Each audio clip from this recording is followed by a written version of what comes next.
Good morning. This school board operational meeting of the School Board of Broward County, Florida is now called to order. All please rise for the Pledge of Allegiance to the flag of the United States of America. Ms. Alhadeff? This morning, Mrs. Weischner and the students of Heron Heights Elementary School will lead us in the Pledge of Allegiance to the flag of the United States of America. Good morning. We want to welcome our Heron Heights Elementary Student Council.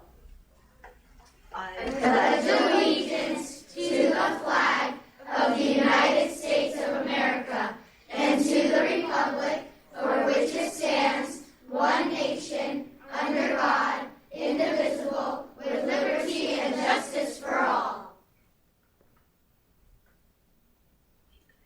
Thank you, Heron Heights. Thank you, Ms. Alhadeff. So in order for the meeting to operate within an appropriate professional environment at this time, we respectfully request that all cell phones and other electronic devices either be turned off or put into the silence mode. Please step out of the boardroom if you need to answer a cell phone call, as talking on the cell phone during the meeting is not permitted. Mrs. Rupert has requested a moment of silence for a student from Deerfield Beach High School. Ms. Rupert.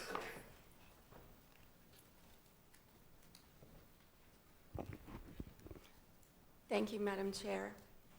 I would like to take a moment of silence to remember Alexis Marion, a student of Deerfield Beach High School who passed away last week. That community is really hit hard. We've lost 3 kids over the last 6-8 weeks. I'd like to thank Broward Behavioral Health, Community-Based Solutions, and some of the other wonderful organizations like Children's Home Services. They really stepped in over the weekend and staffed from 10 to 6 Saturday and Sunday. So we had families and children being able to receive the help that they needed before waiting until we came back for Monday. So wholeheartedly really appreciate our partners, and this is not the end of this. We're still healing, and we can take a moment of silence, please.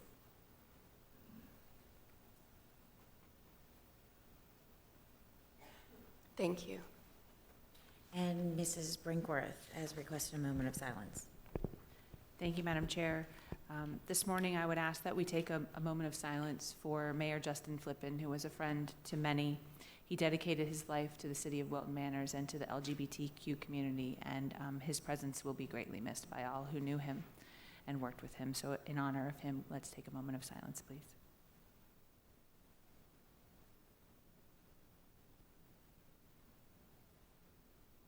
Thank you. Thank you. As we prepare to begin our operational meeting, we are reminded that our vision is to educate today's students to succeed in tomorrow's world.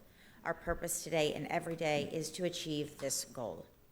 May the chair please have a motion and a second to approve the minutes for the following meetings: February 4th, 2020, school board operational meeting added, and February 19th, 2020, special expulsions. Second. Moved by Ms. Brinkworth, second by Ms. Rupert. Is there any discussion? Yes, Ms. Brinkworth. Thank you, Madam Chair. I had a question on several of the items, E4, E5, and J1. I believe it was J1 that I noted. It doesn't include the count for the vote, and I didn't know if that was something that was necessary in the minutes because it's included in all of the other items. So you'll amend it? Okay.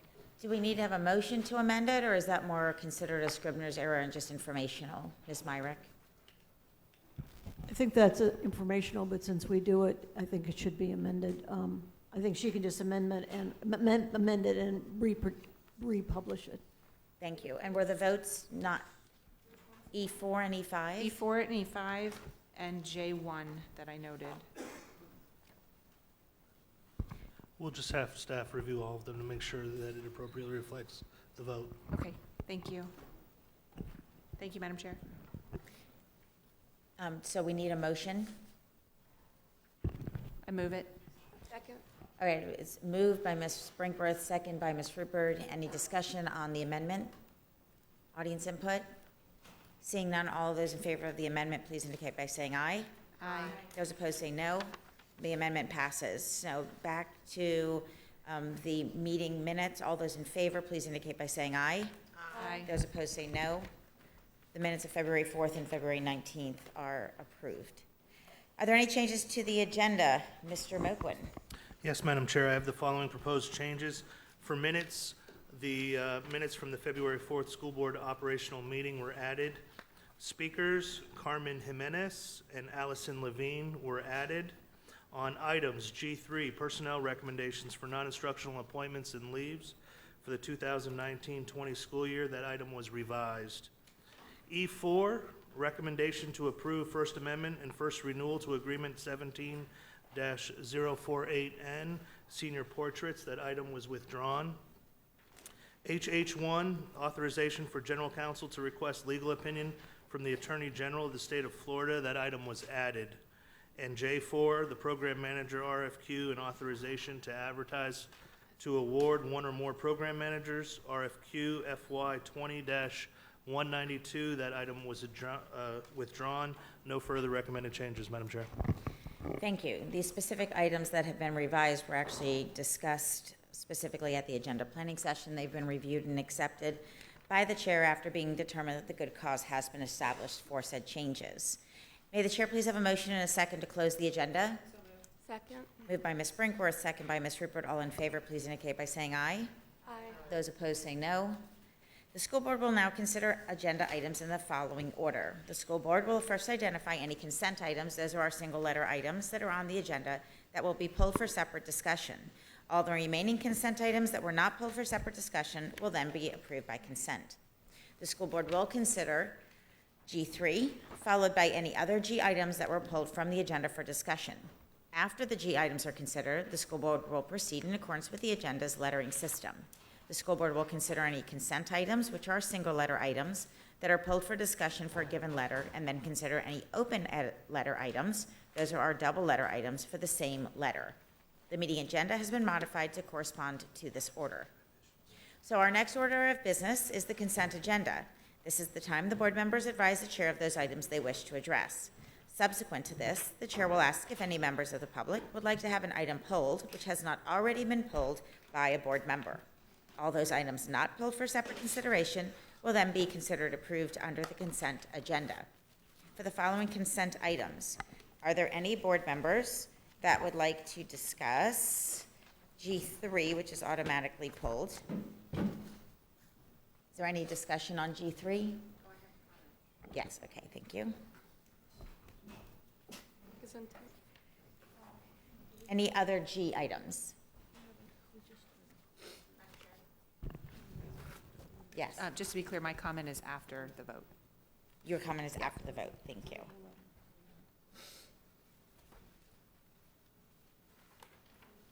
Okay, seeing none. Are there any E items?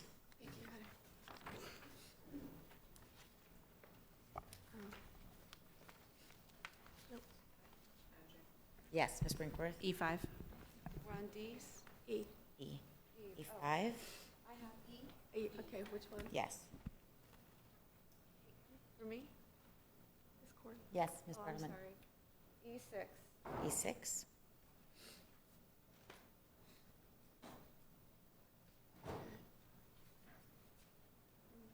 Okay. Any other E items? F1?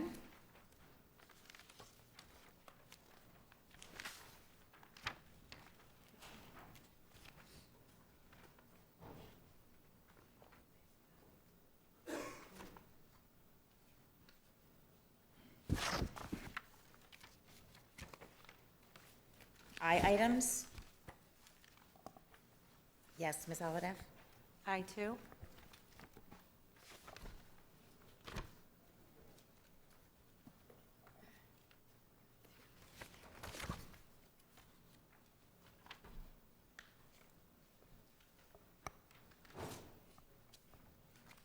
J items?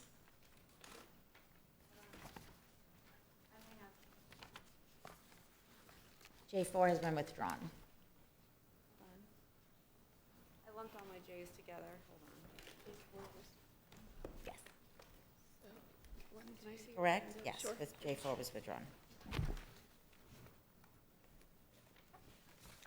I'll go ahead and do, where is it? J3. And I need J4. J4 was withdrawn. Oh, totally withdrawn? Yeah. Okay, then I'll do J3. And then where's this the one that has, because my box is a mess from the other day, which is And the now one you- that has Plantation Middle? Is that I the think that's a JJ? JJ item, Okay, correct? good. Okay, so Yeah. just for right now, I'll just do J3. J3, okay. And the other J items? L items, there are special orders for 5:30 for L2, 3, 4, and 5. 2, 3, 4, 5. Hold on. Yes. Anyone L1? Who's got Ellen? Ms. Clark? No, I'm just asking if anyone needs L1. No, Yes, Ms. Bartleman? I'm good with those items today after speaking, and anyone who didn't know, I spoke to, so I'm very comfortable with those items now, just so you know. With from L1 you mean, or 2, 3, 4? With all the boundary ones. Okay, So the people who didn't know, I spoke with, the people who, they did get to the commission, so I just wanted to say that publicly, because I was concerned about that. got it, okay. Does anyone plan to speak to 2, 3, 4, and 5? No, but they are special ordered at 5:30, so they are pulled, and they will be heard at that time. Is there anyone from the audience who would like to speak to an item that has not been requested for discussion? At this time, may the chair please have a motion and a second to pass the consent items that have not been pulled for discussion? Second. Moved by Ms. Good, second by Ms. Brinkworth. All in favor of approving the consent agenda, please indicate by saying aye. Aye. Those opposed say no. At this time, the board members will please identify open items they will be asking questions of staff. This will better manage staff's time by letting them know which open items they intend to address. So we will start with the CC items. Actually, I don't have any CC items, do I? No. DD. DD2 was withdrawn. I have, No, it wasn't. Was DD2 withdrawn? Do you have DD2 as withdrawn or no? Okay. Madam Chair, it was the DD2 that was at the agenda planning session was withdrawn. They've been renumbered now. Perfect, thank you. So DD 1 through 5? I have some, Yes. Ms. Bartleman? thank you, DD3, DD4, and I've said enough on DD5 the last couple of meetings. Okay. Anyone else? I will be speaking to DD4, 5, and 6. I do appreciate, I'm sorry, 4 and 5.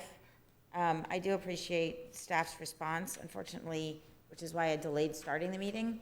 Just having received the backup, I haven't had a chance to go through it, so I may not have questions, but at the moment I do. So hopefully I'll have an opportunity to go through those comments prior, otherwise I'll just ask to share them at the meeting.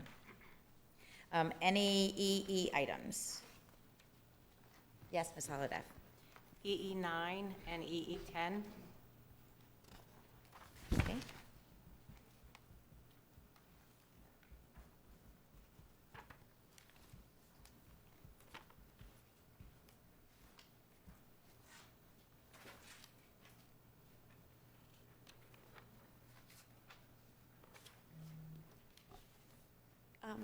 Ms. Corn? Yes. Sorry, EE6, EE14.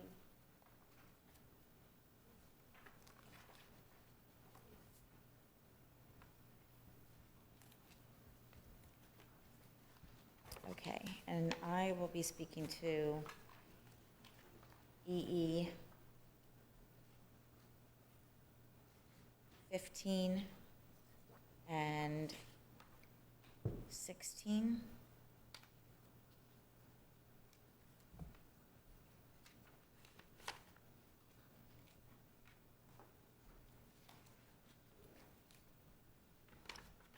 Any others?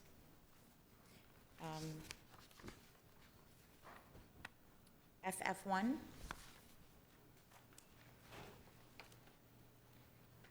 HH1. Yes, Ms. Olive.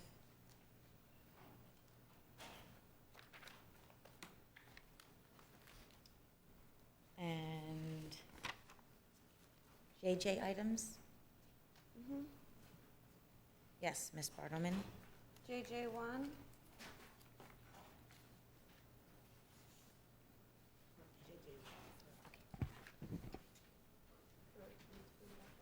did you guys hear that? Any other JJ items? And LL items?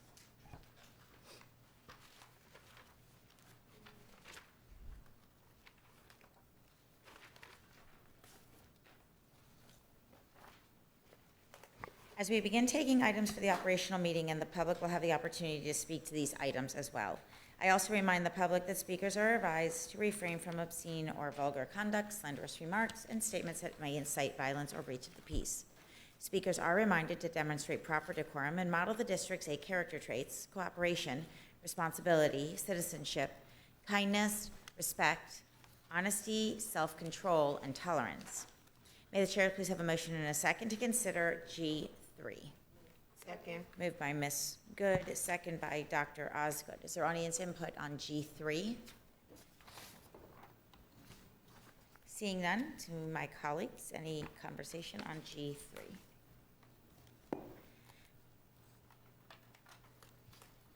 Seeing none, all those in favor of G3, please indicate by saying aye. Aye. Those opposed say no.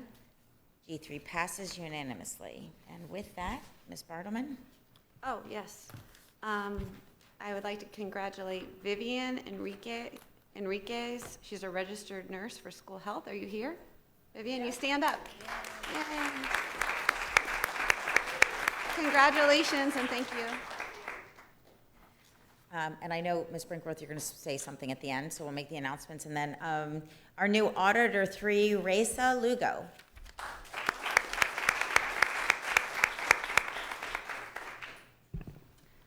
And I have the honor and privilege this morning of welcoming to District 3 as the Assistant Principal of Northeast High School, Mr. Rafael Rivera, Jr.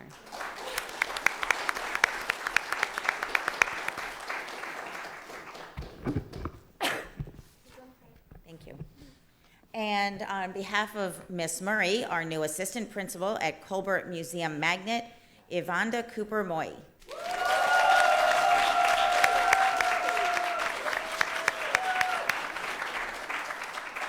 And with great joy, I welcome to District 5 the new Assistant Principal of Piper High School, Patrick Copey.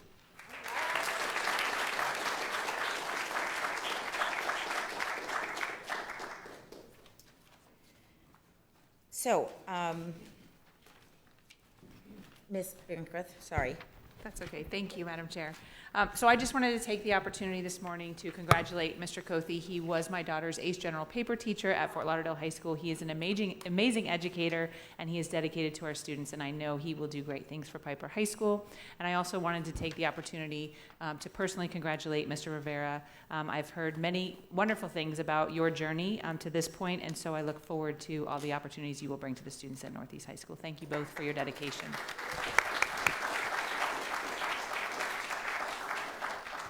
Congratulations on all of your new appointments. We would love for you to stay with us for the rest of the day and hear the exciting conversations we will be having. But if you do have other things that you need to go to, this would be the time. So congratulations, each and every one of you. Thank you. Oh, wait, you need to stop and smile. Perfect.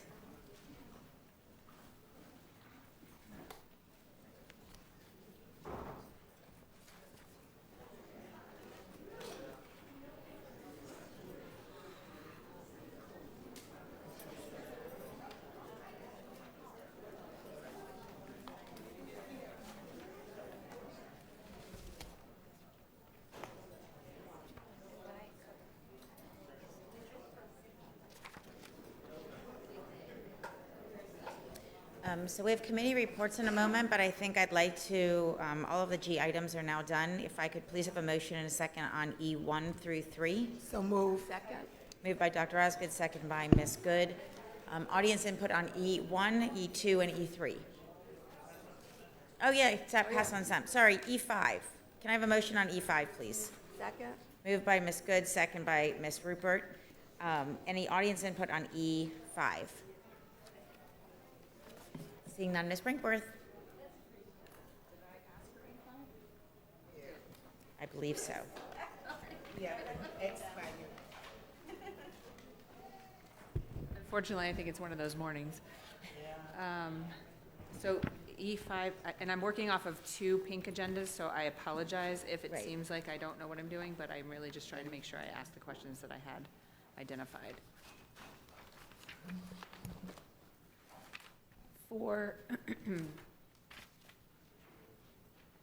the CSMP, I did ask the question with regard to the fact that we would be utilizing the Atkins dollar amounts in assigning and awarding contracts, and the answer was in the affirmative, correct? That's correct. Okay, and can, Ms. Myrick, I don't know if the question is really to you, are there any substantial changes to the way that this contract is written now that change the way we do business under CSMP? No, we have, there have been some changes, but they have been vetted not only by internal counsel, but external counsel that helped us prior to this with our contract language. So there's nothing major, though. Okay, so nothing that substantially changes the way we do business with our CSMPs? No. Okay, thank you. Question. Yes, Ms. Bartleman? How are you going to ensure that we're getting the best prices?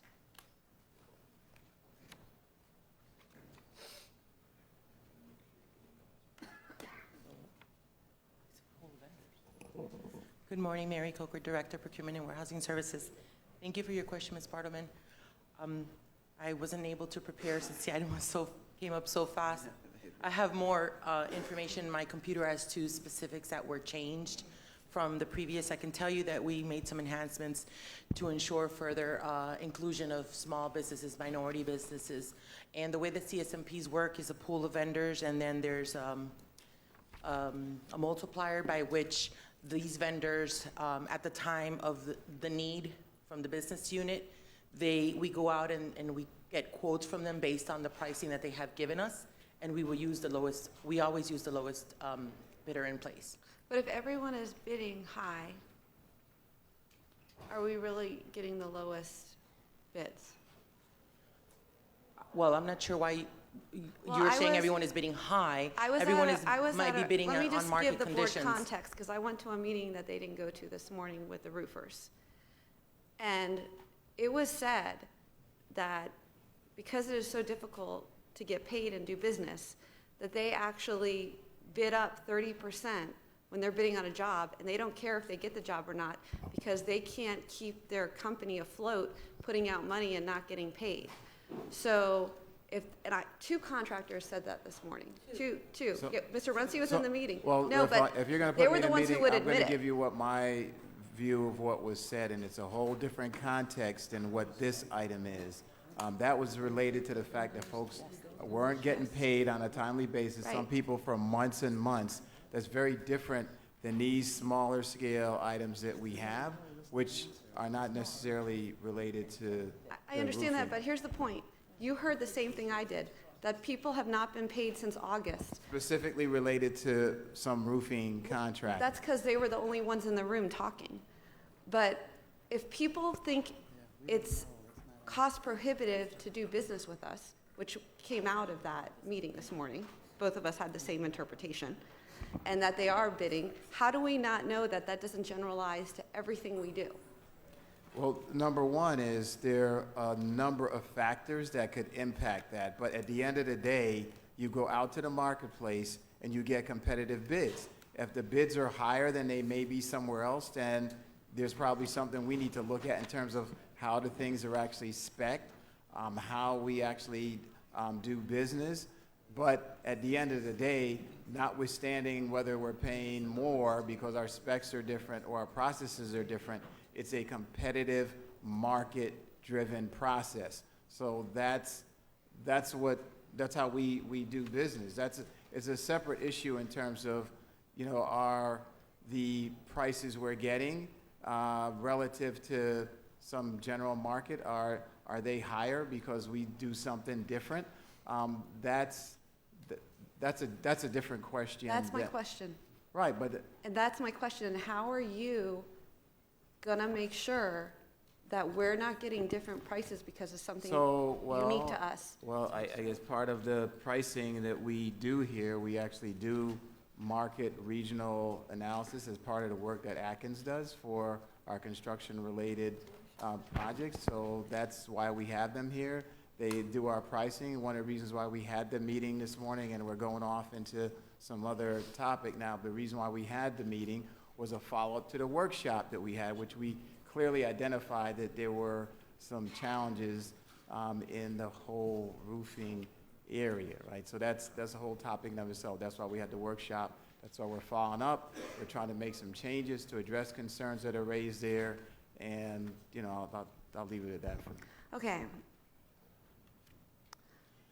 So I need to know, Ashley's not here, and this is not just specific to this contract. It's gonna be to all contracts for me this point forward. How you're going to create, before I sign a contract with somebody, a system and a check and balance to make sure that we're getting the best prices comparatively. And it's an issue for me. And it was an issue what I heard today. And I don't think it's unique to just one area, because I've heard the payment issue before. And any vendor who wants to do business with us, and we're sitting on their money since August and they haven't gotten paid, when they go to bid another project, they're gonna take that into account when they're bidding, because they can't. They all said the same thing, all mumbling. We can't sustain that business model when you're not paying us for months, because they have to pay their subs and they have to pay their vendors. And they were all, two of them were brave enough to say it out loud about the 30% price, they go 30% higher. And they go, if they don't get the job, they just don't get the job. And I know Mr. Jones is like, well, we're gonna deal with it, but it's kind of, I'm hearing that I hear rumors, but hearing it out of people's mouths and knowing that we're just getting to it now is a problem for me. And to know that that shapes our market, and everyone who bids on any construction job in this district is a problem. And so I need some sort of, now we're gonna go out, this is not a low bid, it's a CM. I just need to know that someone is going to protect the board to make sure that we're not paying inflated processes because of factors that shouldn't exist and shouldn't be included. And I don't know how, is Ashley gonna determine that? Are you gonna determine that? And this applies to everything. So, Mr. Moquin? No, I was just going to provide some updates. So the issue of the timing associated with payment was raised at the workshop, and staff had committed to go back and work. That's been happening. They've been having meetings. I got an update this morning from Capital Projects that talks about additional training that has happened for the Heary staff, that they've developed additional reports now that link straight from eBuilder, and they've updated the schedule of values. So staff has been, since this was brought to our attention at the workshop, they have been working in order to address those, and roughly 2/3 of or about 1/3 of the invoices that they had identified as being in backlog have already been paid. Right, so my There's understanding, nine my left. understanding. I'm sorry, we can't talk over, so, Ms. Baldwin, 1 minute, let Mr. Renser finish So responding. my understanding from the conversation we had this morning, I think it was identified there were something like 49 outstanding payments that were significantly outstanding.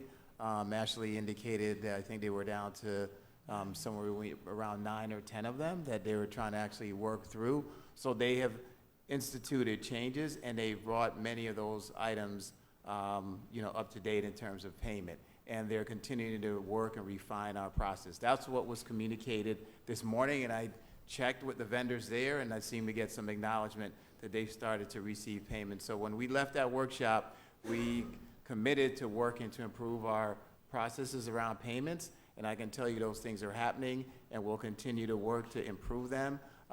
Continue to look at our processes. I know we have a lot of sign-offs.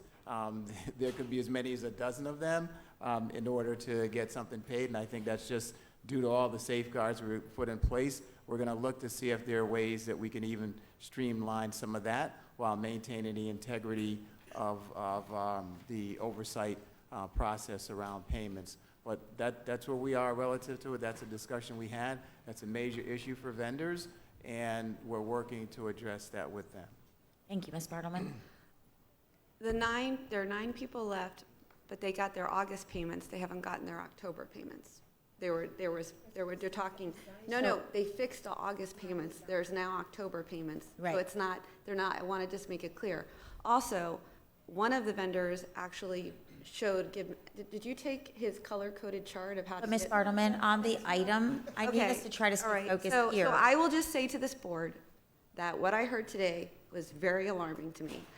That if you want more information, there are a list of contractors that signed in, and that this is just my fiduciary duty because I was in the meeting and I heard it, that you guys should call them, and there are many issues, but the fact that not getting paid since August okay, you're right, it'll be fine, we just won't worry, I mean, I'm worried Ms. about Bartleman, it. all right, no. But that's how it's coming off to me. So here, but Ms. Bartleman, I think the No, it's point that okay. you're hearing from your colleagues is that the concern has been voiced. I know that Mr. Runcie and staff are taking steps towards this. We need to continue to monitor it.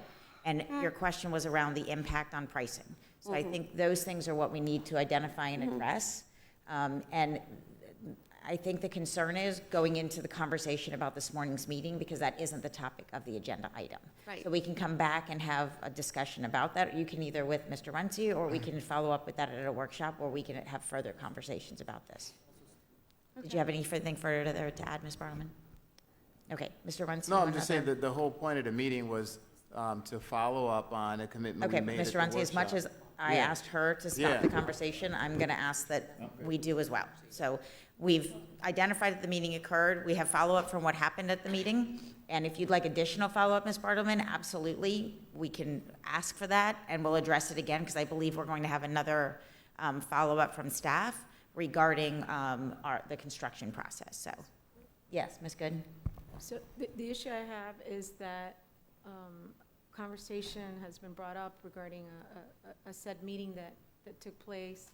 I don't know the specifics. It's not about the item before us. It's not that I'm trying to,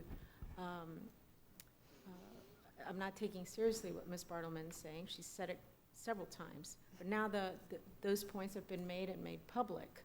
So now I'm triple concerned, because she stated points as a matter of facts, like they're facts that I'm not aware.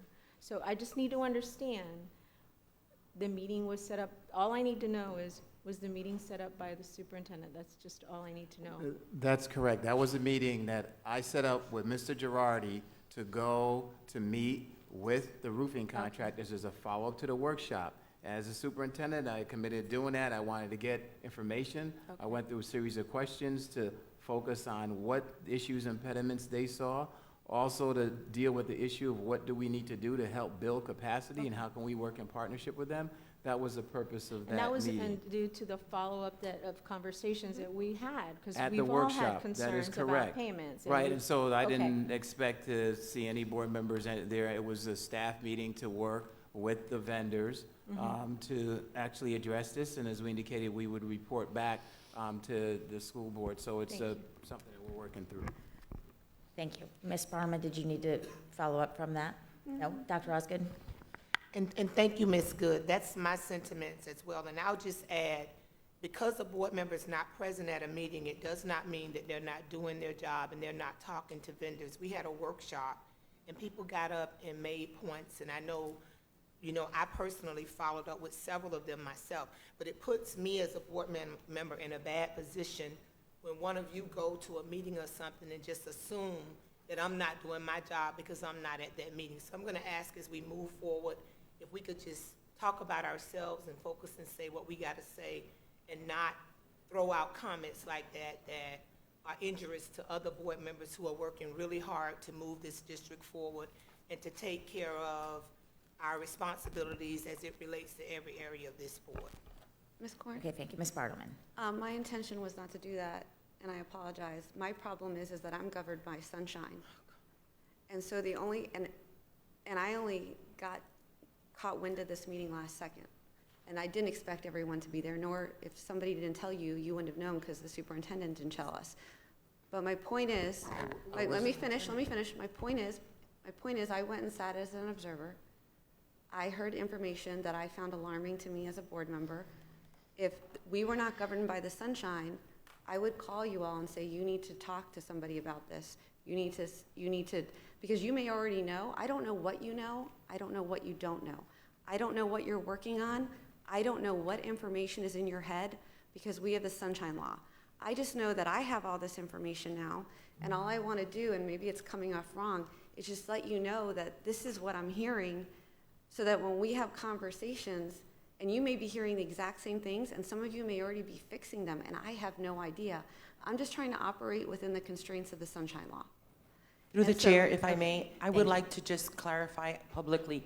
I want to stay focused on the item. This item is not related to any particular vendor. This item is only a template that we're asking to be approved because it had been previously approved many years ago, and this item is going to bring enhancements to the CSMP contracts. That's going to allow us to, in the case of any procedural issues related to payments, Frank and his team can work with Heron to fix those procedures. This item is going to enhance how we contract vendors and hopefully bring on new vendors and alleviate any of the issues that we are struggling with. So this is a positive item. It's only a template that we're bringing forth to approve. Yeah, Yes. we knew Thank that. you. Yeah. So, Ms. Brinkworth? Thank you, Madam Chair. So just with a question with regard to the CSMP and the utilization for SMART projects and projects within the DEFP. Mr. Runcie, I think it would be helpful for me to have a better understanding to get some follow-up about how the CSMPs have been utilized for both SMART projects and DEFP.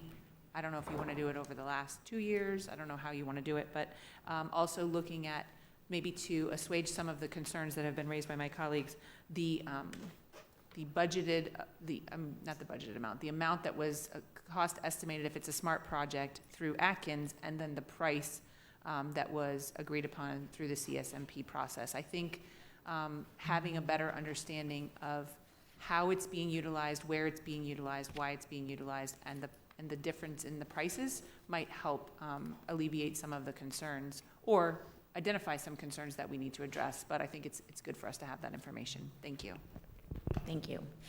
To the point that was raised about the checks and balances, I certainly concur that checks and balances are critically important. I know that's why we've engaged Atkins. At the same time, Atkins can only work with the information that's there. We have to empower ourselves to make sure that we put ourselves in the best position to be able to get the best pricing from vendors. So as the process has gone on from our workshop, the work that staff is doing, these types of meetings that are being shared, obviously as we continue to draw more information, not only do we need to take care of whatever is past due, but I think systematically we need to put steps in place so that this becomes the new normal in terms of whether it's payments that are being made or making sure that our vendors are fully aware of all the steps that need to take place so that they can be paid as promptly as possible. To the contract, obviously the contract speaks to the relationship between the vendor and the district. So we need to make sure that we improve that relationship on everything related to the contract, which is the delivery of the services as well as the payments. So if there is any opportunity to make sure that we are getting the best cost, we need to make sure that we're playing the role, that we are living up to our obligations of the contract, which obviously relates to payments. With that, any additional comments on E5? One more. Yes. So when you get the costs, if it's out and it comes before me, when it comes before in my box, is there some way that Atkins can look at similar projects at other counties and have that information as my backup? Because that's what I'm going to be looking for. You were, yeah, I know, I'm sorry, I beat you. I've never gotten from facilities to here so quick. It was quick. I got caught. So, but I was at that roofing meeting this morning. Okay. And I listened the whole way here with regards to the estimates and everything. The CSMP is a very good tool. Okay. And Atkins has the estimates already on what the project should cost, our realistic estimates. So, and that's what we go off of. Okay, I'm so a if you little out of have breath 'cause I actually realistic, ran here. if you have realistic estimates already for the projects we're going out to bid, and then the bids don't come back within those realistic estimates, are you gonna present that, or are you gonna toss out the bids? Because I would hope that you would toss out the bids if they're not realistic. How will I know as a board member that you did that? We have already done that a few times. Okay. Where if we have not come up with a good enough estimate, that we've tossed it. In your words, we've tossed it. Okay. We've gone to the next CSNP vendor. So we can go to multiple vendors on that. Okay, so just know that for the backup, I'm gonna ask for what your estimates were, and I'm gonna ask for the actual pricing we got and see that if there's like a huge discrepancy or not, because it's a legitimate concern for me right now, based on what I heard this morning. So- Right, because with the CSNPs, they do not come to the board unless we need funding. Oh, so that's it, I have to trust that you're gonna do it, and it's not gonna come before Yes. me? So I have, basically, once I approve this, I have no way of validating your check and balance See, system the before thing you is, do it. if we have the original budget, which has been approved by the board, and we are under that budget or equal to that budget, we will move forward with the CSNP. If it goes over that budget, like most of the projects have, we have to come to the board for additional funding, so you will see it at that time. Okay, here's the problem I have with that statement. If you're always gonna approve something up to the budget, let's say market conditions change, and now it's cheaper to do construction, right? Like I heard you say, as long as it's in the budget, we're fine. Why wouldn't, and market conditions changed and it would be cheaper, and we could actually get the job under budget because of the market condition changing, what your blanket statement is telling me is that you're just, as long as it's within the budget, it's fine. And we know our budgets are already inflated because the cost went up. The cost went up since we originally budgeted them. So, Ms. So Bodelman? my point is, why wouldn't you go for the most aggressive, best pricing?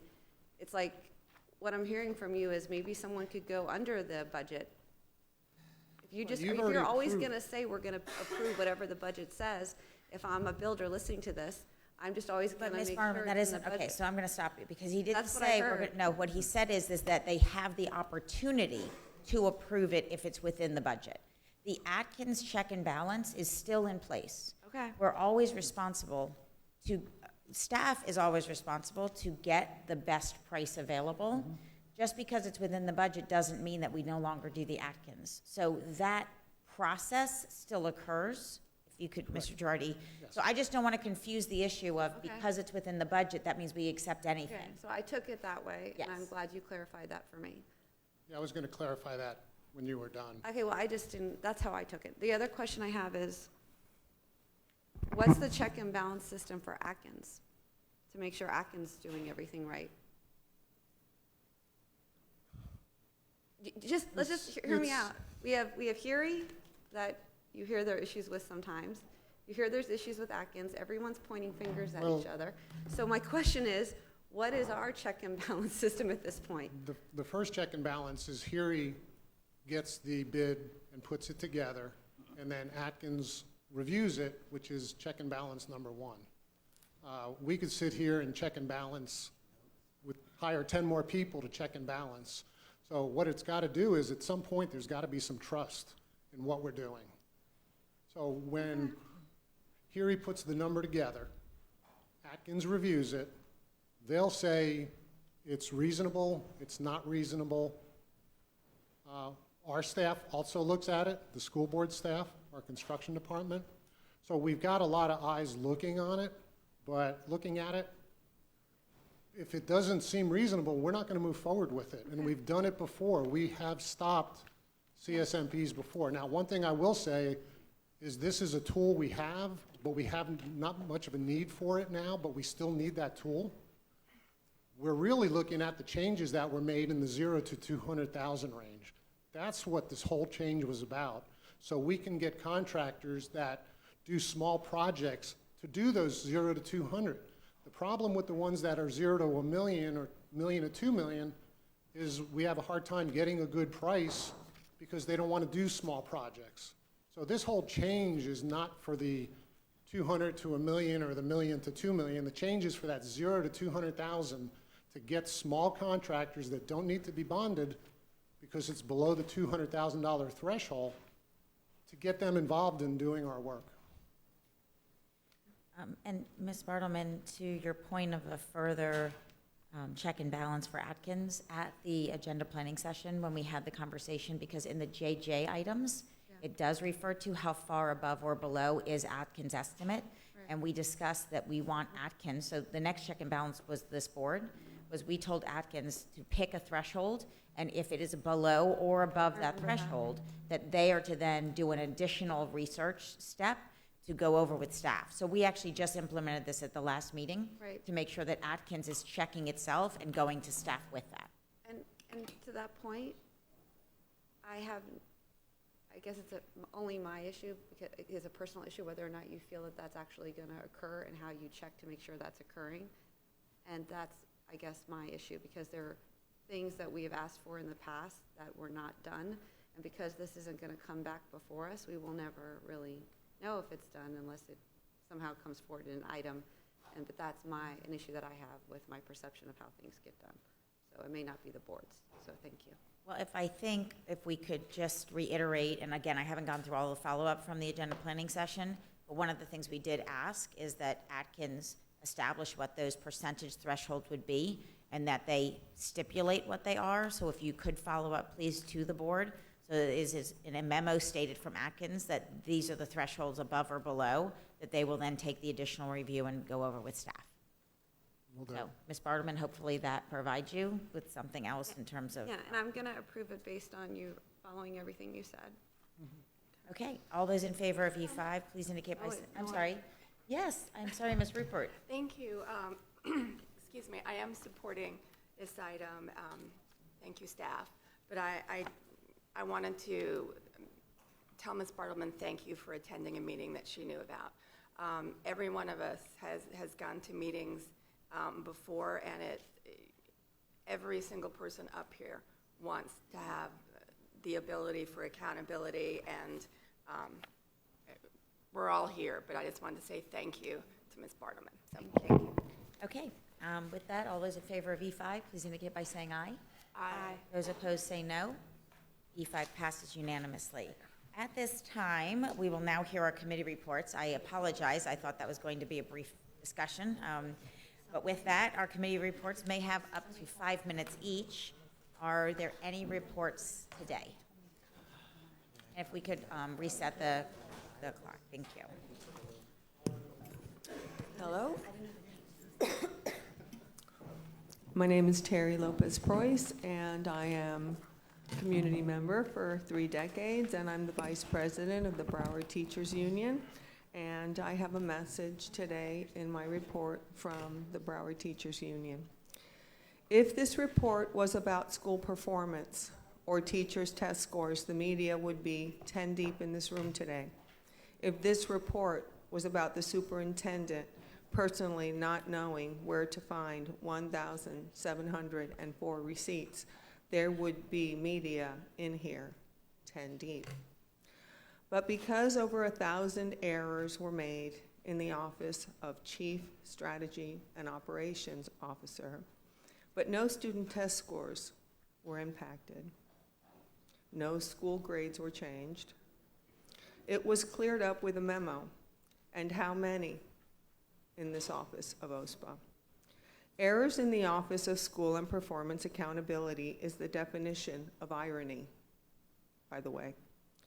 A teacher enters the wrong grade, is 15 minutes late to school one day, due process letters come flying into the BTU office. Misplaced receipts from up to 210 P-card holders, and it is a line item in a report buried in a board meeting for March 4th. So we would like to ask the CFO, how much money was spent on these P-cards?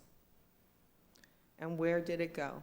And for those of our members listening who don't know what P-cards are, they're like credit cards who are used by some upper management, several hundred, I believe. We're shaking our heads here. As long as I'm standing here, I'm baffled for myself and so many others.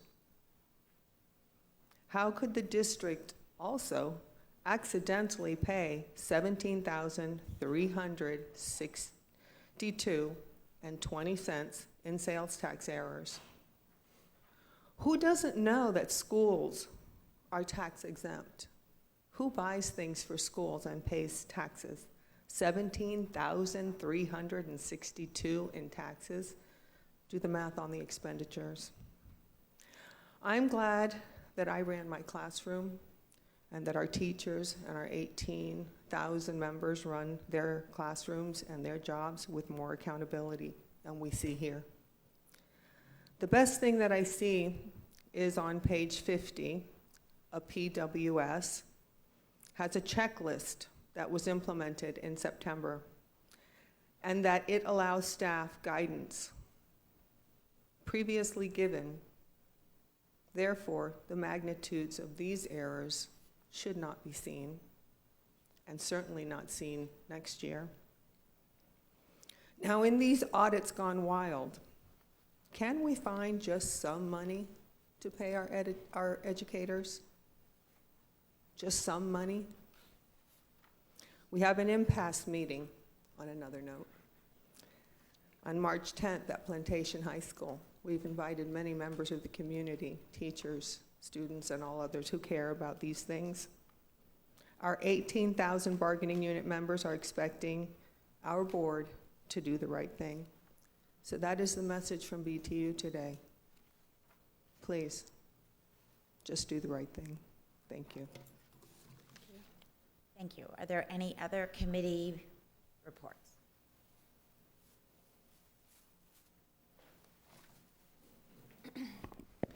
Hi, good morning. I'm Jackie Luscombe. I'm chair of ESE Advisory. Haven't been for a few weeks. I'd like to bring you up to date with some of what we've been working on over the past few weeks and months. 5 years ago, ESE Advisory started an annual family resource fair to help families of students with disabilities and connect them with agencies and vendors providing supports and services relevant to their needs. A few weeks ago, we held our 5th annual resource fair, which has now grown from the 30-odd vendors we had back in 2015 to just under 100 this year.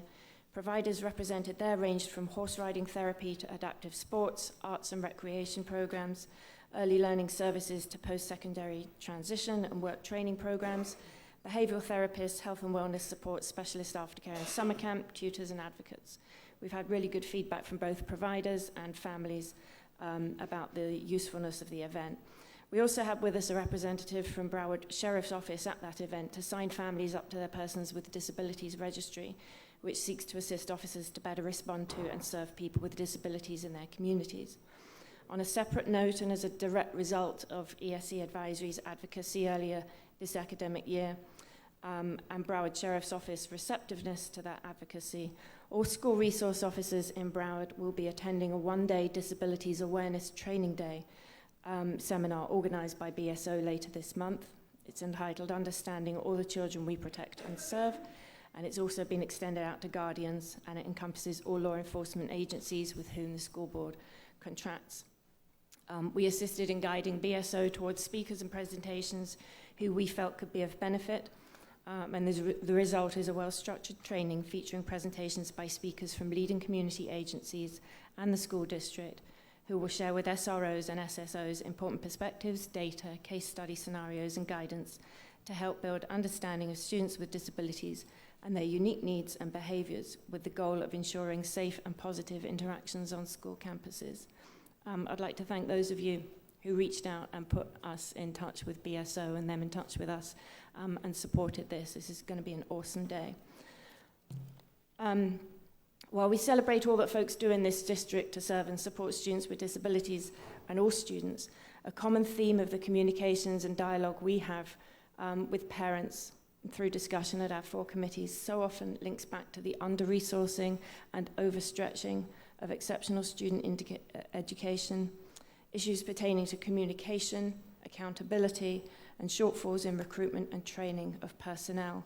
one of the recommendations we made earlier in this year was for all teachers in ESE classrooms to be at least trained in ESE. And the response that came back was, they are, except when they're not, and then you get a waiver. There's too much of that going on.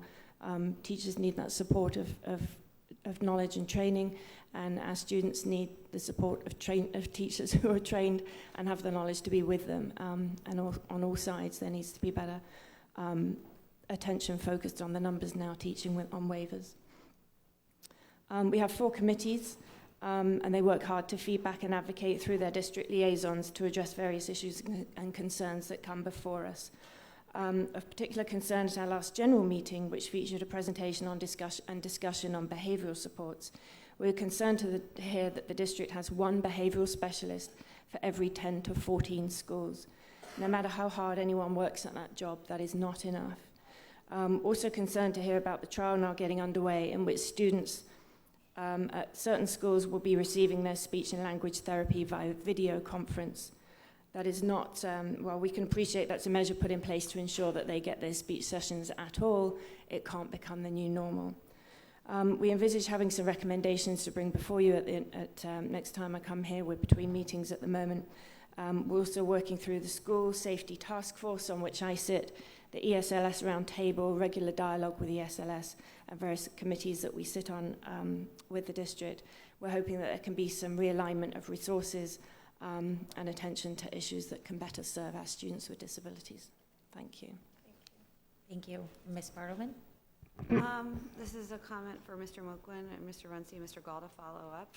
I find this is the first I've heard that students are going to receive speech therapy via video. As a special education teacher, I do not even see how that is going to work or be successful. Is that the case?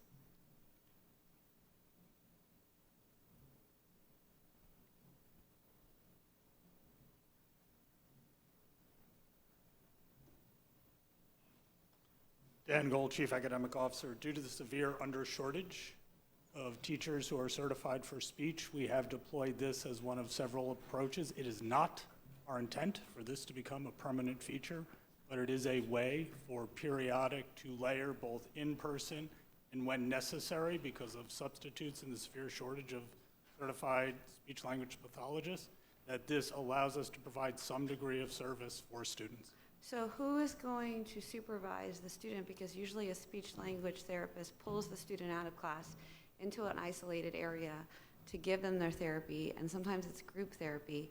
So who's going to be sitting by them and making sure they're paying attention and watching the computer screen? Good afternoon, school board members. Simone Hollingsworth, Executive Director, Exceptional Student Learning Support. And although I understand the concern in regards to it not being, I can't see, I'm sorry. It's okay. It not being a person, there is an adult in the room. It's in schools where we selected 5 pilot schools where there is another speech pathologist there so that they can assist with that, because to do the overflow for those students that are receiving that we're not receiving. So it is definitely a temporary Band-Aid. It's not in every school. It's not our goal. We're working with Sue Rockelman and Talent Acquisition on recruiting and retaining additional individuals and really trying to get out there, because we do agree that we need the actual person with the students, and definitely are not using this as a replacement. It's just right now a temporary fix to make sure our students were getting the therapy. Okay, so have you gone out to the speech therapist? Because the one thing we do have is a contract you can use to get outside speech therapists. And I've sent you emails, multiple emails, about them not getting their Medicaid dollars for supplies and all of those things. So have you asked, is there a working condition issue? And that's why, because I know there's a working condition issue for speech therapists, because the emails are coming through that they're not getting what they need. The money isn't being passed through to them. And now you're saying we can't even hire enough speech therapists with the contract. Have you asked the ones who are leaving? Is that, I mean, it's just like, to me, this is a much bigger issue, and I am very upset for these parents. That would not be an acceptable form of therapy for me. So, Ms. Bartman, we share your deep level of concern about the quality of the services we must provide statutorily to these students. But we are putting every possible solution on the table. Unfortunately, because of the shortage, the working conditions for those who are with us continue to deteriorate. They have higher and higher burdens, and we have limits of how much supplemental pay we can give people. There's a finite amount of work we can get out of any one individual teacher. I ask everyone in the listening audience, if you know of anyone who is possible to become a speech-language pathologist, we are interested in that. We have turned to our private partners. We have turned to our public sector partners. We continue to try and fully staff so that we don't have to have these solutions. And if I may, we also have tapped into the speech pathologists within my division that are not at schools, and we've been meeting with them, and they've been out servicing schools as well. So it's not just that. We're looking at every viable opportunity and way to do this, but know that we have to actively seek more speech pathologists and making it more attainable for our students. And have you gotten them, like when I send you specific speech pathologists who don't have money for their supplies, what are you doing to follow up with that? Reaching out to the schools, certainly would. Did you find out if that is I'm going to call people I know in Dade and Broward and see if they're having the same issue, because again, it's a competition issue now if you have limited people out there. But I don't even get to approve this, right? This is just Ms. what we Bartleman, do. we've had now obviously a Senate conversation about the concern. I think staff has addressed that they acknowledge that it's a concern that they are looking to address. I think we obviously can talk about whether or not this is a topic that we want to bring back for further conversation around a workshop, but we don't even have a topic right now to take any action on, as this was a conversation after a committee report. So if we could get some further feedback, follow up in a memo from the department in terms of the steps that are being taken, as well as discuss whether or not that is something that we need to have further discussion at an upcoming workshop. Absolutely, provide detail of the pilot, its implementation, and the supervision that goes on directly to Ms. Bartleman's initial question. Okay, thank you very much. Are there any other, Ms. Brinkworth? I just have a quick ask of Mr. Runcie.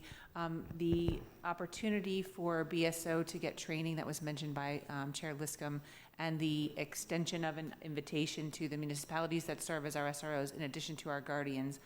I didn't catch the date, but depending on what the date is, I don't know that our guardians would be able to attend, but I think it is important for us to look for an opportunity for that to occur. So if it can occur at this particular training, perhaps we can make an opportunity for that to happen. And I was wondering if perhaps the district, if we have not already, perhaps send a letter of encouragement to the municipalities that provide SROs to our schools with the opportunity to attend the training. I think Mr. Gold was going to respond to that statement. So through the chair, thank you, Superintendent Ms.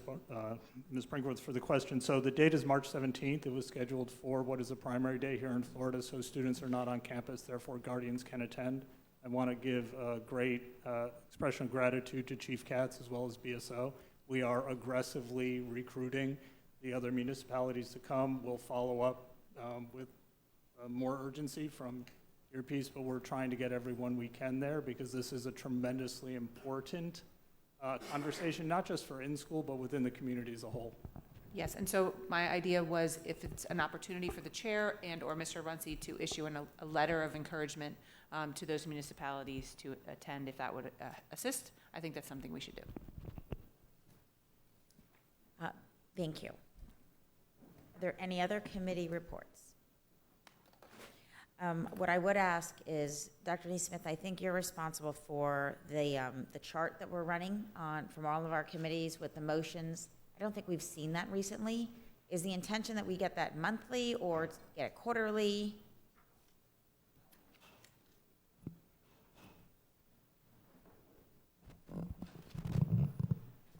Good morning, Leo Neesmith, Director of District Administrative Services. Ms. Corn, I will be certain to provide a copy next month, and from that point, monthly afterwards. Okay, or quarterly. I mean, if Quarterly, there's not yeah. enough information every month to get the update, but I think we should be getting it. I think that was our intent.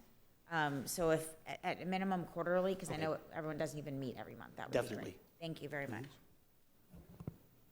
So, Mr. Runcie, do you have a superintendent's report for us today? Yes, Madam Chair. Just one item which I know is top of mind for the public here and across the country, which is around the coronavirus. As we continue to stay vigilant and being updated and trying to inform the public, So there are really two aspects of what we're doing. One is around prevention and awareness, and the other is our response and preparation. On the prevention and awareness side, we've issued communications out to all our principals and staff as well. We have worked to ensure that schools are equipped with adequate supplies of soap, sanitizers, and tissue boxes. Schools have posters that are throughout the entire school. We're actually using this also as an opportunity to engage with parents to have them update their contact information. As we think about the response side, we've had plans in place before. As you can recall, we've had other issues such as H1N1 and have a pandemic plan that we've put in place. That plan is being updated as we've certainly had changes in the organization, such as our new structure around school safety and security and enhancing communications. So those updates to our current plan are actually underway with staff as well. We are also working to prepare to make sure that we can have some continuity of learning to anticipate any disruptions in a classroom, a school, or a number of schools in Broward County. Some of those will consider providing students with packages of grade level materials and home-based projects and activities that can be done there.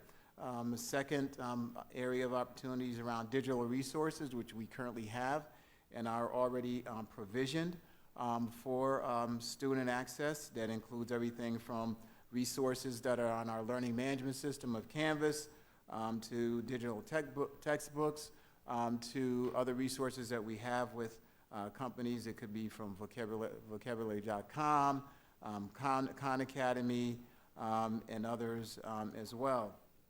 As you know, we have Broward Virtual University, which provides K through 12 virtual learning opportunities for students. We currently have over 9,300 active students participating on that right now. We can scale that up as we need to in a variety of different modes. So we're working with Chris McGuire and his team on that as well. And also creating a menu of options and learning opportunities for our students. We know that there's still somewhat of a digital divide out there. I think nationally about 2% of students don't have access. In disadvantaged communities, that number can go as high as 15%.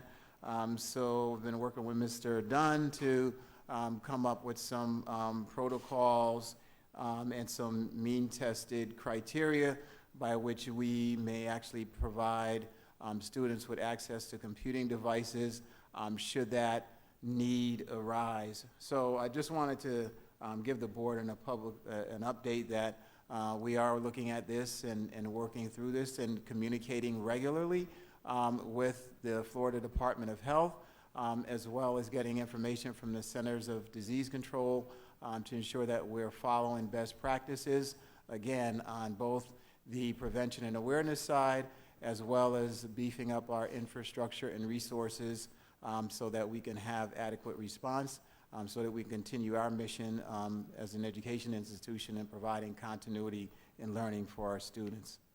Ms. Korn? Thank you. I have Ms. Aladev and then Ms. Bartman. Thank you, Madam Chair. Thank you, Mr. Runcie, for the very thorough update. I know I've received some emails about soap not being available in schools, and also some parents that have contacted me about that soap. So if we could have certain checks and balances that soap is constantly being available in our bathrooms, that would be wonderful. Thank you. Thank you. And we've met last week on that topic, and Dr. Wanza has sent communication out to school principals to make sure that they're checking, and to the extent that they find that they have some concerns there, to let us know, and we'll coordinate with PPO to make sure that they get those resources. Thank you. Thank you, Ms. Bartleman. The number one question I'm getting, Mr. Runcie, is there are a lot of field trips. Number one question I'm getting is that there are a lot of field trips planned for the end of the year.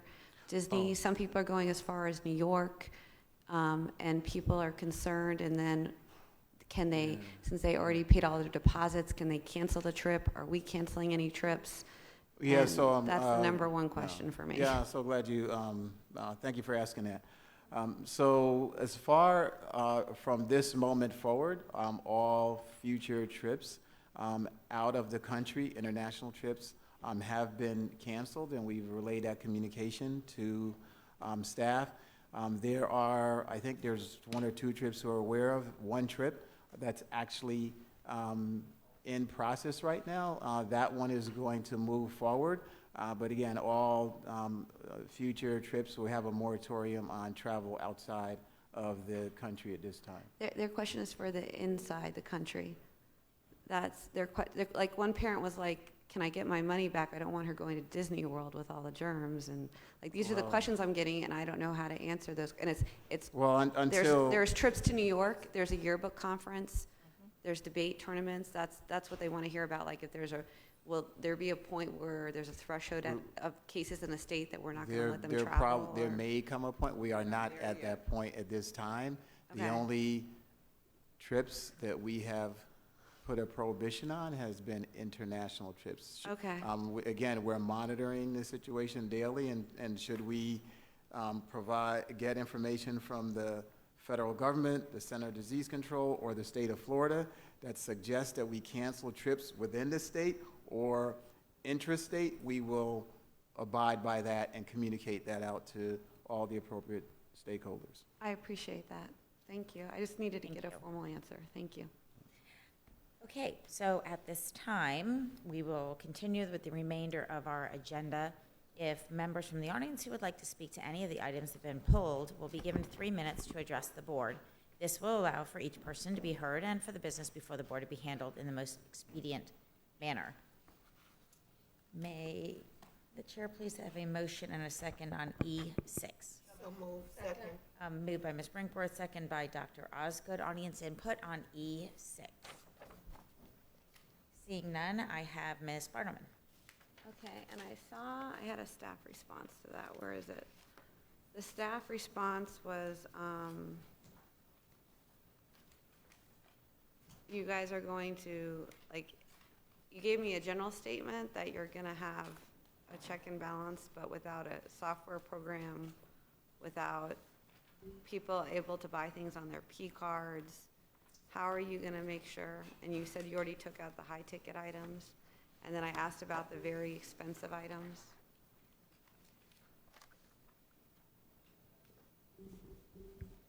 So I'm sorry, can you Okay, rephrase so the question? That's the same question I had last week. E6 is a The rejection same of all question I had bids. last week, which you sent a response to. I don't know if you have it. Because my We're on E6, which is a rejection of the bids. oh, so I'm confusing my agenda items. I apologize. That's okay. Any other comments on E6? Seeing none, all those in favor of E6, please indicate by saying aye. Aye. Those opposed say no. E6 passes. We I'm sorry, I can move confused on these. to the other, actually, let's go back up to the, we'll go to the DD items. If I could please have a motion and a second on DD1 and DD2. Moved by Ms. Brinkworth, second by Ms. Rupert. Any audience input on DD1 and DD2? Seeing none, my colleagues, any comments? Seeing none, all those in favor of DD1 and DD2, please indicate by saying aye. Aye. Those opposed say no. DD1 and DD2 pass unanimously. May I please have a motion and a second on DD3? Moved by Ms. Rupert, second by Ms. Brinkworth. Audience input on DD3. Seeing none. To my colleagues, I have Ms. Bartleman. Yes, my question is, how do you determine the scope of what you're going to audit within the bond? How is that determined? And then are they doing other audits? And what is the scope? Good morning. Good morning. I don't know if it's working. Madam Chair, Okay. members of the school board, I'm George Chabowen, the chief of the audit function. I barely hear you. I'm sorry, I'll speak louder, thank you. So Ms. So we're, Bartleman, sorry, I'm going to interrupt you. We're asking everyone to sit in the center, just because that way all of my colleagues can actually see and you can interact. Sorry, I know this is taking a little bit of getting used to, and I apologize for the interruption. Thank you. thank you, good morning. So I have a master scope document for RSM, and it covers different areas that would be looked at during their quarterly reviews, because they can't look at all areas every quarter. And so we check on those items throughout. I can share that spreadsheet that shows the different areas of the scope of the work and what will be looked at any particular quarter. But I do revise that every quarter with RSM. And then who are you going to figure out what, like, for instance, and I'm gonna bring up the payment issue, which has been a long-standing. We have never had an audit of our payment process. And yet it's been an issue that's been around for a while now. So how are you, like, to me, the proactive thing for this board would have been for when somebody first started talking about it, and even if you heard it before me, and I'm gonna go back to Facilities Task Force and see when they heard of it, that should have been an audit to see where the breakdown was in our system so we can correct it so it wouldn't get to the boiling point it is now. So where is it, how are you determining what scope? Is it based on information you're hearing from people? Facilities Task Force, is it based on problems? Because Ms. Bartleman, can you reach a little closer? oh, I Thank you. apologize, No, I'm that's sorry. okay. Did you hear all those questions? I did hear your questions, Ms. Yeah, Bartleman, so and let me thank let you. you answer Thank that. you for your questions. So with respect to the coverage that RSM is doing on the smart bond, the different areas that are going to be reviewed were originally scheduled, structured by them, and then I modified it. So this is the third report that RSM has been doing under this type of a format. So when items are brought up at the board and the workshop, eventually they will make their way into the scope when I become aware of it. So I'll put them into the future scopes when I become aware of them through our attendance, either at these meetings or the workshops or the various committee meetings as well. Okay, so what would be the process then? We would just, because I know everyone here, just send it through, if we hear of something, we send it through the superintendent, is that? Yes, please. If you can route it through the superintendent. Overall, though, Ms. Bartleman, I have to look into our workflow and our capacity, because ultimately it would potentially require moving something off of the schedule. But if there are important items that are indeed risky that we may not have accounted for in our previous risk assessment, it makes sense that we bring them up. And then in some of the conversations I've had with the superintendent on different matters, we've needed to bring some outside resources in order to address those particular risks. Okay, and then has anyone brought to your attention the issues with going through our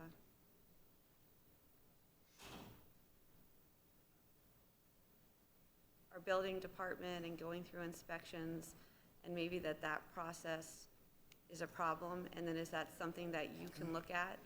Because that is the #1 topic I'm hearing out Sure. there, and everyone's pointing fingers, and it's a huge issue. So has that gotten to you? Is that something? Ms. Bartleman, that actually is an excellent example of that. There have been some recent discussions with respect to that process, and so it's brought up our concern. It's brought up Mr. Girardi's concerns as well, and the superintendent, and we've had several meetings on that.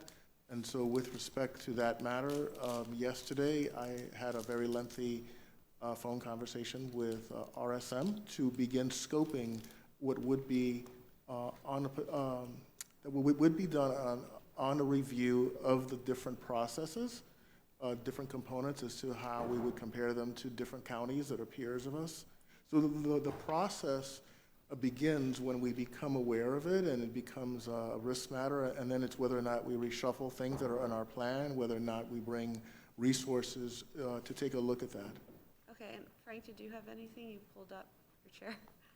I came up here to help if I needed and make some comments if I needed to, but he stated pretty much everything with regards to roofing. There will be a review of the roofing and inspections and procedures and processes.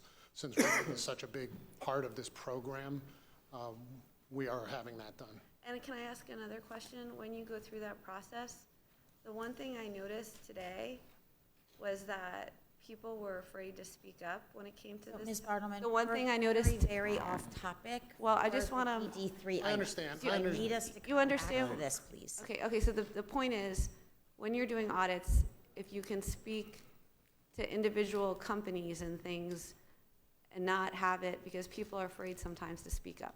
And Frank knows what I'm talking about. And I think for you to do your audit well, you're going to need to do that, so people are comfortable telling you things. So this applies to our entire program. So it's important that I listen to information that's being said. It's important that I know what's being said, but it's also important that I put it into the right context as well. Make sure that the people are telling me the complete story and not a portion of it.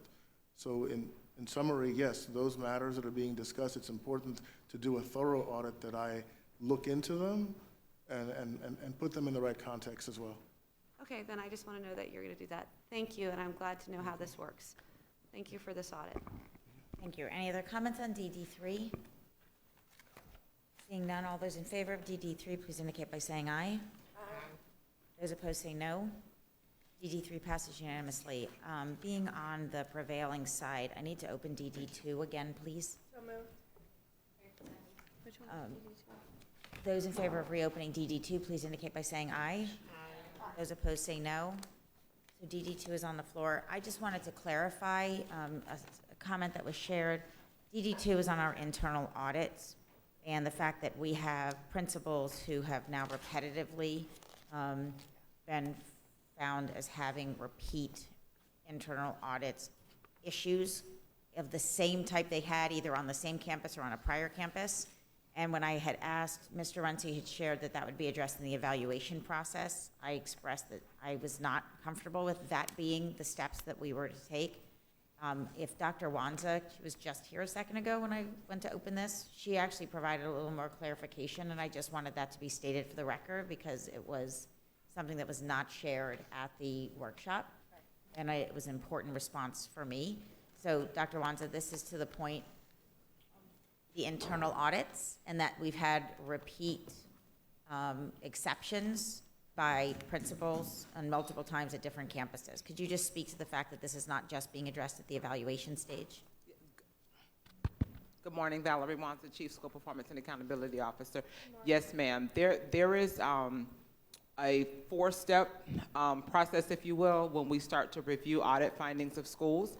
But I want to make sure that I do not mislead anyone. This is specific to schools only. It is not departments. It's specific to schools only. And the process, as we start to look at outcomes, it goes beyond just the individual's annual evaluation. There is also, depending on where we are in the process, a potential for due process for employee discipline as well. And we have certainly implemented that over the years, and we will continue. And we also review the process annually to see if, we need to enhance or improve it. And I will say that even though the process is progressive, if an audit is egregious enough, we may not go sequentially in the steps that are noted in the progressive process. Okay, thank you for the further clarification. I appreciate that. All those in favor of DD2, please indicate by saying aye. Aye. Those opposed say no. DD2 passes unanimously. I appreciate the opportunity to speak to it again. May I please have a motion and a second on DD4? Moved by Ms. Brinkworth, second by Ms. Rupert. Audience input on DD4. Seeing none, to my colleagues, Ms. Bartleman. Yes. The follow-up for this, I would just want you to state for the record, when I asked the questions last week, what we're going to do about the audit exceptions. The microphone. The follow-up? Thank you. The follow-up, how you're going to handle the exceptions, and do we have to pay them back, or what are we doing?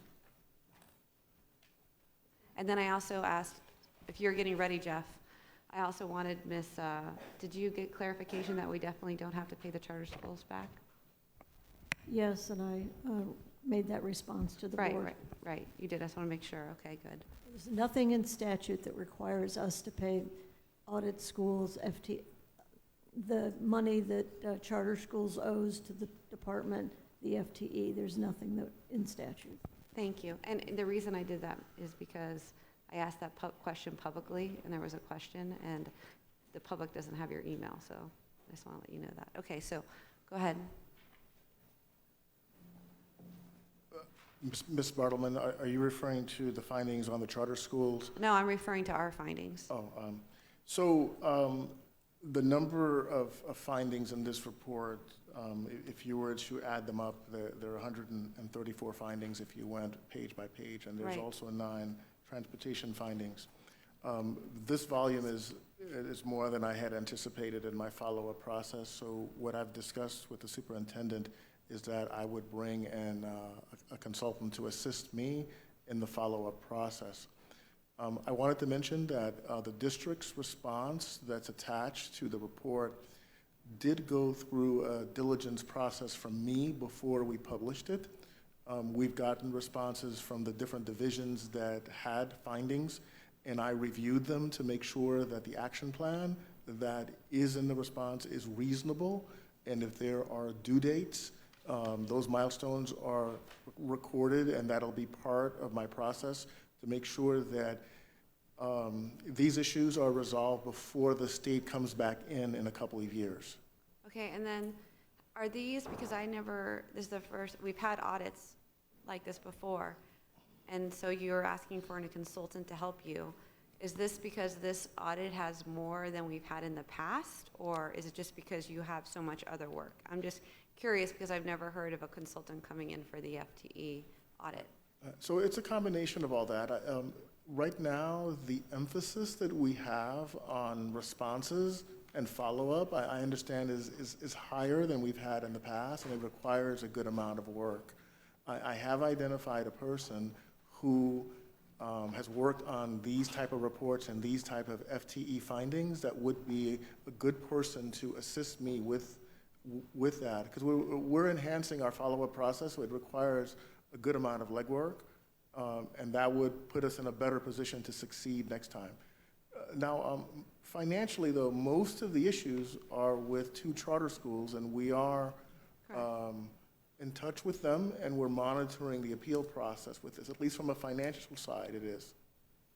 So the answer to your question is yes, I do need a little bit of help on my bandwidth because of the standards that we have for follow-up, and of course the number of findings that are here as well. Okay, so I'm not as concerned with the charter schools as I am with our follow-ups. And a lot of these come from our departments, our schools, and our and transportation. So is there a point person, like Yes. ELL folders, ESE folders, teacher certification? Those are all that were cited. And we're looking for every penny, so these are possible penalties that, even though it doesn't rise to the level of their dollars, we have to be accountable, and if there's an increase in the number, we need to find out why there is, what changed in our systems that we have these errors.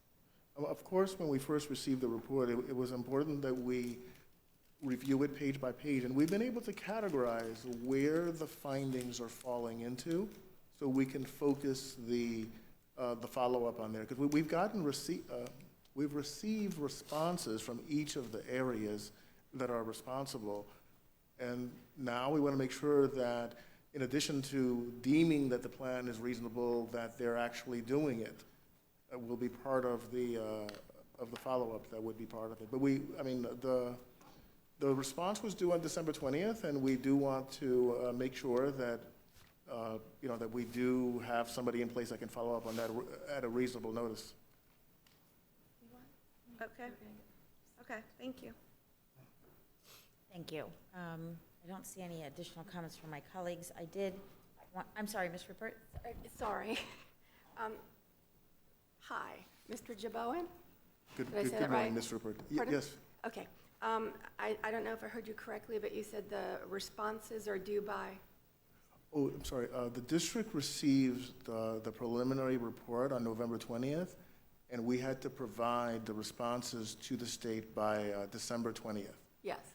Now, within the responses that we have, some of the departments that gave us responses to the findings, some of them have said that they've already done their corrective action. So in that particular case, I take it as the due date has already passed. But some of them are into the future, and we had them state the date that they would do their action plan. And so we do want to hold them to those dates. Okay, so you have a whole year. Is that what you're saying? Well, the state we anticipate will come back in 2 years, but we're not going, I mean, I anticipate that we'll do some follow-up over the summer. It'll be part of our plan that we will bring in. Can I clarify for a second? It was December 20th of 2019. Our Yes. response was already submitted. Okay, because he was saying another 2 years. That's why I was getting confused. Right. So she asked a different question. The December 20th was 2019. Our response was already done. You're referring to the fact that there will be another Yes. in 2 years. I'm sorry if I misstated No, that. no, I just Ms. need to Korn is clarify. correct.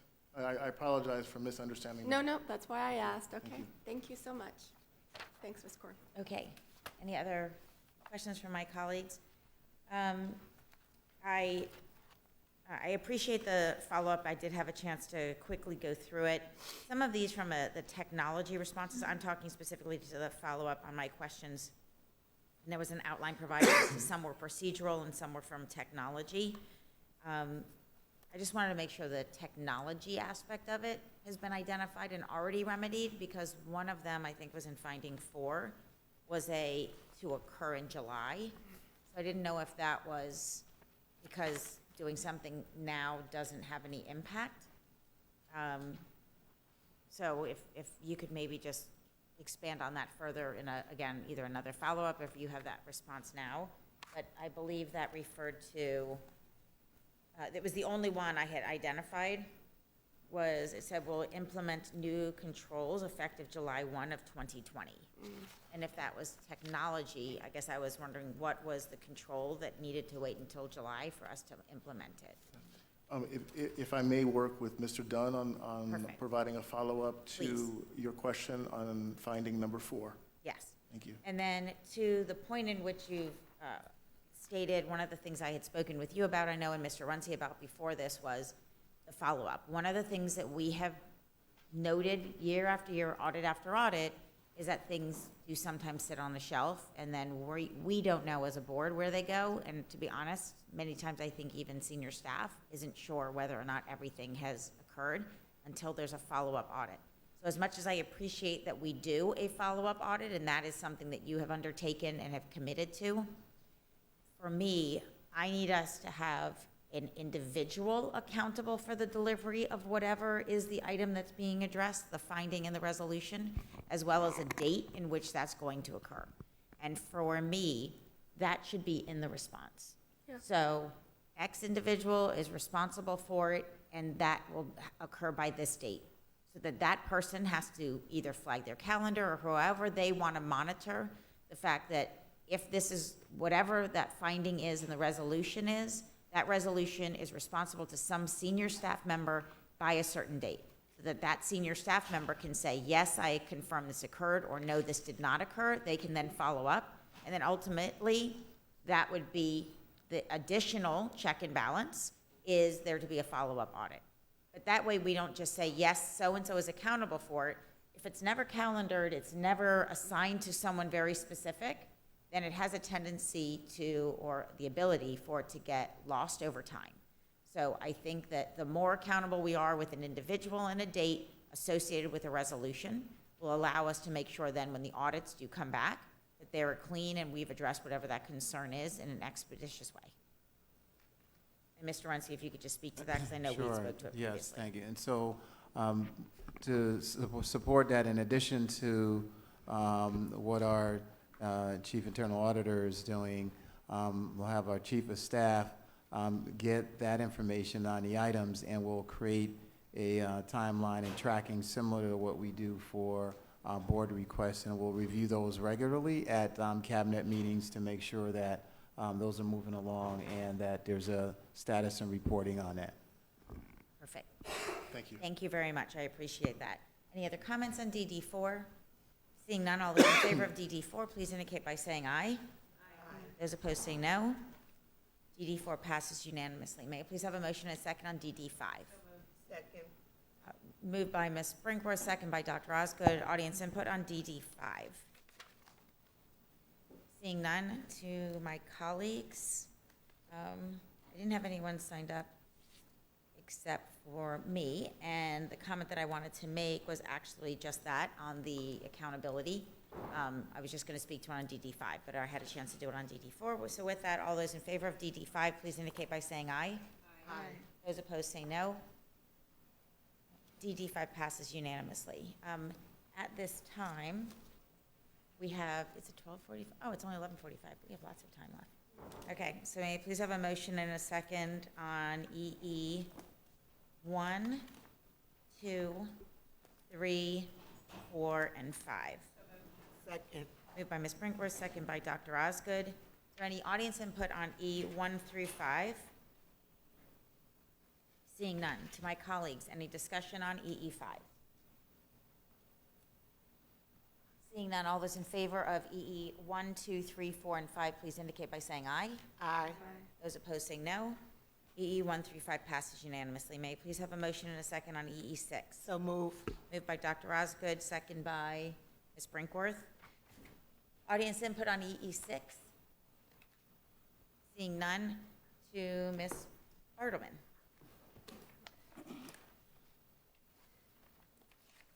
And this is double E. Oh, this one I did get the response. There is no other, this is the total cost. We're not doing any consultants or anyone else. No, it's all, when the student sets up, there's one cost. Just Okay, one, there's no perfect. additional costs. Thank you. Thank you. Okay, to my colleagues, any additional comments? EE 6, all in favor, please indicate by saying aye. Aye. Any opposed, say no. EE 6 passes unanimously. May I please have a motion and a second on EE 7, 8, 11, 12, 13, 17, 18, 19, 20, 21, and 22? Second. Moved by Ms. Good, second by Dr. Osgood. Is there any audience input on the multiple items? I will. To my colleagues, are there any comments on, those are the items that I did not have anyone indicate they had anything to say, anything about, okay? So all those in favor of EE 7, EE 8, EE 11, 12, 13, 17, 18, 19, 20, 21, and 22, please indicate by saying aye. Aye. Those opposed say no. All of the previously mentioned items pass unanimously. May I please have a motion and a second on EE 9? Second. Moved by Ms. Brinkworth, second by Ms. Rupert. Audience input on EE 9? Seeing none, to my colleagues. Ms. Alhadeff. Thank you, Madam Chair. So this is for an additional request amount of $257,000 for bottled water and dispensers throughout the district. So for a total value of $720,000. So for me, I can't support this item because I feel that we need to try to use reusable water bottles, and instead of having the water bottle, and this is kind of going to correlate to what I'm going to say on EE 10. And I just think that we're now increasing the amount that we are funding for the water bottles, and I cannot support that. Thank you. Thank you. My colleagues, Ms. Brinkworth. Thank you, Madam Chair. So I just want to understand, because I know that when there are issues that are unavoidable, for instance, we've had several in the city of Fort Lauderdale, where there is a requirement, a boil water notification, that the bottled water is what is utilized. In addition, it's my understanding that when, as I know it recently happened at one of the schools in District 3, when a school is on a code that requires students to be evacuated from the building, bottled water is delivered to the students. So in those instances, refillables would not be able to be utilized. And so I just want to have an understanding that those are the things that are driving the utilization for those type of instances is what's driving the use. So I'll start. Maurice Woods, Chief Strategy and Operations Officer. I just want to say good morning, board members and superintendent. Morning. Haven't had the opportunity to do that just yet. You're absolutely correct, Ms. Brinkworth, in that in the majority of the instances, or in a lot of the instances, we do use bottled waters for emergencies, hurricanes, boil water, alerts, et cetera, et cetera.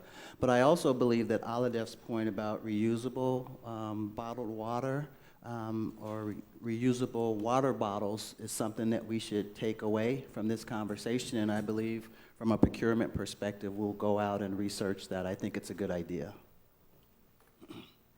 Yes, Ms. Brinkworth. And along those lines, I know that some of our facilities do have the water fountains that allow refilling of reusable bottles, but not all of our schools have that.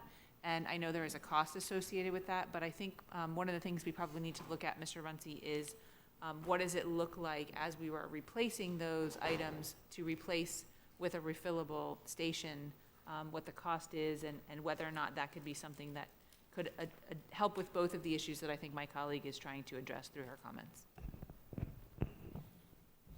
Madam Chair, Jeff Moakman, Chief of Staff, I would echo what Mr. Wood said in terms of the largest user of this particular contract. I just do want to also clarify that the spend authority is in conjunction or is a function of the renewal for the next school year. It's not an increase for the current term. Thank you. To that point, we anticipate, at least based on what I saw here, that our spend will be the same as it was in the first 2 years of the contract. Is that correct? Yes, it's a renewal, so we're renewing based on the statistics of the financial analysis worksheet, and it's right along the same lines, yes. Okay. And do we have any school locations any longer in which the students are not allowed to use the water fountains? I know that was the case in the past, or are we past that at this point? I'll have to double check with Mr. Henry, but I believe there is still 1 or 2 locations because of lead content from when the school originally opened, where we provide bottled water to on a regular basis. So, and that's the other thing I brought up, is because I happen to have children who attended that school. Otherwise, I would not have any clue that that was necessary at some of our schools. But I know at some point there were multiple schools.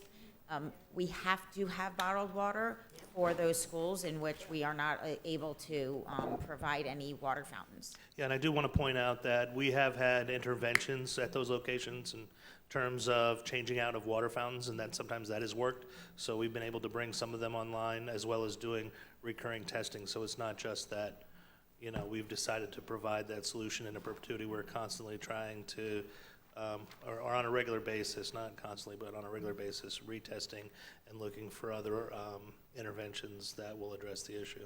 Okay. And also, I know we talk a lot about grants and opportunities with grants.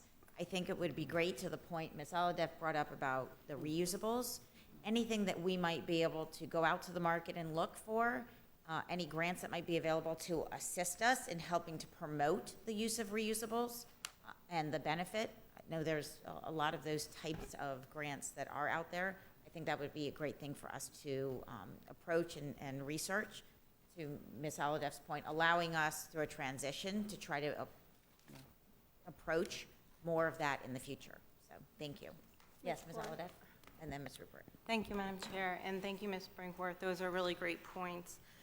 But looking on page 2 of 3, I do see about $15,000, if I'm reading this correctly, being spent on cone cups. Is that correct? So this includes bottled water and the dispensers where there are the cone cups and the large 5-gallon dispensers at different locations, mostly in the administrative offices. Right, so I guess for me, this is what I'm questioning, because I do see the VALT points, if we need that in schools and in special circumstances. But then we're also spending a lot of money on dispensers and cups, styrofoam cups, plastic cups. So I don't know where these are being used, specifically if it's helping our students and our schools. So I can't support the item. Thank you. Thank you. In addition, oh, Ms. Rupert. Yes, actually, I'm going to do a Mrs. Bartleman puddle jump. We have an old waterfall, that would be super helpful. A water cooler in the lobby here as you go towards the bathroom. You know, a water fountain, okay? It's been broken for at least a year, and I'm not sure if we actually have the ability to have our public drink water besides buying it from the machine. But I would just kind of like to pre-ask here that when you price them out, I am seriously having trouble here, and that we would possibly want to make sure that we're taking care of our employees and the people that attend our meetings. Because you know what I'm talking about? Yeah, it's the water fountain that was there, we all used, it's not working. We need something else besides having everybody go and get bottled water. So, just a point. Thank you. Thank you. All in favor of EE9, please indicate by saying aye. Aye. Those opposed say no. No. Please let it reflect 7 yes and 1 no. Thank you. A motion and a second on EE10, please. Second. Moved by Ms. Brinkworth, second by Ms. Rupert. Audience input on EE10. Seeing none, and I have Ms. Alhadeff for EE10. Thank you, Madam Chair. So my question is, how are we governed by the franchise cities?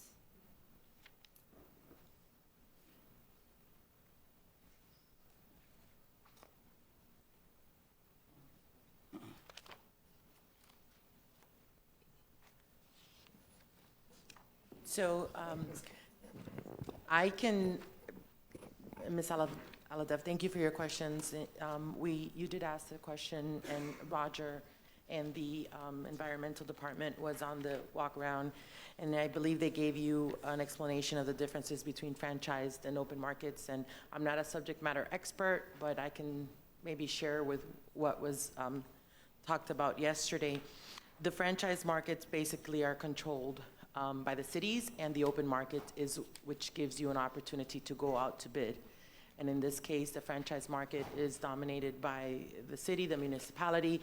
Therefore, chances are that prices might be more elevated if we were to go out to bid, right? I'm just echoing what was explained yesterday in our walk around. So this item that we're bringing forth is for specifically 3 open markets that we had an opportunity to go out to bid. So waste is something, this is specifically only on waste, not necessarily recycled, but waste services. And this one we went out to market, and we were able to obtain responses from, as you can see, the different vendors. Though it is an 18% increase, as we stated in the item, it is the lowest bidder compared to the other 2 bidders that were significantly higher. Again, this is an opportunity that allows us to go out to market and get better pricing than the franchise ones that are already imposed to us based on the municipality, and that happens on a commercial basis as well as a residential basis. Depending on where you live, you're basically imposed whom you have to use for waste. Thank you. I don't know if my colleagues has this paper, but just like one example, in the franchise market, the cost per cubic yard is $21.03, but for the open market, the cost is $3.91. So I don't know, Ms. Myrick, if we have the opportunity to possibly go back to the other cities besides the 3 in the open market to maybe have that conversation where they could be on the open market instead of being franchised. It would save the district a lot of money.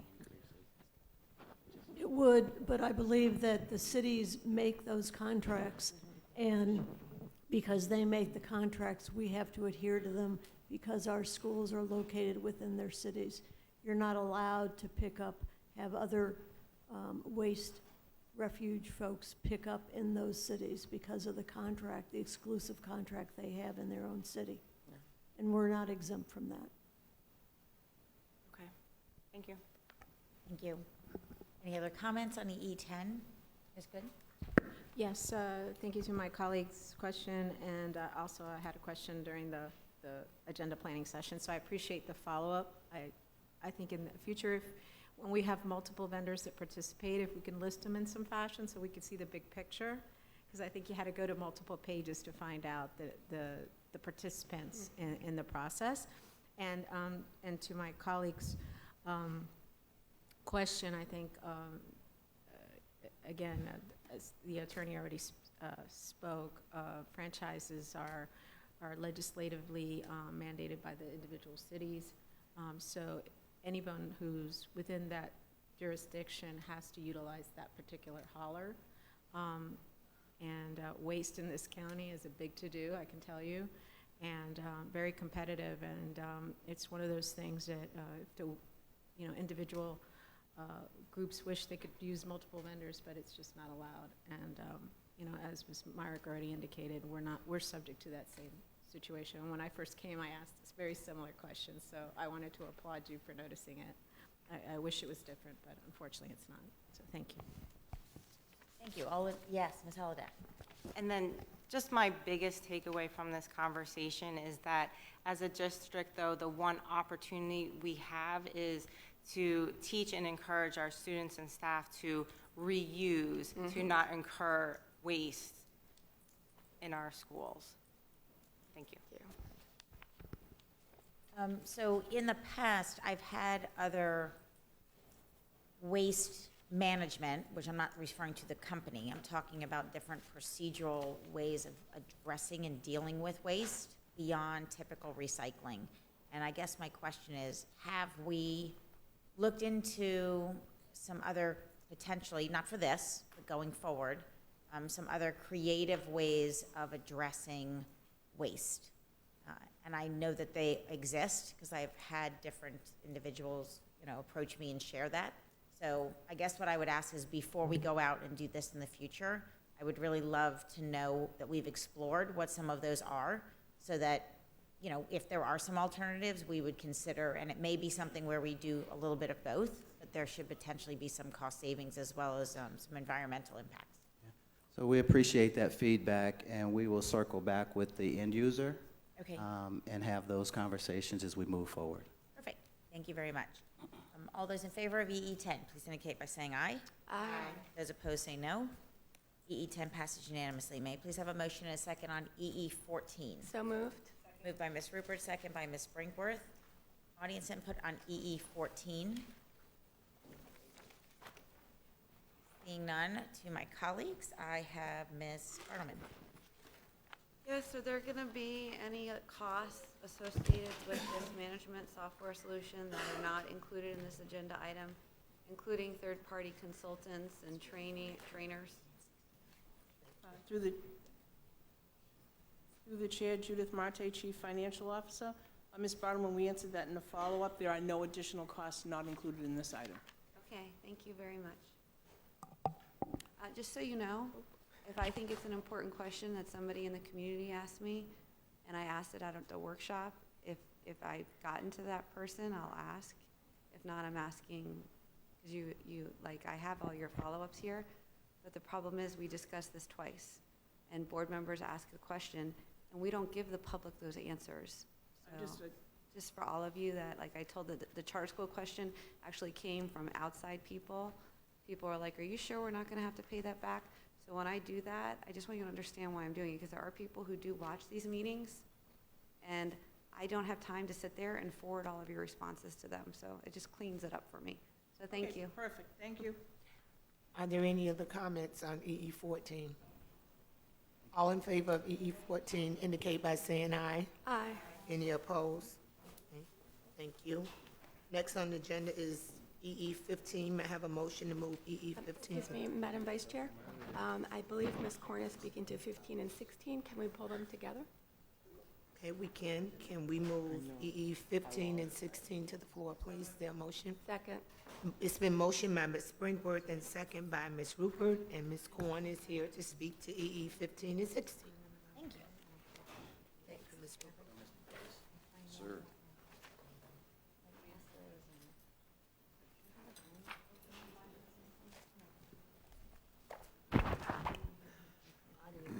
Is there any audience input on EE 14, EE 15 and 16? Ms. Corn? Thank you. Thank you, Ms. On EE, I'm going to speak to EE 15 and, EE 16. And the question here was, when it came to the, EE 15, is there something?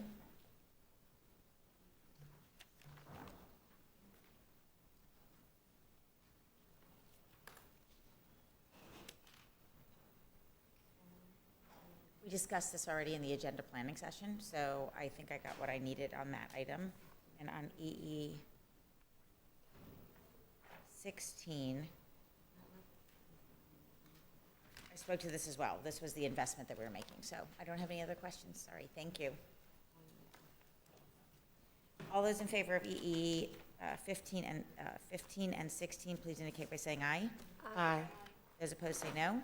EE 15 and EE 16 passed unanimously. May I please have a motion and a second on FF1? Second. Moved by Ms. Brinkworth, second by Ms. Rupert. Audience input on FF1. Seeing none, to my colleagues, any comments on FF1? Seeing none, all those in favor of FF1, please indicate by saying aye. Aye. Those opposed say no. FF1 passes unanimously. May I please have a motion and a second on HH1? So moved. Moved by Ms. Rupert, second by Ms. Brinkworth. Audience input on HH1. What are we on? Seeing none, to my colleagues, Ms. Al-Hadaf. Wait, Elma. Elma. Thank you, Madam Chair. This morning, I received the HH1 item here at the dais. And in the top right corner, it says, this agenda item, HH1, has replaced the now deleted B1 item. And it looks like my initials. Where's that? Yes, please, Dr. Nesmith. Madam Chair, Leo Neesmith, Director of District Administrative Services. Mrs. Al-Hadaf, just as a clarification, that is my initial, LN, and I wanted to note that that was my note to the board members as to why you received that follow-up in that format. Okay, thank you. And not the typical standard staff follow-up template. Okay, thank you for that clarification. Thank you. So last week, I was in Tallahassee testifying in front of the House and Senate regarding panic buttons, which is on our legislative platform. The next day, I was in shock as I watched the meeting and saw my integrity questioned, while publicly I was accused of copying and pasting a memo on board attorney letterhead.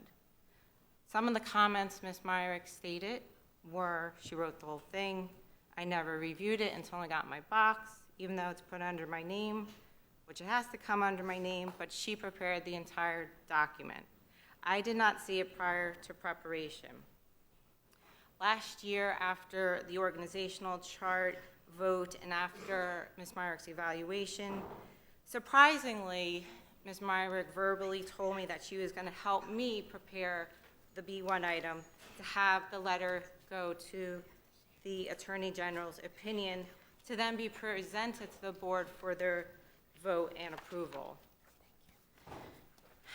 As I found out that I, as one school board member, could not ask for this opinion officially from the Attorney General, that I needed the majority vote from my colleagues to request the opinion. On October 25th, 2019, I sent an email to Ms. Myrick codifying our verbal conversation that she would prepare the letter for my B1 item, and she emailed back confirming. In a workshop, Ms. Myrick handed me a file folder with the drafted letter you saw attached to the B1 item, which was the exact B1 item that you saw in the workshop on February 19th. With the reorganization of the chair and the holidays, it took some time for my secretary to have the B1 item go through APG. Can someone from APG tell me why this wasn't questioned to Ms. Myrick, or why someone didn't call me at the time to discuss it? So, Madam Chair, Leo Neesmith again. So, Mrs. Al-Hadef, B1, and for that particular APG session, I actually facilitated that session that afternoon, and it was my decision as a facilitator to not discuss that B1 item because for myself, there was not enough background, and actually, considering the nature of the particular item, I wanted to wait to get and discuss that item with Mr. Moquin first. So for that, again, that afternoon, it did not go through APG, and I indicated that during the agenda planning session. Thank you. And if you look on the HH1 item today, and if you look at the last line, you will see an S drive. And then you will see a V after that, and it says all work, use, School Board of Broward County memos. Ms. Myrick, who prepared this HH1 item today? I prepared it in consultation with other attorneys in the office. Who specifically in the office? Mr. Vignola. Thank you, Mr. Vignola. So this S drive, this explains the origin of this memo today on the letter for our HH1 item, which this is the path, this is the file path of this letter. And in the workshop last week, Ms. Myrick, you said that this letter, well, Dr. Osgood said, Ms. Myrick, you're saying that this letter has to come on your letterhead, come from your office. And Ms. Myrick said, yes, that is correct, and it really needs to come from my office. Now, if you look at the original B1 item, and I made copies for my colleagues from last week, and you look at the end of the letter, there is an S drive, V, all works, use, and then there is some other different file paths. But this is clearly the file path. Also in the information that I just giving to my colleagues are emails that I had with Ms. Myrick on October 25th, 2019, which codified our verbal conversation in the email that she would be preparing the B1 item for me to present to the board. I find this incredibly troubling. I believe, Ms. Myrick, you owe me an apology. You owe this board a formal apology. And I'd like to ask my colleagues to have a formal investigation into what happened. As for the HH1 item before us today, I want to make sure that with 100% certainty that we as a board, that we are not neglecting our duties specifically outlined in law. I believe the intent of the law was to create a reporting structure specifically because any other reporting structure would be compromising and that we are not circumventing the law. By getting this opinion, I'm affirming that the board voted right by having the internal auditor report directly to the superintendent and that the board is not breaching their responsibilities. I urge my colleagues to speak with the State School Board Association regarding this information as another resource for guidance.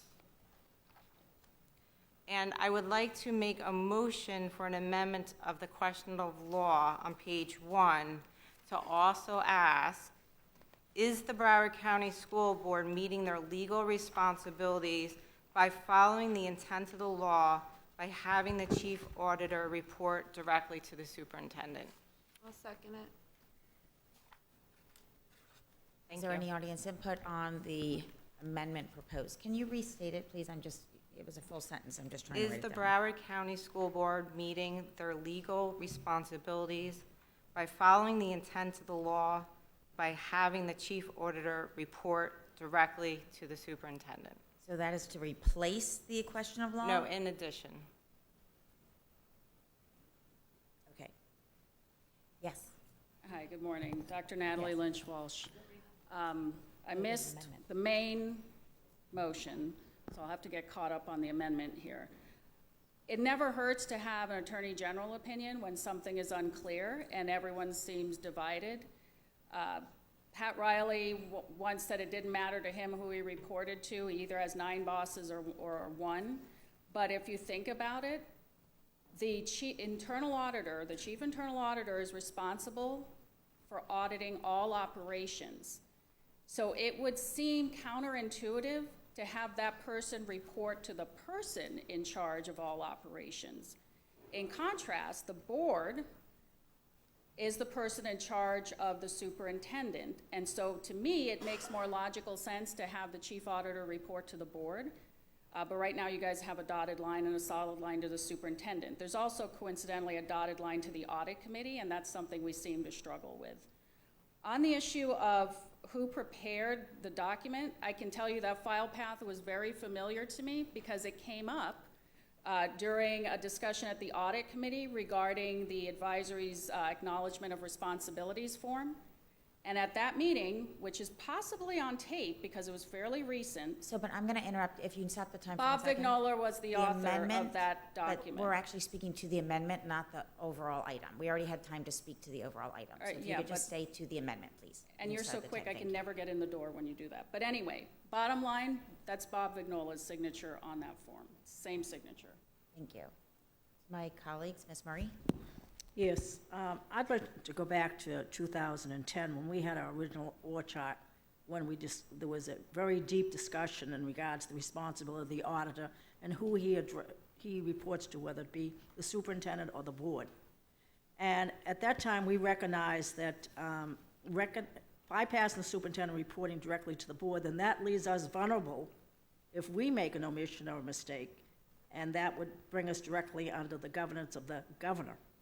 So I think that the way we're going about this and asking for an opinion is solid to me because we have already done our homework and put this in place. The law has changed a little bit this past term, and we need to tweak this. Then I think that's the direction that we need to go, is to ask those questions. So I don't want to sound evasive as a board member, that I don't want to take the responsibility, but you've got to look at how this all works when things don't go right. So I'm going to ask my colleagues that at the moment, we speak to the amendment, which is adding the sentence about adding, in addition to what's here, the question being, is the Broward County School Board fulfilling its legal responsibility by having the auditor report directly to the board, to the superintendent? And then we can go back to the larger conversation so that we can speak to this and then go back to the larger. Dr. Osgood? I think the amendment is what we should have had on the initial document. Thank you. Ms. Good? Yes, and so I know it's somewhat awkward, but since the amendment proposed will be in the letter that's signed by our attorney, I just want to make sure that she has an opportunity to speak on the proposed amendment. I think it's the professional thing to do. I have no problem with the amendment. Okay, thank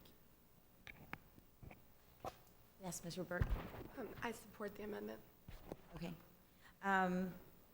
So I was actually not able to support the original motion, as I think that it was not a appropriate use of the Attorney General's time. I believe this amendment, though, is speaking to something different than what we have specifically asked for in the past, and does speak to something that gives us an opportunity to get that opinion, which I think hopefully gets to what Ms. Alladeff's intention is. So I can support the amendment. Unless there's other colleagues, all those in favor of the amendment, please indicate by saying aye. Aye. Those opposed say no. Now going back to the larger item as amended. Any additional comments on the larger item amended? Yeah. Ms. Bartleman? Ms. Myrick, do you want to respond to anything about the process? Because the question has been brought forward and it is a concern. Well, I do remember giving Ms. Aladeff information back in October. I do not remember giving her a draft letter.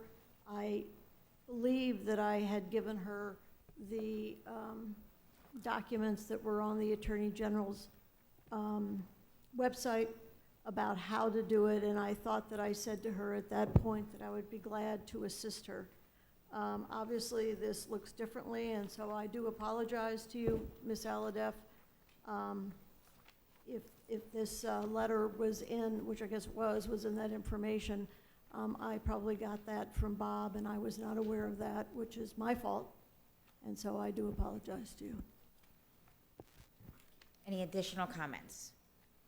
All those in favor of HH1, please indicate by saying aye, as amended. Aye. Aye. Those opposed say no.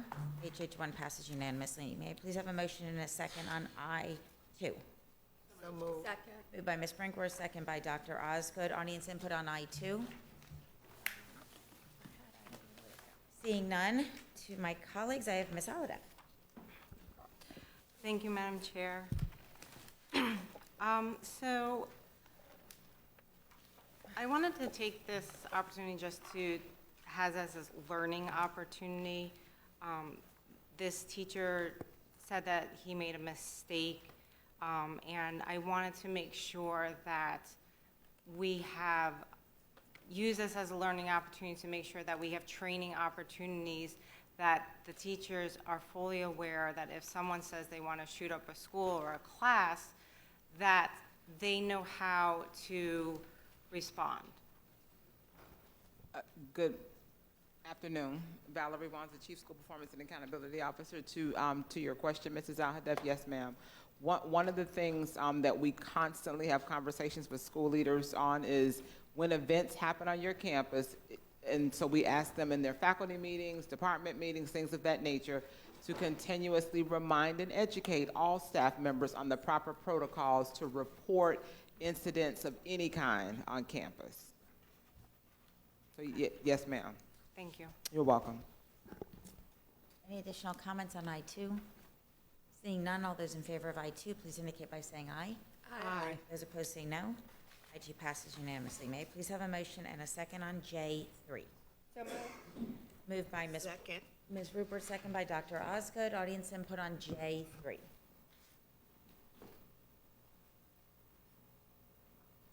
I have Ms. Bartleman. So in this meeting, the last meeting, I asked for follow-up on J3.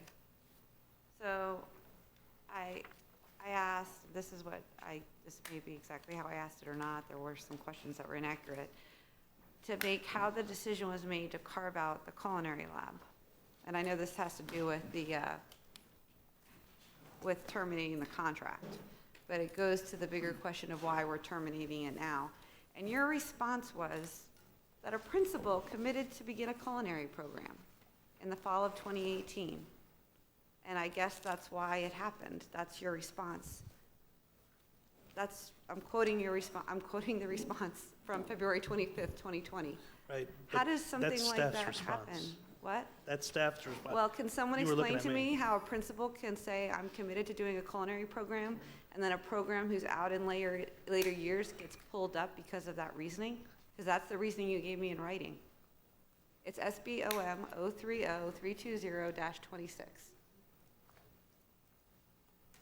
Frank Girardi, Executive Director, Capital Program. I know there were discussions when we first took over the program about bringing the culinary lab forward. And the issues we were having with getting permits, we looked at it, and I really can't tell you whose decision it exactly was on moving that forward. So it was brought forward. It was a small project that we did CSMP, and it was completed. With that, I will use that to jump into something else, is that because of that is why we're terminating LIMCO now. Because they could not get in, they couldn't get through the culinary lab to get that project done.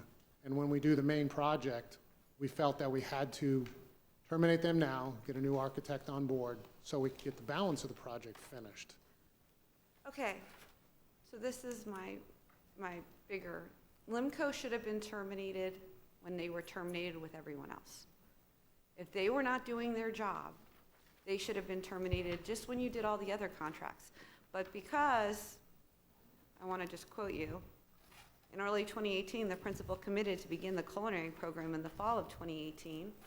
You determined that you weren't going to terminate them on that job, and now we're terminating them for the rest of the job. Well, this does not work for me as a board member. The fact that nobody knows who made the decision to carve out this project and push it forward. The fact that every LIMCO contract was terminated because you found them to not be a responsive vendor, except this one to get the culinary lab done, and now you're terminating for the rest. You are then incorrect. Why weren't they terminated then, Frank, with everybody else? I will tell you why they were terminated. And what your statement is totally incorrect. Okay, so and I fix will it. straighten it out right now. Okay. They had 6 projects, of which we terminated 5. I may not be exact with the numbers. Mm-hmm. That project was almost ready for permitting. The thought was, why start with a new architect at that time, take the other 5 away, and let them concentrate on one project? We don't need to throw the baby out with the bathwater. If that was, we made that decision, it turned out to be a wrong decision, and I'll tell you it was a wrong decision. We did not know how bad they were until they actually got into construction administration. So we gave them the opportunity. Why get rid of them on all? We were almost at permitting. Let them focus on one project. It was determined they can't even do one project. It had nothing to do with the culinary lab. It had to do with the whole project. Okay. And you don't know who moved the culinary lab forward? It was something that was done over a year ago, maybe even longer. And the bathrooms? The bathrooms were part of the culinary lab because they needed to renovate the bathrooms because it was across from the culinary lab. This, Go ahead. I can add, Ashley Carpenter with Atkins, the STEM labs always included the renovation of those restrooms as well. That's just part of the STEM scope from the beginning. Okay. I'm going to not ask any more questions because I'm getting too feisty about this. Sorry. I'm very disappointed in this whole thing. So I'll let somebody else go for now. Thank you. Thank you, Madam Chair. Thank you, Ms. Bartleman, for your questions. So at the time that that staff brought before us the termination of LIMCO, at what % was LIMCO on the Western High School? I believe it was going into the building department. They were at 100%. For the entire project or only for the culinary? For the entire project. Okay, so at this time, if we're terminating LIMCO on the remainder of the Western High School project, what are we terminating them from? Do we have the, I don't know if we have the permit yet. I'm going to ask Mr. Jardine. No, we do not. But the design drawings were at 100% and submitted already for permitting. They were going in, yes, ma'am. They were being submitted. They were not submitted yet. So there's a step in between when the designer finishes the 100% and when it goes to the building department for permit. The step is we call it HERE back check, but yeah, it's a back check, and the drawings were in an unfortunate state, I would say, where it's taken a long time in that back check with comments back and forth to try to get the drawings to the point where they're ready to go in for permitting. Thank you for that. When did the construction of the culinary area begin? It was late spring of last year. And when did you recognize that there were difficulties with the designs that had been submitted for permitting and the construction began? Because I heard something about you did not realize how poorly it was designed until you got into the construction. We had received the LOR. We hired the contractor, as soon as he got on site, there were numerous RFIs and ASIs that came up. And at that point, we realized there were significant challenges with the mechanical, electrical, and plumbing design. And when was that? Early, before, probably May, June, as soon as we got started. So my question, Mr. Runcie, is why is this item before us now and it didn't come before us sooner? If we knew that there were issues, we had already terminated them for convenience on previous projects for non-performance. I don't understand why we're here now rather than earlier, because what happens from this point forward in the Western High School project for the remainder of the project? Because if the drawings are that bad, we're not using their drawings moving forward. Are we hiring a new design firm to redesign? There will be a new firm brought in, and the hope is that their architect that's on the project will be picking up the project. They would be the second firm that we negotiate with. They were the third-ranked firm in the original Q set. And if I could clarify a little bit more on that, this is a project where the architect is not the lead consultant. The mechanical MEP is the lead consultant, and that's LIMCO. The architect is a vendor of LIMCO. That architect just happens to be at next in line or second in line of the QSEC process. So the architect has been working on the project, and it was with the help of the architect that got us through the culinary lab. So I understand that, but Mr. Runcie, my concern is this. You're well aware, we're all well aware that design delays are plaguing this program. And so if we were aware that there were issues with the design, rather than further delay what might occur at Western High School for the remainder of their project, when we knew that there were difficulties with the design at that time, in my opinion, we had already terminated them for convenience on many other projects. That information should have been brought to this board and the decision should have been made. I don't know why that wasn't the decision, why the timing is what it is, but we cannot afford design delays anywhere on any project for any reason anymore.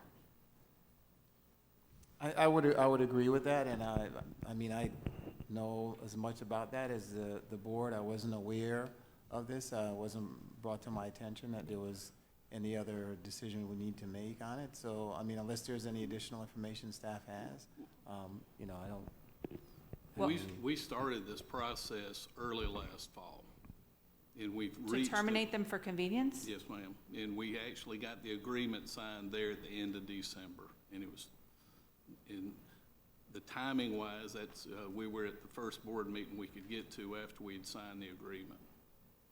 I find that very difficult considering we had already terminated them for convenience on other projects. So I'll just leave that there, but I will say, I'm not gonna make a puddle jump right now, but I have significant questions with regard to a carve-out and the use of a CSMP when there were other opportunities across this district, in my opinion, to do the same thing that we did not do.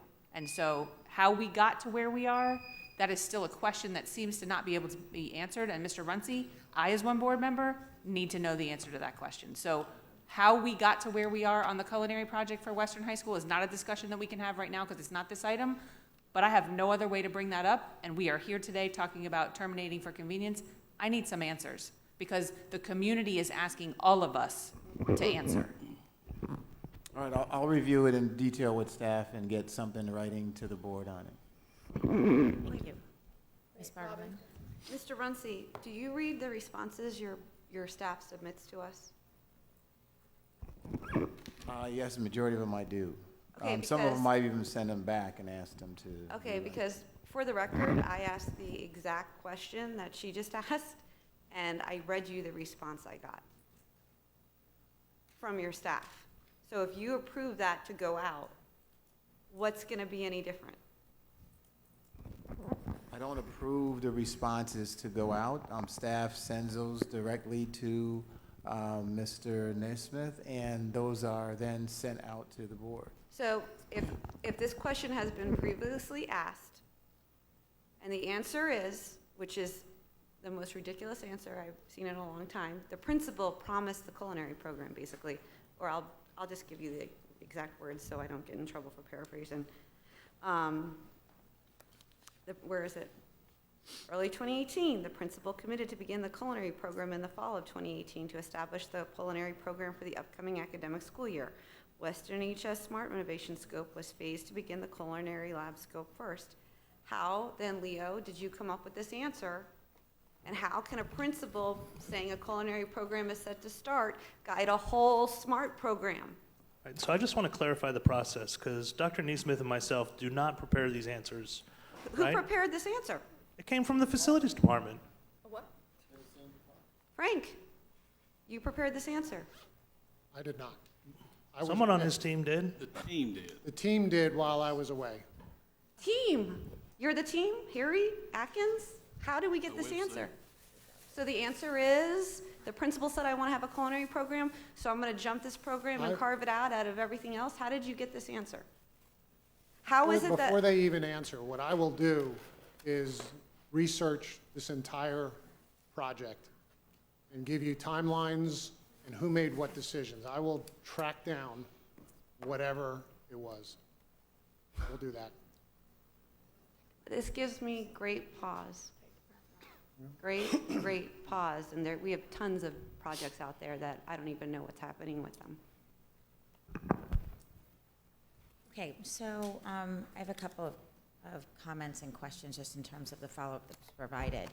It says that there is a 3 to 5 month delay anticipated, but from what, but it also says further that once determined on who the successor architect is identified, the negotiations will be held. But what was just shared today in the meeting is that the successor architect is the one who was actually already preparing the plans under LIMCO. So was that not knowledge that we had when this response was provided? Can I speak to that? Okay. Thanks for the question. Actually, the successor architect is not somebody who's been involved with the project. The number 3 architect is the one who has been involved as a sub to LIMCO. So we haven't been able to talk to the firms really about this project because we have to wait for the termination, but now procurement will reach out to them and then we'll start to have the discussions of if the successor architect wants to take over the project, and even if they do, they might be able to utilize the same sub that LIMCO is using, who is quite good, and then if they pass, then we can go straight to the sub that LIMCO is using. Okay. Nothing can be talked about until the termination is approved. Okay, I misunderstood. I thought staff just said that we were already talking to the successor architect because he is the one who was working under LIMCO. That is not true. Okay. Well, no.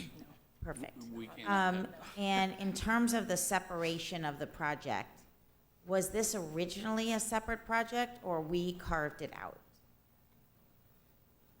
It was expedited to accommodate the instructional needs of the school. Okay, so just this portion. So Yes, originally just it was contracted together. Yes, ma'am. And then this was carved out specifically separately. But at the time, our intention, because we did not cancel the contract, was that we were proceeding with them on all of the work. On the balance of the scope, yes, ma'am. So what LIMCO was the purpose of carving it out if we were still using LIMCO on the entire project? What was the purpose of the carve out? If we had already canceled the other 5, to your point, Mr. Hardy, that you said we wanted to get them focused. So now they're focused on one project, Western High School. If it was contracted for one, why did we carve out and then just not proceed with everything simultaneously? We didn't have the letter of recommendation. We pulled out the culinary. We got a LOR on it. We allowed the CSMP contractor to move forward while we finished the design on the primary GOB project. Okay, but I thought you said we were at 100% plans, and that's why. He was having to go through, okay, let me try to clarify, please. The decision to pull out the culinary was made, so we asked them to please get the LOR on that piece of the project so we could get it under construction and try to get the space ready for kids ahead of the balance of the project, because we realized LIMCO was facing challenges on getting through the process to get us LOR on the balance of the project. Okay. I believe I recall back then that there was a discussion when we canceled the others. We did discuss the fact that they were keeping one project. Correct. And that we thought at the time, because this was shared in a public setting, we were told at the time that we anticipated with them being able to be this focused and the additional support from the district, they were going to be able to move forward successfully on this one project. At that time, were we already considering the carve-out, or did that occur at a later time? I believe we had already started the process of expediting the carve-out for the culinary, because I think we did the termination for the balance of their projects like in January, February. Okay. And So I don't know that I need to go down this path further, other than to say, I would also appreciate, as my colleagues have asked, a very specific timeline as to how this was decided. The reason isn't as much the timing of it as the process of the decision. Because it is unique that we take a project and then just carve one piece out without the board having some discussion as to this has now become a priority project, which, by the way, I agree that it's a priority to have had the culinary open for those courses, and I've been in the kitchen now and I've met the chef, and he's fantastic, and the kids are loving it, and so obviously there's a huge benefit at Western. But the larger decision, because as additional decisions are made, this board needs to understand how a carve-out would even be considered, and then what steps does it require for that to even be a consideration? And then next, what are the determining factors, and once the request is made, that the decision is made to actually go that path? And then what are potentially the repercussions by doing that? So my interest in the timeline is, why did it happen? What were the steps? And what were the protocols to get it to that final decision? In the meantime, I am certainly going to support this item, because this is a contract that needs to be canceled. So with that, any additional comments? Yes, Ms. Brinkworth. So, thank you for your questions, Madam Chair, with regard to process, because for me that is one of the main concerns that I have, especially given the fact that from a very early time, I asked that in phasing of projects within our schools, that we look to phase by using culinary, STEM labs, media centers, those things that would have the most direct and immediate impact to our students' learning and educational experience, that those buildings be phased first, because those would be the things that the community would be able to see and touch and experience. While we're doing the roofs and the HVAC, those should be the buildings, if possible, that we should phase first, and we should make every effort to do that. In having this conversation about a carve-out for a particular program in a particular building, I can't help but sit here and think about the only weight room in this district that isn't complete, that is in a separate building from the rest of the campus, that is my understanding that design drawings have already been done for a very long time, because nothing changed when the scope changed for that particular building. So I'm frustrated in knowing that there could have been other opportunities that we didn't look for. So how did this opportunity occur? So thank you for asking the question about process, because for me, we need to understand what the process was to get to this particular carve-out and why it was not considered for other projects. Thank you. Thank you. All those in favor of J3, please indicate by saying aye. Aye. Any opposed, say no. J3 passes unanimously. May I please have a motion and a second on, I'm going to take JJ 1, 2, 3, and 4 together, as I only have comments on JJ 1. Moved by Ms. Good, second by Ms. Brinkworth. Any audience input on JJ 1, 2, 3, and 4?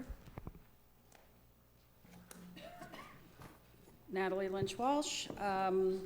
So JJ1 is an example of why it's important to know what your reserve balances are, which was a question brought up at the last workshop meeting, because the board is being asked to keep approving all of these budget increases without really understanding how much money you do or don't have in reserves. And there's still a point of contention over whether or not the total project budgets are in your DEFP or not. Because as of today, as of your last board meeting, you completely depleted for the rest of the year your SMART reserves. And you're chomping your way through your unallocated reserves, as Ms. Marte put out in a memo. But what is not clear is where you're going to get any more money and how much more is lurking out there.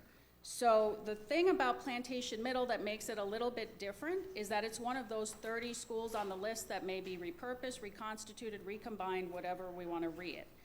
And so while you could certainly make an argument that all buildings need a roof, all buildings might not be what they are today, tomorrow, so you don't know if you need to be spending whatever the current budget is for the media center piece of it. And the same would be true for any of the 29 other schools.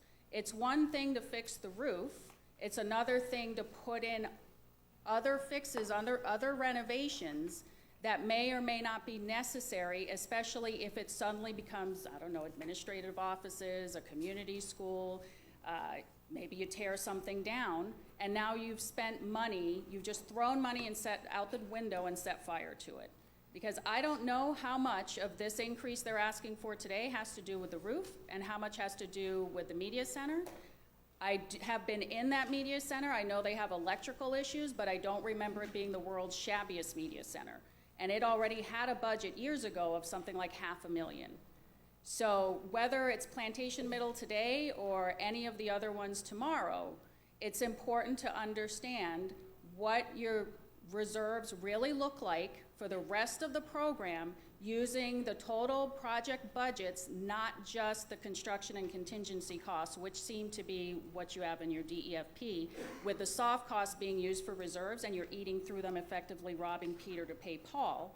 And the running total that you've been given so far, understand you're at 34 million. If you have a hurricane this year, next year, whatever, that's all you have. I don't know where these additional funds are coming from, but they don't exist yet.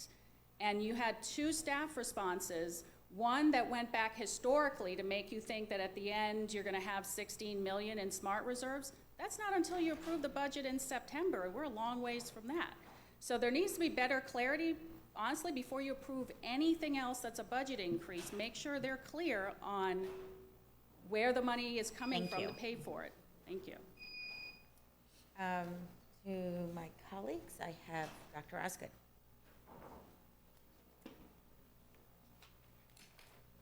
I'm gonna pass. Okay, Ms. Bartleman? Yes, so to the budget question, we met with Ms. Marte yesterday. Were you able to confirm the soft costs? Okay, so part of the issue is when I got my response about, the reserves, she did a really good job going backwards, but the question did not reflect the question that I asked on tape, which doesn't surprise me all the time because I'm all over the place, Leo. So there was you face the question. I didn't want a history lesson of past reserves.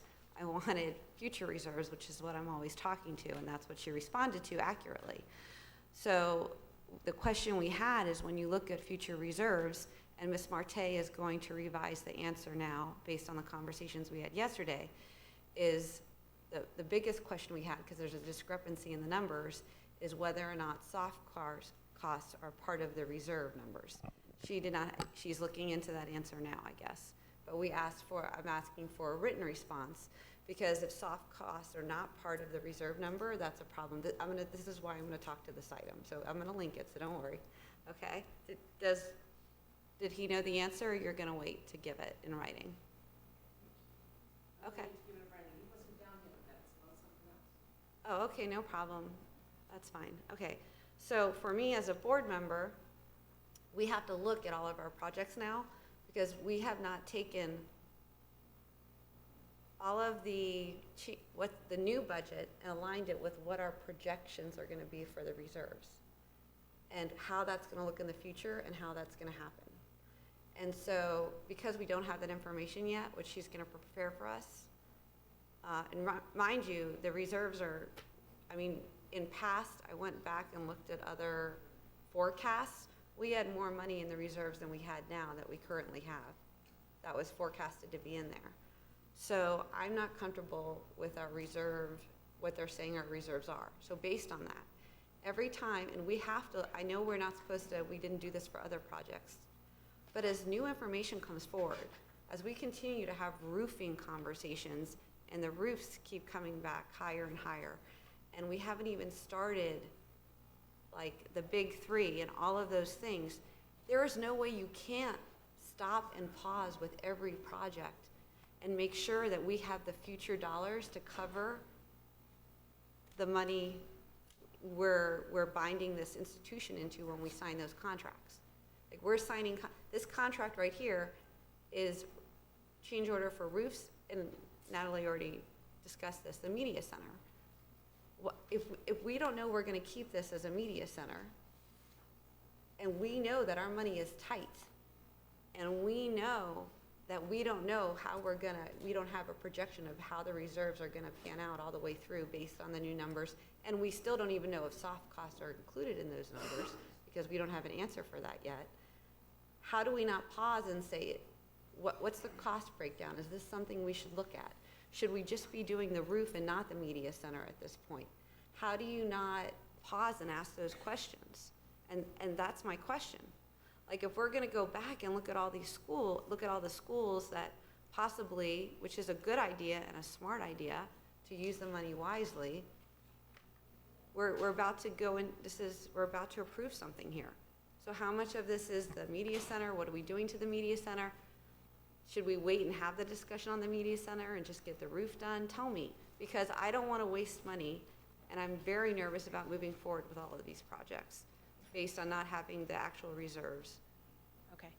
Thank you, Ms. Bartleman, for the question. I mean, I just ran a quick calculation, but the media center is only 3.6% of this entire project. Which is how much? Well, it's under $200,000. Okay. That's a drop in the bucket for this construction job. Obviously, the majority of it is the roofing and the HVAC. So, I mean, I can't answer the question about if you should do it or not. I'm just saying it's a very small percentage of the project. Okay, and I understand that, but to the layperson, $200,000 here, $200,000 there, this is what everyone's always talking about. We say, but it's just a little comparatively. But when you add all of that money up over time, it's a lot comparatively. And so we're gonna go in now, and refurbish a whole media center that we're not even sure if we're gonna use. And what are the detriments to doing that? And when will we know, Mr. Runcie, the decisions we're gonna make on these schools? Because there are gonna be a lot of projects that come forward with more than a media center, and we have to have, $200,000 to me as a taxpayer is still a lot of money for something that may not be used, because we haven't made our decision. So, Mr. Runcie, what is gonna be your path for helping the board make these decisions? I'm working with the CFO to ensure that we have sufficient cash flow and reserves to be able to provide for the funding for these projects, and we'll update the board on it. That wasn't my question. That wasn't my question. What's your question? My question was, how are you gonna have us move forward on deciding whether or not we're gonna do media centers and things like that when we don't know what we're doing with the buildings? Did you listen? Wait, when we don't know what we're gonna do with the Well, buildings? when we're talking, we have a whole repurposing conversation going on. No, not at this time, we don't, and if we do, that's gonna take quite some. We just had a workshop, we said we postponed those things, we're gonna have some fairly extensive conversations with the community, so I'm not Okay, sure how that's. this is how it goes. We're So do signing a we- contract that we're gonna renovate the media center right now. Yeah. Next year, you're gonna have a conversation as to what we're You mean doing for with park, that for school. Park Trails? No, for Which one are you on, Plantation? Okay. Okay, it's all right. You know what? It's clearly you're not following my conversation, and I think I've made my point. And if the question is, we are gonna have a ton of these contracts coming through, not just this one, and I hate to single this one out. Where we're gonna be spending money to repurpose or remodel rooms that may not be utilized for the purpose they're being utilized now. And we're gonna, not speaking to the roof, Mr. Runcie, speaking to the $200,000 that's gonna be spent on the media center. Are you suggesting that we go forward with all these contracts now, even though they may be part of a future discussion of possibly repurposing them? Like, a school may come forward next agenda item that has a huge STEM item. So is that what you're saying? Just go ahead forward with all these, enter into all these contracts, take on all these expenditures, and then next year we'll decide if we're gonna actually even use the building for that purpose? Is that what you're saying? That comment could apply to any school, and then taken to the extreme, we shouldn't do any work until 2-3 years from now when we figure out if any particular school may be repurposed a certain way. But so I just don't, the school that you have in front of you, I would say, yes, we need to move forward with that. I'm not aware of any conversation we're having about repurposing Plantation Middle School. I mean, that hasn't even come up in our, it hasn't even come up during our conversations this Okay, year about so school, then. so I don't understand why So then, it's under the enrollment, so then my question to you will be then. But under enrollment doesn't mean that Okay, we automatically all right. gonna repurpose So schools. a school that has come up under conversation, how are you gonna handle that one? I mean, well, I think we'd have to look at we'd have to look at the school and the circumstances around it. I can't go and predict and sit here and tell you what schools will be repurposed. And if it's repurposed, we may still need to utilize the spaces there, so I can't predict that. Okay, I guess I'm just looking at this differently. I wanna use the money, make sure we're making the right decision before we sign a contract. Dr. Osgood? You know, this is an interesting conversation, and let me just say as the district board member for District 5, if there's a conversation about repurposing Plantation that myself and the community is not aware of, Plantation Middle, it's gonna be a major problem. The media center in that school is disgusting. We renovated a lot of other media centers in a lot of other areas, and the kids at Plantation deserve the same. As a board, we can decide, no matter what we do in the future with that school, we can decide that the media center is used. That's what the board does. We say and we vote what we want to have voted in. So let me I can address Ms. Bottleman's question because I'm dealing with this with Broward Estate and Parkway. Was in a meeting this week with staff about the smart bond for Parkway, which has a certain scope. In that meeting, we thoroughly discussed only moving forward with items buildings that should have been renovated years ago under the custody that wasn't. So we made a decision to only demolish those buildings because the board has voted to wait and continue to discuss and research the decision about Parkway and Broward Estates. So we're not moving forward with smart bond ideas on portions of the building until the decision is made as to what's actually going to happen with the two schools. But buildings that are 50-plus years old that should have been pushed down under a previous custody report that's still there, we can move forward with those things and push them down. So staff is working with me as the district board member, and you can meet with them. We can't meet together, and they can tell you what's happening specifically when it comes to schools in District 5. $200,000 for a media center. Certainly we have to be concerned about budgets and projects, and we need to look at a plan going forward. But I keep going back to when we first went out for the bond, and maybe I'm the only one that remembered this. We only asked for 1/3 of the money that we needed because we felt that that was what we could manage at that time. So at that time, we already knew that we were not going to have enough money to address all of the facility needs we had because of the lack of maintenance that had taken place prior to this time. So I'm asking for the board to support this item. The school is in desperate need of this roof and this media center. The kids need to be engaged. Our existing media center is okay, but as we have upgraded and made investments in other schools to help our children with literacy and those things we have. Let me deal with the enrollment issue in the city of Plantation. The actual number of kids in the city of Plantation has gone down. That's why we have a lot of the reassignment. When you get with the demography department and you look at the data that's going across the county as it relates to kids in certain areas, I had a conversation with you about all of the elementary schools in a certain portion of District 5 where we don't have the actual school-age kids, and that's why we're looking at doing different things at the campuses. but I'm not aware of any plan to repurpose Plantation Middle School. The first time I heard it actually was yesterday when I was in a meeting with Dr. Lentz Waltz, and she talked about it. So I don't know if it's something going on that I'm not aware of, but I would be very upset, Mr. Runcie, if the staff was engaging in some conversation or some plan to do something at a school that has totally not been brought or communicated to the board.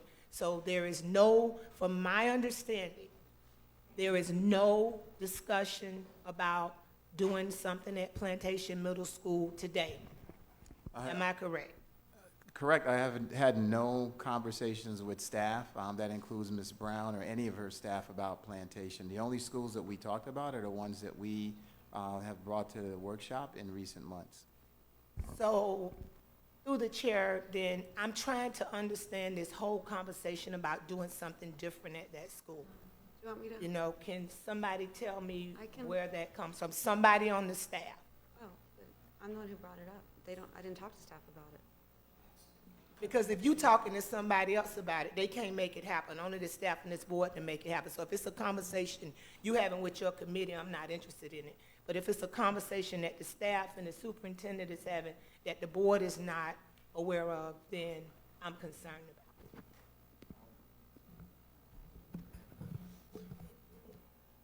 I guess Ms. Brown is on her way up to the Okay. microphone. Good afternoon, Leslie Brown, Chief Portfolio Services. There has been absolutely no conversation with Plantation Middle School, the community, the principal, about repurposing that school. Okay. What I think has happened is because of a recent newspaper article about 30 schools with some type of a title to the article about closure or repurposing, it is leading people to assumptions about decisions that have nothing to do with what we're required to do in Policy 5000. Policy 5000 on repurposing and closure of schools have conditions of at least 5 criteria that we need to look at. It's not just based on enrollment. So there's a lot of work to do and lots of conversations to have, but nobody anywhere has talked about any shifts or changes to Plantation Middle School. Okay. And I'm raising this question because I know that we made another decision to utilize some space at Plantation Middle School that we really need at this time that I can't go into details for safety reasons. So I would be very concerned if now we're talking about repurposing a school, which we've decided to use the space because of the under-enrollment to meet another need that we have in the district. So we're not leasing space and we're able to set up this new division that we added to the district in that space to help us move forward with responding to the MSD Commission, all of the laws and stuff that we have around safety. So thank you for clearing that up and answering my questions. Thank you. Thank you. Ms. Good and then Ms. Bartleman. Thank you, Madam Chair. Thank you, Dr. Osgood. I'm a little perplexed by the tone of the conversations that we're having here. Certainly, any one of us has the opportunity to ask questions.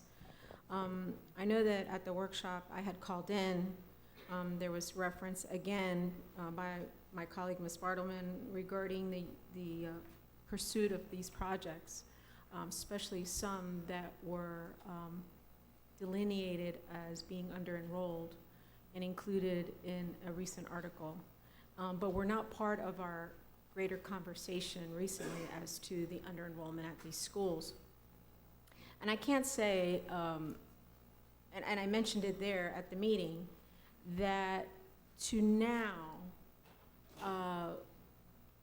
start having a major dialogue about whether or not we're going to piecemeal some of these projects because of a perception of under-enrollment, and we even haven't had a conversation as a board or a community for that matter on how we're going to deal with the under-enrollment situation at some of these schools is a disservice to the students and to the staff and to the people that we represent.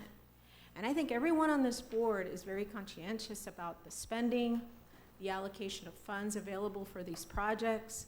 What I am probably more upset than anything is the sudden focus of now dissecting the projects that are before us, when we had many projects earlier that had under-enrollment issues, and my colleague, Ms. Bartleman, did not choose to bring up the same argument then. In fact, there was other dialogue regarding how we can enhance those schools. And although those schools were not part of my district, I thought it was a disservice to that community. I felt that we needed to include those projects because I felt that if they were, it would be an opportunity for the enrollment at those schools to increase. I have always been about correct sizing our projects as they move forward. I did it with my own project at Flanagan High School because it was the prudent thing to do. But to now, as a board, I'm going to say this very clear, I am not going to be picking and choosing what we do or don't do on this dais without having a community conversation with these communities that were promised projects that were told they were going to be done. It is not the right thing to do as an elected official representing those communities. You don't do that. And I don't have all the information in front of me. It's just not something we do. We had greater conversations with the community about repurposing. We've had conversations with communities about ways to insert programs and improve the enrollment at our schools. It's a big conversation. I have that issue in my district. And a lot of my schools are impacted. And I'm not going to now have every one of my projects, when it comes up, Ms. Bartleman nitpicking every aspect of every project when she didn't do it on previous projects that were before this board. It's an insult to this community. It is not doing our job. We really need to have a greater conversation. If we're going to do this, then we need to have community conversations with those that are most impacted and find out what is in the best interest of that school and that community. And that's where it needs to be done. Not here at the 5th hour with sound bites in the news so that she can get her point across. It is irresponsible because now my community is watching this meeting, the community in Plantation is watching this meeting, and now we're gonna have to deal with that issue. And it's irresponsible. I am so upset right now, I can't begin to tell you. Thank you, Ms. Bartleman. Yes. Since we did the other projects earlier, we have been told by staff that roofing is a problem, that costs are double and triple the cost for roofing. Since that time, there have been issues with the fund balance. We still don't know if we do not even have a projection for years out if we're going to be able to put enough aside for that fund balance. Since that time, I have information that we don't even know if soft costs are included in that fund balance. And since that time, we've had discussions about doing different things to schools. So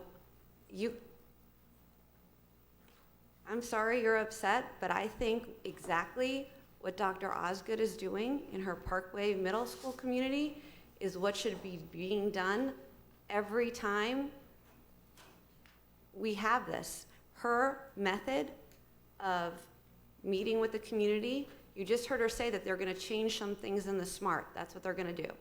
We're not going to do some projects. We're going to do other projects. I'm not at her meeting, so I don't know what the community decided. But clearly the community is discussing modifying what was promised in the DEFP to that community, because it is not in the community's best interest right now to complete the project as it is listed. And that is the response I expect from the superintendent, to say that as we go through these larger projects, and as we go through, we just talked about, we had staff proposals to create K-8s. We didn't go forward with them. We're going to discuss it again. But as those conversations are coming forward, they are not always timed as to when we get the contracts. So if we would have already had signed and committed the money to Parkway Middle School as it is written in the DEFP, Dr. Osgood would not be able to do what she's doing with her community to create a program and a project that works for them. So I am bringing this up for discussion. If there is not an issue with Plantation Middle, and it's not a big deal, and I didn't even know about departments getting moved into there until today, so it wouldn't make sense, actually, for us to do anything with that school, because clearly we're keeping it open if we're moving, and we're not going to do anything because we're doing something, I don't even know what it is, but it sounds like it's already happening, and I, as a board member, wasn't notified of that, and it didn't come for me an agenda item to retrofit anything, so there'd be no way I would even know that's happening. But I'm glad you told me, Dr. Osgood. But my point is not so much for this item, but what if this was the Parkway Middle School item, and it was coming forward as is, when the community is having discussions to change it? That's what I'm trying to get to. There's a bigger picture here. It's not Plantation Middle and their media center. It's that as we're gonna have conversations the next year or two, we have to be sensitive to the fact that we may commit the board to a $10 million contract for work that may not be part of the future of that school. And so if Mr. Runcie could say, you know what, if we know there's a school we're really looking at, like honestly, Dr. Osgood, I would put you in charge of how this is going. Because what you're doing, I know, but you work for the taxpayers, and what you're doing with Parkway Middle is exactly what I want to see going on everywhere else. As we enter into $10, $20 million contracts, make sure that we're doing it, we're constructing what we need to construct, and that it meets the community's needs. And if you, as an individual board member, because I'm a county-wide board member, if you need to go back and talk to your community, like even the culinary lab, those culinary labs were not culinary labs, they were STEM labs. If we say we're gonna hold our feet to the fire with every last thing in that book, then we shouldn't have a culinary lab at Western right now. We should have a STEM lab. But do you know what? That school said we don't need a STEM lab, we need a culinary lab. They just swapped it. I'm okay giving schools and communities that flexibility, but no, once you sign a contract, the ability to give that flexibility could be taken away. So this is not about Plantation Middle. I'm going to vote to approve Plantation Middle. It's that we have to think about these things as we enter, because these contracts are going to start coming very quickly. And I would hate to sign a contract and then find out the next year the community has a better idea because there's an issue at the school. That's all I'm trying to do. And to me, that is being a responsible board member. That is, people can change their minds. People can look at things differently. We just changed our mind for a culinary lab.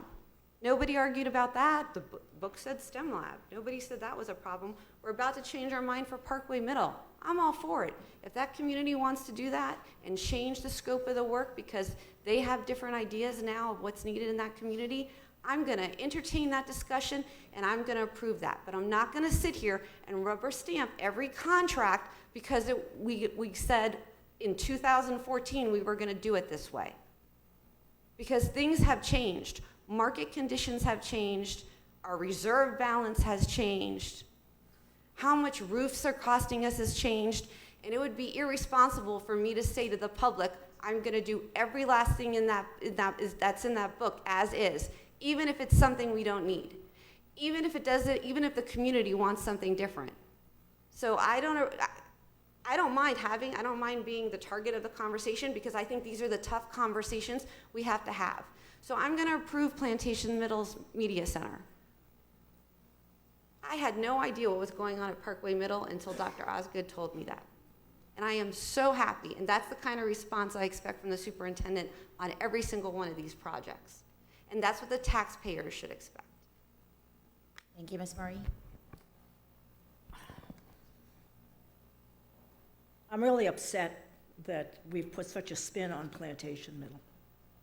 And I'm kind of emotional about this because the projects in District 1 are on the tail end of the SMART money. The trust that's been built up through my tenure as a school board member have been destroyed by the fake news that's been put out there. I know the superintendent and myself have been in our community trying to reestablish what's actually happened. And we continue with these conversations of schools that have been neglected for many, many years. And to bring it up again like we're spending money that we shouldn't be spending is, to me, is not what I'm sitting here for. Ms. Bartleman, you keep bringing things up from committees and people that we have no idea who they are. They put spins on things to rev up and excite and upset people in the community. That is not my job. My job is to go out there and put out fires, not stoke them up. And I'm really upset with you that you're led by certain people and you're not out in my community, you're not in my schools. When I sit with a principal who supposedly the figures say they're under-enrolled, and he's already telling me the innovative programs that he can utilize that for. Our ESE program, when we have pull-out classes for those students, it's 12 to 15 students. That's not 20, 25 or 22. That's not a full room. So the numbers don't jive when we talk about the utilization of space and what looks like an under-enrolled school. So I'm just so upset. I don't know what to say. But again, we have to move forward with what we have promised. The monies that we're putting out is for roofs, air conditioning, and safe, healthy conditions of our schools. When we look at the electrical work, and that's something that's come up as the work has proceeded in many of these schools, it's outdated, doesn't meet the codes, and certain things we have to do. It's the value of the building that's important to us as the homeowners of our schools. So depending on where we go or what we do in the future, that still has to be a safe environment. When we say safe, that includes the electricity, the air conditioning, the plumbing, the whole structure, for whatever purpose we're going to use that for. Because like I said, there isn't anyone that in the community or as a parent that can't think up something else that could be added to a school that may have 3 to 5 classrooms available. So when we put the spin on that we don't have the numbers in certain schools, that is discouraging to the community. That is so discouraging. And again, they're looking at the past history and the conduct of past boards and what's been done and what hasn't been done in their community. So whether it be the plantation project or a project in District 1 or a project in Pembroke Pines, the promises we made, we better be keeping. I'm just as fiscally as responsible as anyone else that sits on this board. But I want to make sure that what we do, we fulfill the promises and we meet the needs of each and every child, and that the building that they're using is safe and adequate for whatever exists today. Thank you. Thank you. I'm sorry, Dr. Osgood, and then I'm going to share. You know, listening at this conversation, and I think for me, it's all about intent. You know, we go through processes here. We are elected officials, and you hear me say this often, but we have to think about the kids and the schools and the staff. And, you know, I choose to handle this position in a certain way, and others choose to handle it in the way that they choose to handle it. But just know when it comes to District 5 schools, I'm not going to allow those schools to be a part of minutia and conversations for whatever the malice and the purpose is. I'm going to continue to work to serve this community, to know what's going on in those schools. I encourage all board members to do that with all the schools, especially before you come to this dais and try to use one of them as an example and you don't have all of the information. Let me be clear. I didn't say that we changed anything in the SMART bond. What I said that's happening at Broward Estates and Parkway is we paused.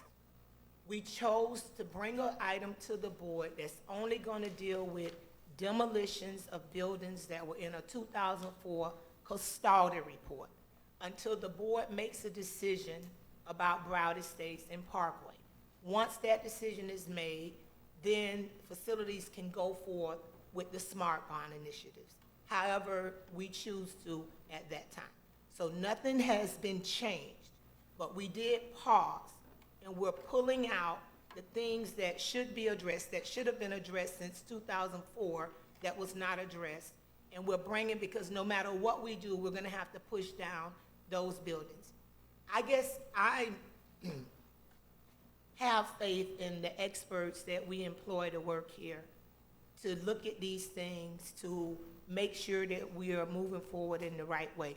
The issue of budget and reserves, in my opinion, is another issue. That's the workshop. That's something that we certainly have to address and put a plan in place to deal with. But to try to engage Plantation Middle, to use that as leverage for that discussion, it's just not professional. So here is how a board should operate, and I'm going to take the liberty to do this now. From what I've heard today, Mr. Runcie, it is the board's preference that when we're doing SMART initiatives and there's any conversation about doing something different at the school, that we have those conversations congruently as we move forward. That we're not planning on a facility plan. I had the same problem with Board Anderson, where we had to stop the media center because it was scoped in 2008. It wouldn't have been appropriate to deal with it in 2016. So from my perspective, I can sit here and roll off project after project. We re-looked at Northeast, we re-looked at Stranahan. I've seen us continue to do this practice that's called adaptive problem solving, where you pause and you get multiple people together to look at the schools. Another great example that saved us a lot of money was Plantation High School, where we went back, the board said, go back and look at this building, this building. We came back with an option that came in a lot less than what we were initially doing. So I see this process in place. And I'm just gonna be very clear on the record. When you come to this dais, if you wanna use a District 5 school as your example, I'm gonna ask you to please give me and my community the courtesy of doing your research and coming with facts and not saying things that's gonna create unnecessary drama, unnecessary tension that does not need to be there. So there is no plan at this time, it's been confirmed at this meeting, to do anything different with Plantation. That Plantation Middle, it would be a really, really bad decision and cost us a lot of money because of some investments that we've made there to set up a whole nother division of this district. And I'm amazed at any board member that don't know what that is, because it's very critical to what we're doing now and how we're responding to different things that have happened in the district around safety. So I'm just gonna ask you board members, please, if you're gonna use a District 5 school in your example, ask the questions, do the legwork, so you have the facts. And I'm a little amazed at, and maybe I get answers from the staff. I ask these questions, I'm involved. I don't get resistance. So sometimes I don't understand why those things are not being addressed with Mr. Runcie, with the other staff. I don't get that resistance. But I can't sit here and allow my community to take a hit or to be set off for unnecessary reasons. I can assure you that we have solved the under-enrollment problem at Plantation as far as the space. The space is being utilized very effectively in a very cost-effective way. And with Plantation and Broward Estates, the conversation is still taking place, and we're not moving forward with smart bond stuff, only what makes sense and what's economical at this time to do so. And as we move forward, I think we had the professional development. It would do us all some good to just kind of go back and look at our notes and just make sure that we're not using this platform to follow up or carry out our malice or our frustrations. And sometimes it's very challenging because this work is a difficult work. But if we have personal issues that we're not willing to do the work to resolve with each other, with staff, with Mr. Runcie, and it plays out here, that's a disservice to this board, it's a disservice to the staff, and it's a disservice to the community. So I try to work hard to make sure that I'm operating in a way that it's not a personal issue or a personal vendetta or something personal, because when I get in that mode, sometimes it makes me not professional and I'm not making decisions in the best interest of the people that I serve, because it's being driven by a personal type of motive or attack. And I've learned that that just doesn't work here. So I try to work real hard to govern myself in a way that that's not what's playing out. And I'm just stating that for you board members and asking you to consider it as well. Thank you, Ms. Corn. Thank you. So I appreciate the conversation about making sure that we are not misdirecting spending. We should always be focused on making sure that all of our dollars are spent in the most appropriate way.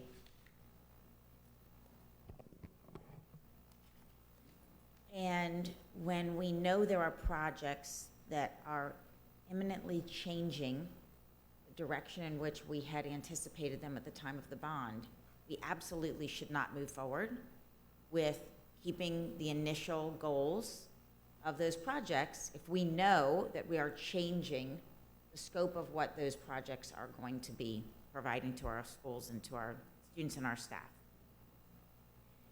Every time we make a decision about repurposing, we consider the facility. So if there's a facility that has certain infrastructure that is intact or is not intact, that is considered every time we make a decision. So one of the steps in making any decisions about any school in this district, the facility is part of the conversation as well.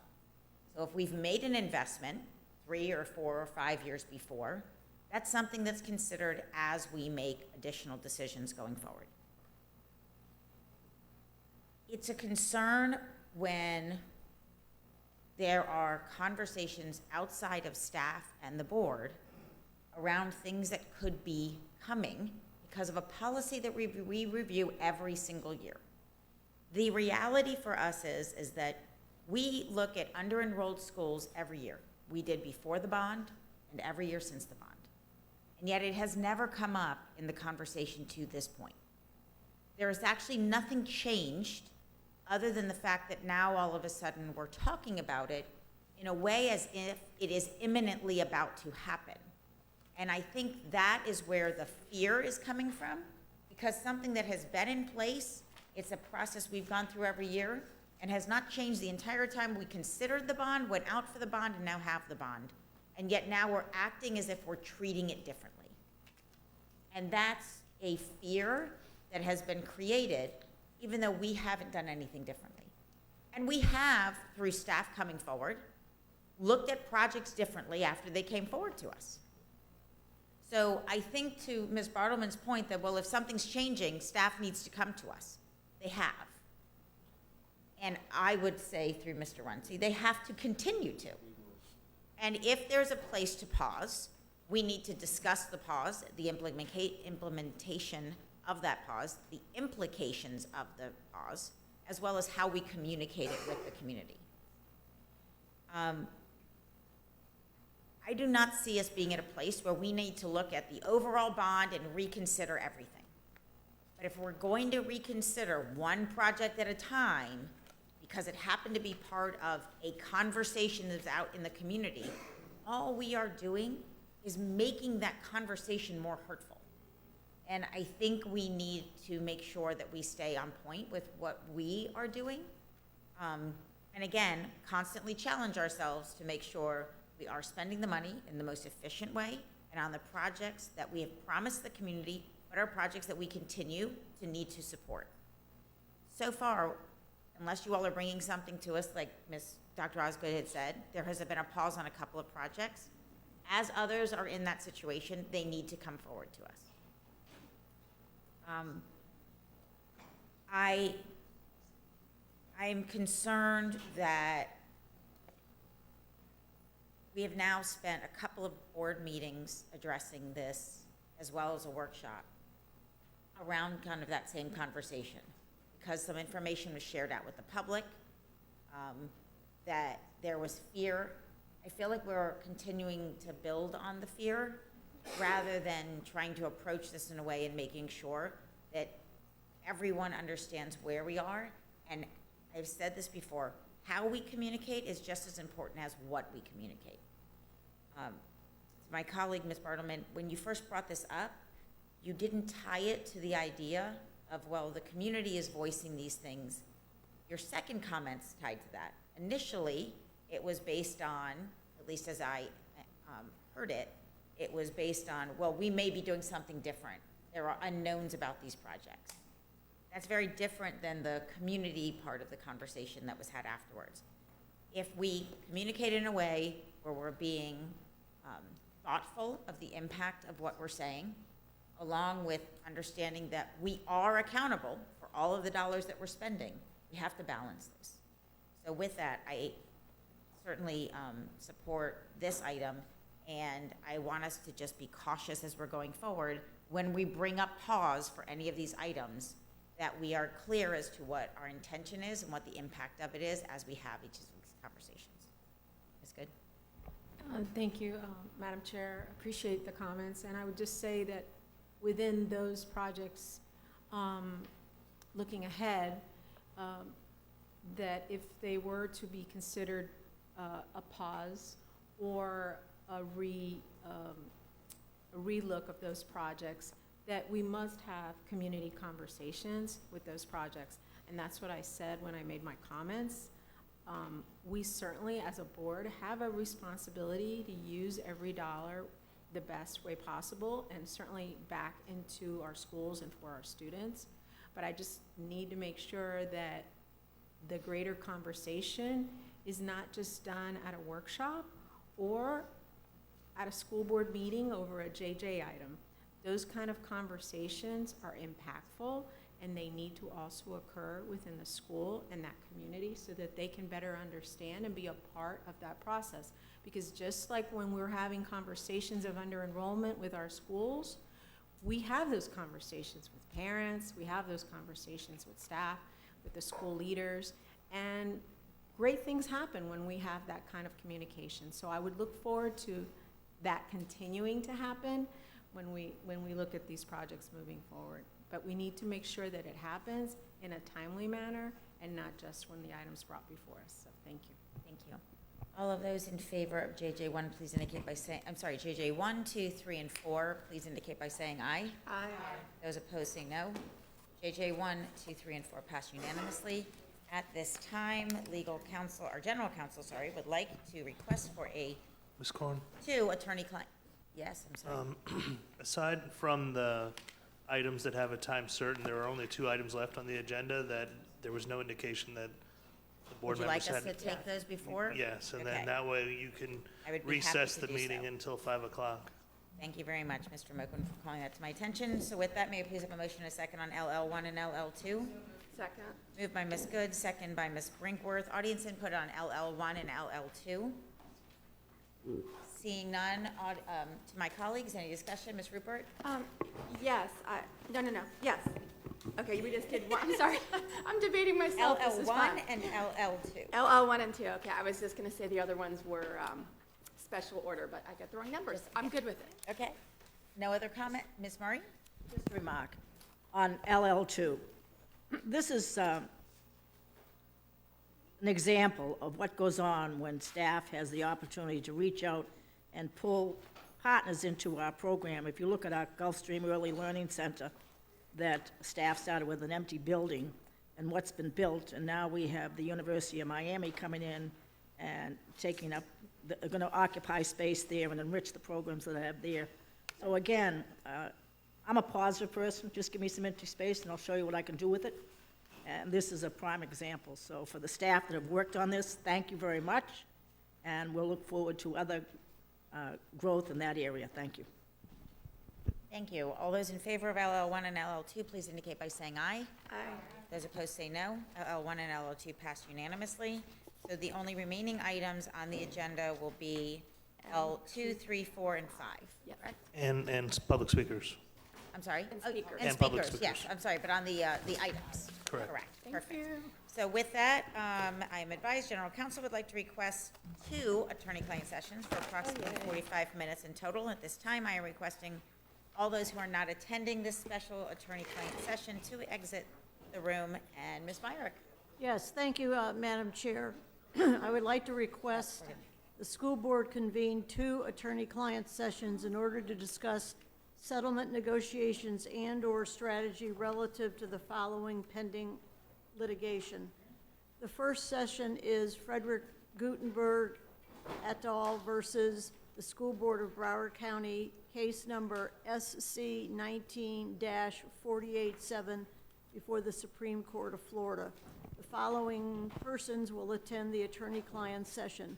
School board members Donna P. Korn, Chair, Dr. Rosalind Osgood, Vice Chair, Robin Bartleman, Heather P. Brinkworth, Patricia Good, Lori Rich Levinson, Ann Murray, Nora Rupert, Robert W. Runcie, Superintendent of Schools, Eugene Pettis, Deborah Klauber, Marilyn Batista, and Barbara Myrick. The second session, the following litigation, which is consolidated for purposes and pending against the School Board of Broward County before the Circuit Court of the 17th Judicial Circuit in and for Broward County, Florida, under case number CACE 19-80000 paren 23 close paren. Alyssa Aladef, case number 19-008077. I'm sorry, can you stop for 1 second? I need my colleagues out here for a quorum.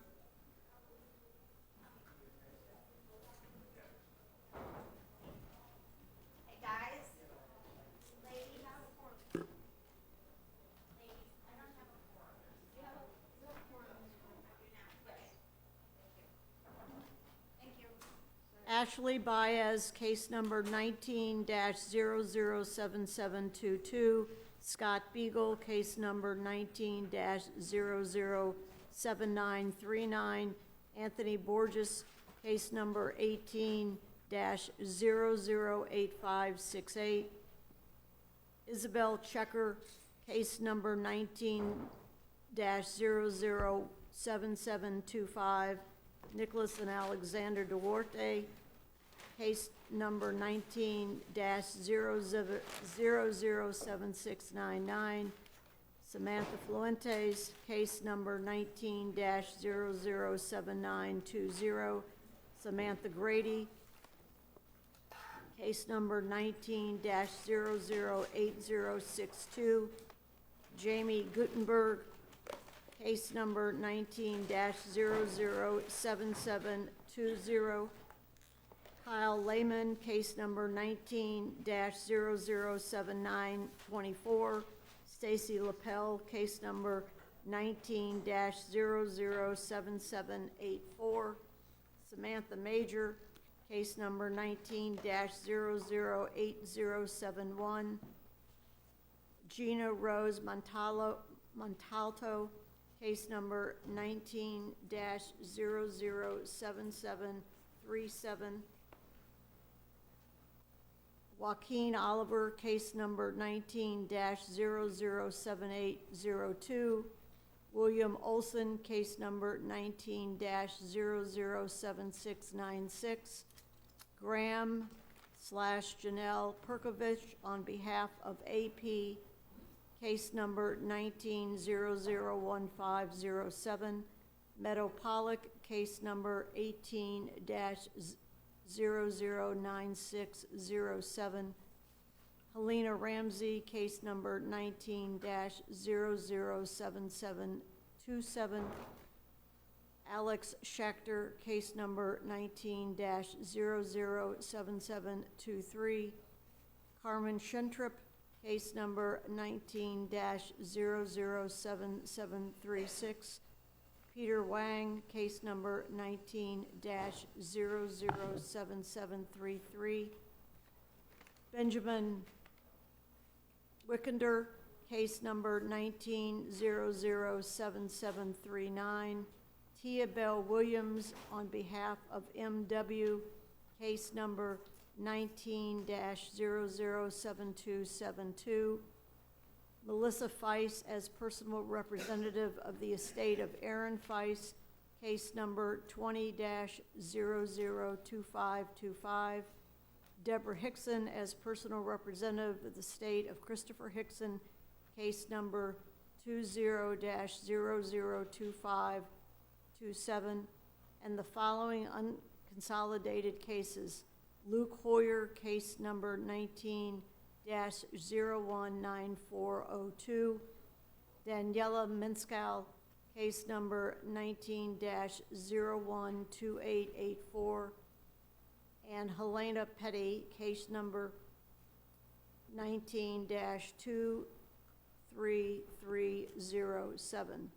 The following persons will attend this attorney-client session.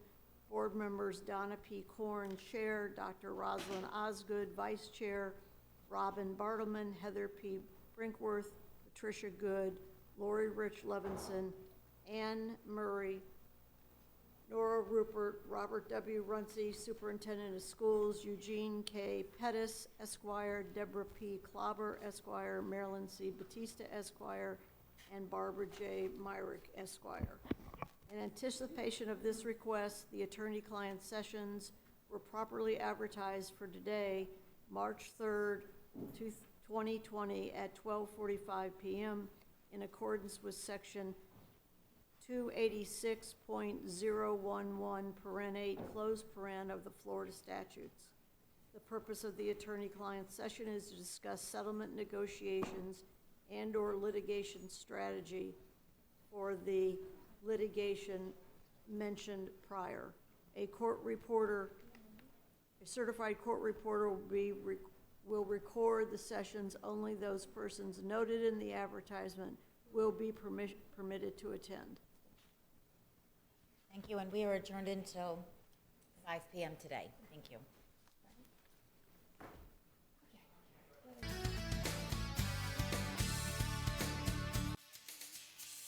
At this time, we will reconvene the school board meeting, and we will begin with our speakers. This is the time on the agenda when school board members will hear from speakers. Each listed speaker will be allowed 3 minutes.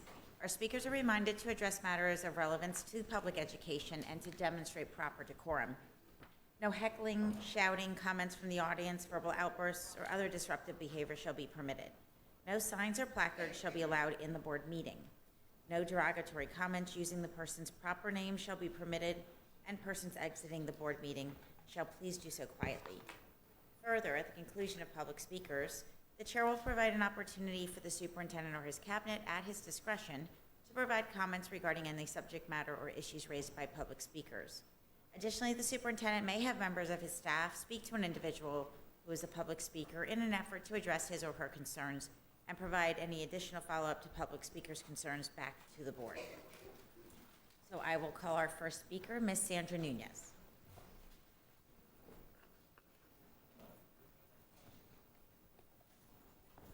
Good afternoon.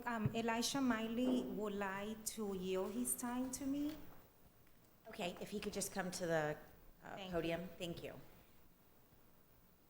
Yes, I'll yield my 3 minutes. Just state your name, Elijah Mr. Manley. Manley. Thank I'll you very yield my much. 3 minutes. Thank you, Madam Chair. My name is Sandra Nunez, teacher from Hollywood Central Elementary. Today I want to speak about the school board policy 4.9, fabrication of cases against teachers, their experience, and the unethical lack of due process during the investigative process. Here are some concerns regarding many employees, their experiences with 4.9, unethical behavior of administrators during the investigative process, and SIU. Many teachers are being pulled out of their schools due to erroneous rumors, spend weeks or even months at the rubber room without any knowledge of what is going on regarding their investigation. In one case, a teacher sat for 63 days before hearing from anyone at the SIU, as in 63 days. When teachers are removed from their classrooms or teaching positions, they receive a vague letter without a specific of their case. How can they form a defense if they don't know who made the accusation, when it was made, where it allegedly happened, or any other pertinent details? Who is holding the SIU detective and administrators accountable as they compile reports? In one case, a teacher revealed that she denied the allegation made against her, but the SIU report, the detective said she confessed. How is this possible? Policy 4.9 clearly indicates that the teachers need to be informed of the investigation taking place I cannot testify that is not being followed.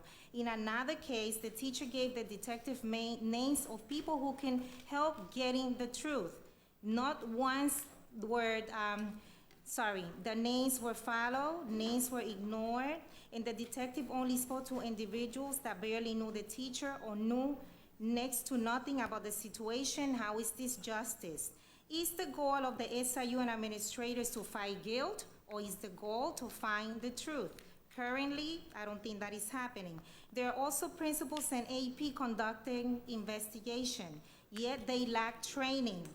Are there NYPD, BSO, LAPD for them to conduct investigations? Under what circumstances the evidence is being compiled? Who is monitoring these administrations during the collection of the evidence? Why certain witnesses get to be part of the process and others get to be excluded? Many teachers are removed from their schools without any evidence, only rumors. How is this possible in the United States of America? No evidence anywhere, just some children providing information about a teacher they basically don't like. This is an unfair labor practice and it needs to stop. Until there is accountability for the students that lie about the adults, this is only going to get worse. Teachers are essentially given no rights during this process. They are removed from the school for months. They suffered emotional and physical setbacks. Many lose thousands of dollars in salaries due to supplements, extra periods, and other income resources. They barely have a chance to speak other than the Professional Standards Committee. And at the meeting, the PEC members get the report from the SIU detective, and who knows how accurate that report actually is. In one case, a teacher reported that during the PSC meeting, principals were on their phones, and in a couple of cases, dozing off when the teacher was speaking. How is that justice? The board needs to do a better job protecting teachers from 4 things. Number 1, unethical SIU detective reports. Where the truth should be sought, the detective need to ask questions of both sides to come to a fair conclusion. Number 2, having the SIU communicate with the teacher during the process. The rumor is that the more the union rep calls or emails SIU, the longer the teacher's cases drag on. Number 3, holding students accountable for lying about adults. The punishment for this type of behavior needs to increase so that the teachers do not continue to suffer the mental, emotional, physical, and financial torment that these cases cause to good and decent professional educators. Number 4, pay close attention to the cases formed against veterans teachers. Age discrimination is a crime. Older teachers are being targeted due to budgets. Somebody wants to go after the older teachers to save on budget. That isn't legal. Thank you. Thank you. Michael Cerbola?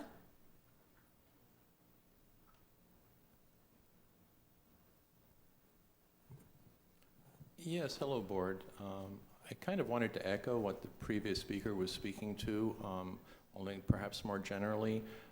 You had a workshop. The workshop before last actually spoke to things like teacher retention and some teacher issues. What's interesting is, and kudos to some of you board members who brought up real issues like the teacher's pay and things like that. But in the course of that workshop, I think the main issue was issues with getting teachers certified.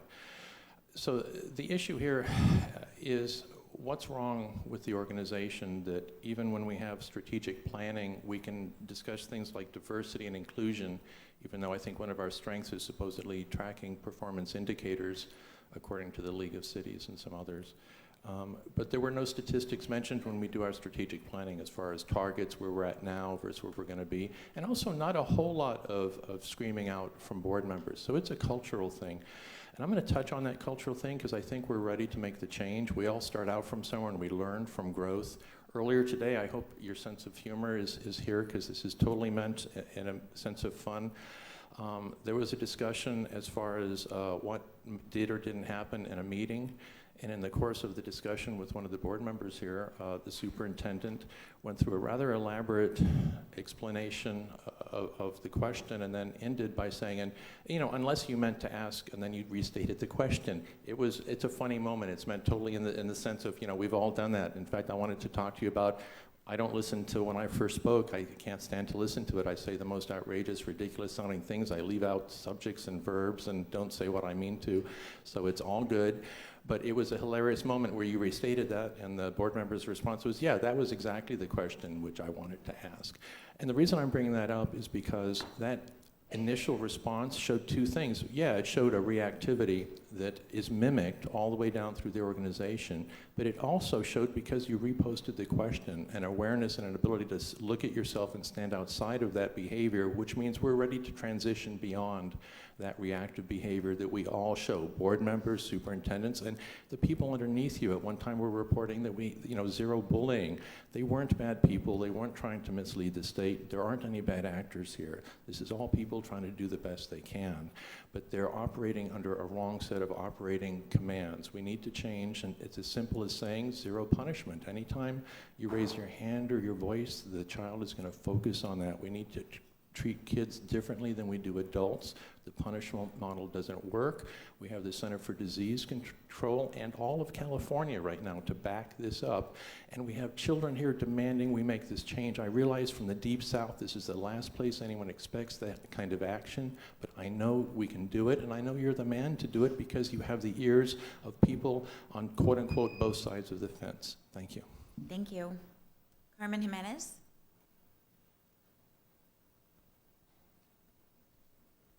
Allison Levine?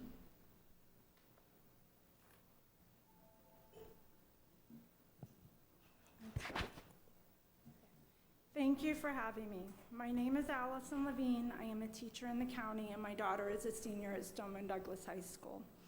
When our county partnered with Start With Hello, I was so happy. After the tragedy at Douglas, we learned about social isolation, and we understood that it can lead to violence. I am not seeing change, and I came here today to share with you what I do see. Wednesday is ice cream day in our county, and I am asking all of you to walk into a cafeteria on that day.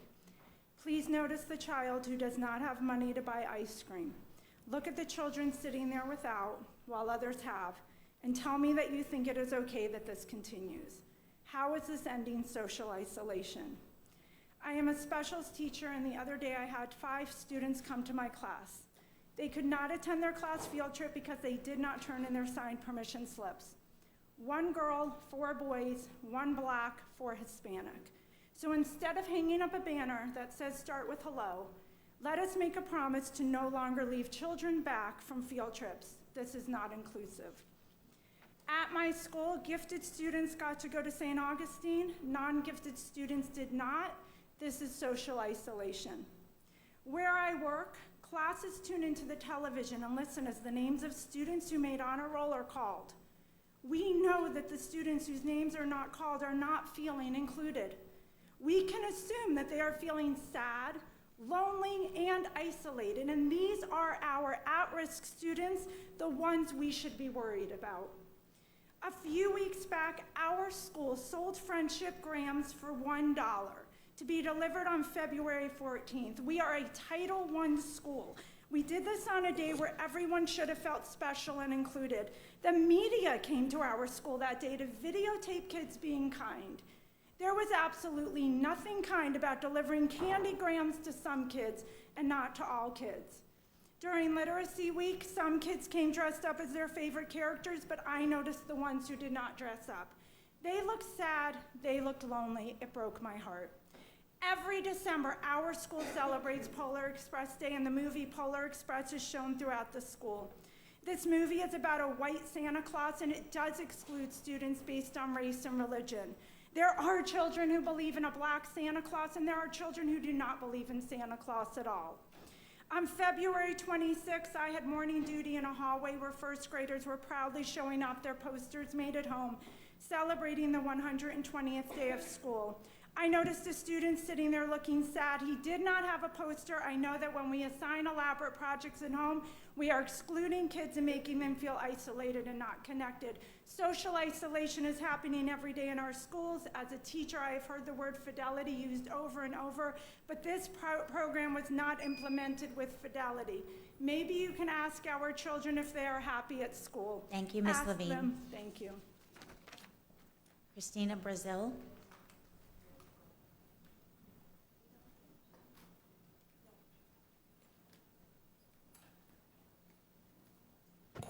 Thought I was, board members, Superintendent Runcie. I thought I was going to give my time to Michael, but I'm not.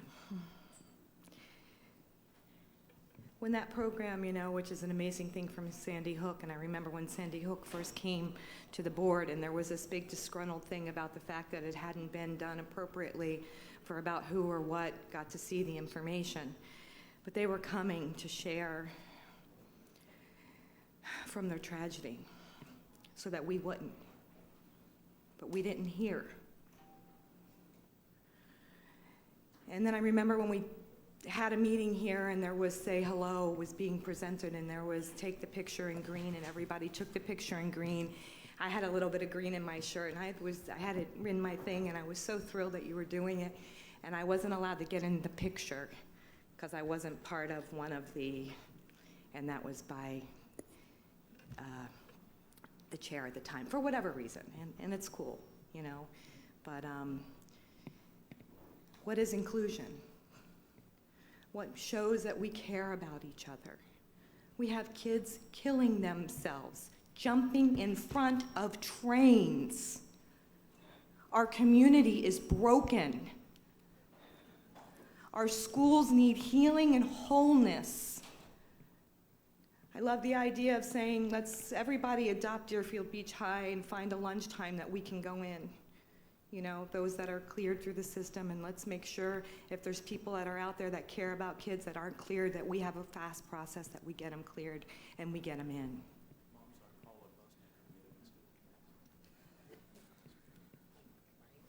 I'm sorry, Michael, what? Or a mom's on call, yes.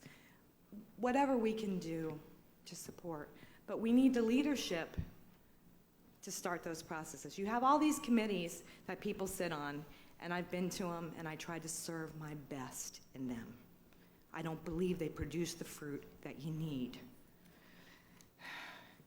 We need, I know you have United Way and all these resources, Children's Service Calendar, we need to just do a better job. But also, I want to just take this time to say, I'm thankful for the work that you are doing.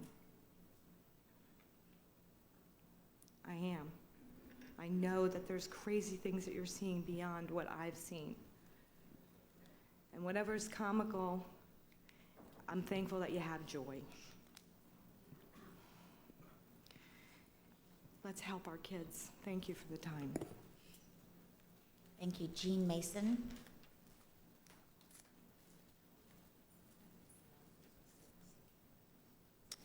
Before I begin, I would like to let you know that Mr. Gold saw my name on the agenda this afternoon, and he did reach out to me, which I really appreciate him for doing that. I still wanted to share this with you since there is no definite outcome to my situation. My name is Jean Mason, and I'm a curriculum facilitator for the Career Technical Adult and Community Education Department. I've been an educator in Broward County for 26 years. At this time, one of my job responsibilities is to facilitate the NAF Academy programs at 17 high schools. As a part of this program, uprising senior students must participate in and complete a summer internship to be NAF Track certified. Since my position requires me to work throughout the summer, last year I was placed on a 216-day calendar from our director, who has been temporarily reassigned at this time. In the summer of 2019, I worked overseeing the internship program for these students in our district.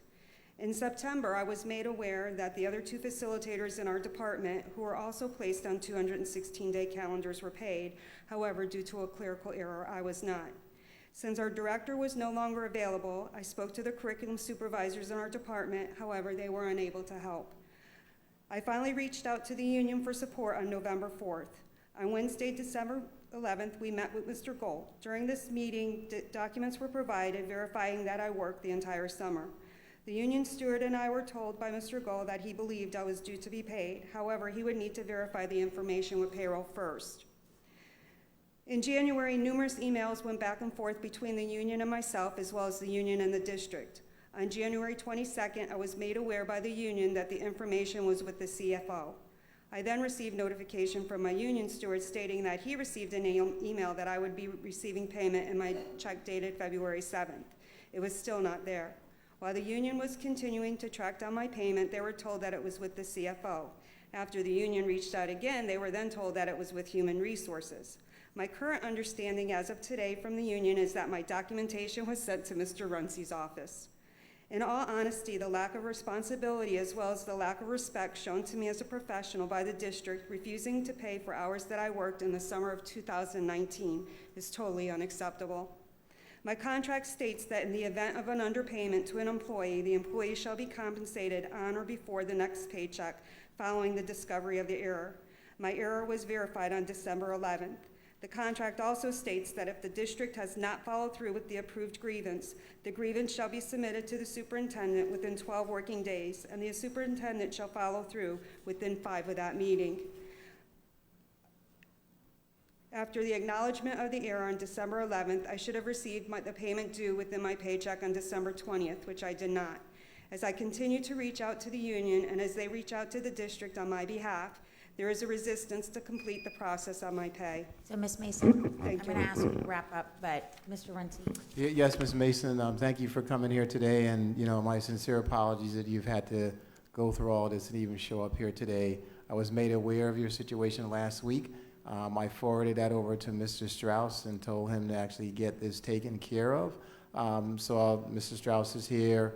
Through the chair, if we could actually get an update on that, I'd like to hear where that process is right now, if we can, from Mrs. Strauss.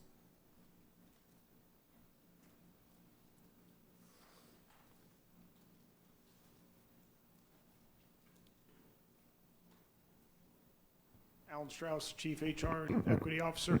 Through the chair, Mr. Runcie, when I inquired into the employer relations in regards to the grievance that she spoke about, they informed me that they're not aware of a grievance that went through their department.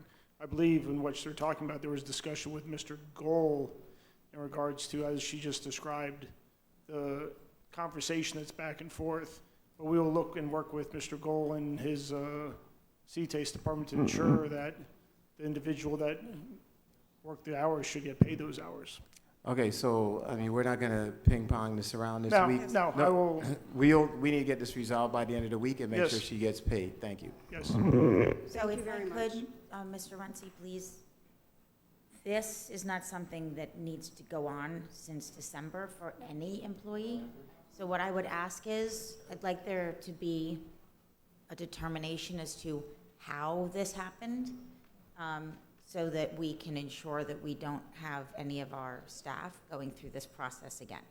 And if it is brought, and I'm going to say very clearly, if this is brought to the attention of any senior staff, and senior staff does not move this forward on a timely basis, Mr. Runcie, I'm going to ask that they be accountable to you.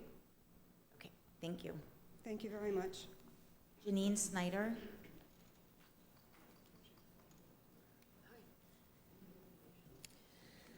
Hello to everyone on our school board. My name is Janine Snyder, and I'm in the rare position of being both an adult vocational student at one of our public schools and the mother of a teenage student at our schools. I came to this meeting to present 3 concerns. My first concern is that we have an insect infestation in our kitchen at McFadder Technical High School and Technical College. This has been brought up to school management, and they've said that they've requested an exterminator from the school board, but their pleas are never answered. This is unconscionable to me. Our kitchen feeds the whole school population, which is over 1,000 teenagers and adults. We need an exterminator. We have frequent roaches, flies landing on the food, and other insects. Would you eat food that insects had been crawling on? Would you want your children eating that? My second concern is that our kitchen equipment breaks down constantly. I caught wind that Atlantic Technical School recently acquired new working equipment from the school board. Why not us? I've been a culinary student at both schools, and I would argue that McFadder is more deserving.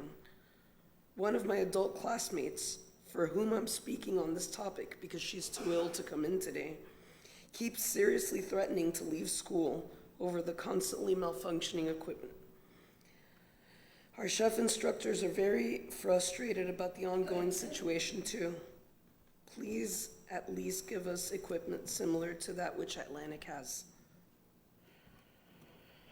Lastly, I went into the medical area of the school today, which apparently hosts a low-cost public clinic, to ask for a surgical mask since I have a cough and was sick this weekend. To my shock, they do not have masks and have never had them. This is insane to me. When I asked my chef instructor to tell medical to get masks, she replied, "Well, I can ask them, and they'll ask administration, but it's never gonna happen." Thank the school board for that one. Please step up to the plate, we beg you. I have brought copies of this request that you can read at your leisure and file at your convenience. Thank you and have a wonderful day. Thank you. So, Mr. Runcie, if you could respond both to... Yes. Dr. Wanza will get together with you and also work with our directors at our technical college to address the issues that you raised today. So thank you for coming in today. Appreciate that. Thank you. And so that ends the list of our speakers for this afternoon. If I'd like to give an opportunity to my colleagues to be able to, before we move forward with our next couple of items, which are time certains at 5:30, if we could please speak to any board items. I know Ms. Good is on the line. She has been on the line for the speakers. Ms. Good, was there something that you wanted to share in terms of your board report? No, thank you, Madam Chair. Is there anyone else, Ms. Bartleman? Yes, I'm just gonna, so I don't have to intertwine this in different items, I'm just gonna say this once and be done. I'm governed by the sunshine. I was so deeply disturbed by what I heard at that meeting this morning that I need to let you all know that you need to speak with Frank. You need to go back. Just the thought that they just paid people August payments just now, and it's fixed and we shouldn't worry about that, that is testimony to a bigger problem that exists in what's going on with the SMART program and what's going on with the roofing. I don't know. I tried to bring up different topics today as I could throughout the meeting when it was relevant. It's very difficult, but when you hear, and by the way, yeah, they fixed the August payments, but the guy kept raising his hand and said, "You haven't paid me my October payment yet." Nobody wants to talk about it. I heard it all. I saw it. I'm a constitutional officer. Something needs to get fixed. Me yelling about it here and just saying we got August done, well, what is going on that these problems exist this long? It's March. And how did you just find out about, it just blows my mind, the lack of accountability and the lack of check and balance that is existing in all areas with what I heard today. There is a list of vendors and phone numbers. Call some of them, because I'm going to, because they will readily speak about what's really going on. To have two vendors say they upcharge 30% when they bid, and they don't care if they risk losing the job because that's how much they need to have money set aside because they know they're not going to get paid, that is a systemic problem. I'm glad that he's just fixing it now, but all the other stuff they're talking about is broken. Is that being fixed? So I'm letting you all know because I know, and I don't know what else to do with this information, but send emails, put it in my evaluation. So that's all I'm going to say. It bothered me that much. that I have to say that I don't, and I turned to Ms. Myrick today and said, what is my responsibility at this point? So my only responsibility is to tell you all and tell Mr. Runcie. So I have done it. I don't need a response. Mr. Runcie hopefully will give a response. I am urging you to talk to people who went to that meeting, hear the other stuff that's going on, and then we need to hold people accountable to fix it. That's all I can say. So thank you. Thank you. So I don't see any additional reports. I would, Mr. Runcie, like to follow up. We've only heard pieces of what occurred at that meeting today. It was shared, actually, I believe, by staff at the roofing update, that there were processes issues in place, and that we needed, in fact, I believe we were hiring someone specifically to work with the vendors so that they could better understand the process as they went through it, and so the payments could be made in a timely basis. And as we were going to have more and more contractors in this position, that we potentially were going to have additional people who were going to do just that, work with the individual vendors, not just roofing, to help them go through our process and make sure that they do it, dotting the i's, crossing the t's, all that's necessary for the district so that we're able to expedite the payments. But certainly, I would concur based on at least what was shared at today's meeting. If you could give us follow-up on what were the identified issues and how were resolved. Yes, absolutely we will. And it was shared with the contractors at the meeting this morning. Some of the steps that have been put in place, and yes, there have been delayed in payments to folks. And one of the reasons why we had this meeting was to identify what these issues are and hear from the vendors themselves. Staff has been putting things in place to fix it, working across multiple departments. I saw a communication from staff and capital budget recently about how they've actually worked collaboratively with facilities to make sure that we can fix this process and address the outstanding issues. And through the chair, if Ms. Marte would like to add some additional information on that, but we'll certainly get back to the board in one form or another to brief you on the changes that we've made in the actual process to resolve the payment issues. Thank you. Ms. Marte? Thank you, Mr. Runcie.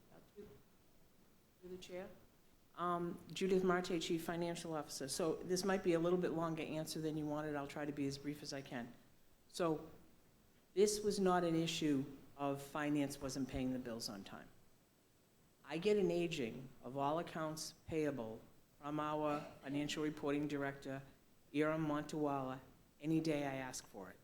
The issue, and when this first came up at the workshop, I turned around to my staff and I said, why am I unaware of this? And their answer is because we don't have that. They get at the time this became known to us at the workshop, when I pulled an aging of what was owed, everything was within 5 days, meaning everything that we had received, except for what was in the last 5 days, had been fully paid. The issue is twofold. Some of the people who got up and spoke at the workshop are subcontractors who our general contractors were not paying on time. So controls have been put in place to make sure that's addressed.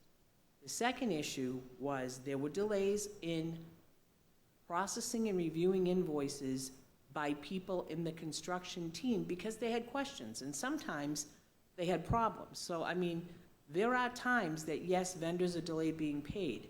Sometimes it's the vendor's own fault because they're not answering inquiries about concerns we have about the bills or the rates or compliance with contract rates. There's a whole bunch of moving parts in construction. The piece that was missing in the control that the board, rightfully should be concerned about was finance staff couldn't see in e-builder what was scheduled to be paid that was lagging behind. That is fixed. Omar, Jeff, and Rafiki can all see everything in e-builder that seems to be lagging behind and help the construction staff push those issues through.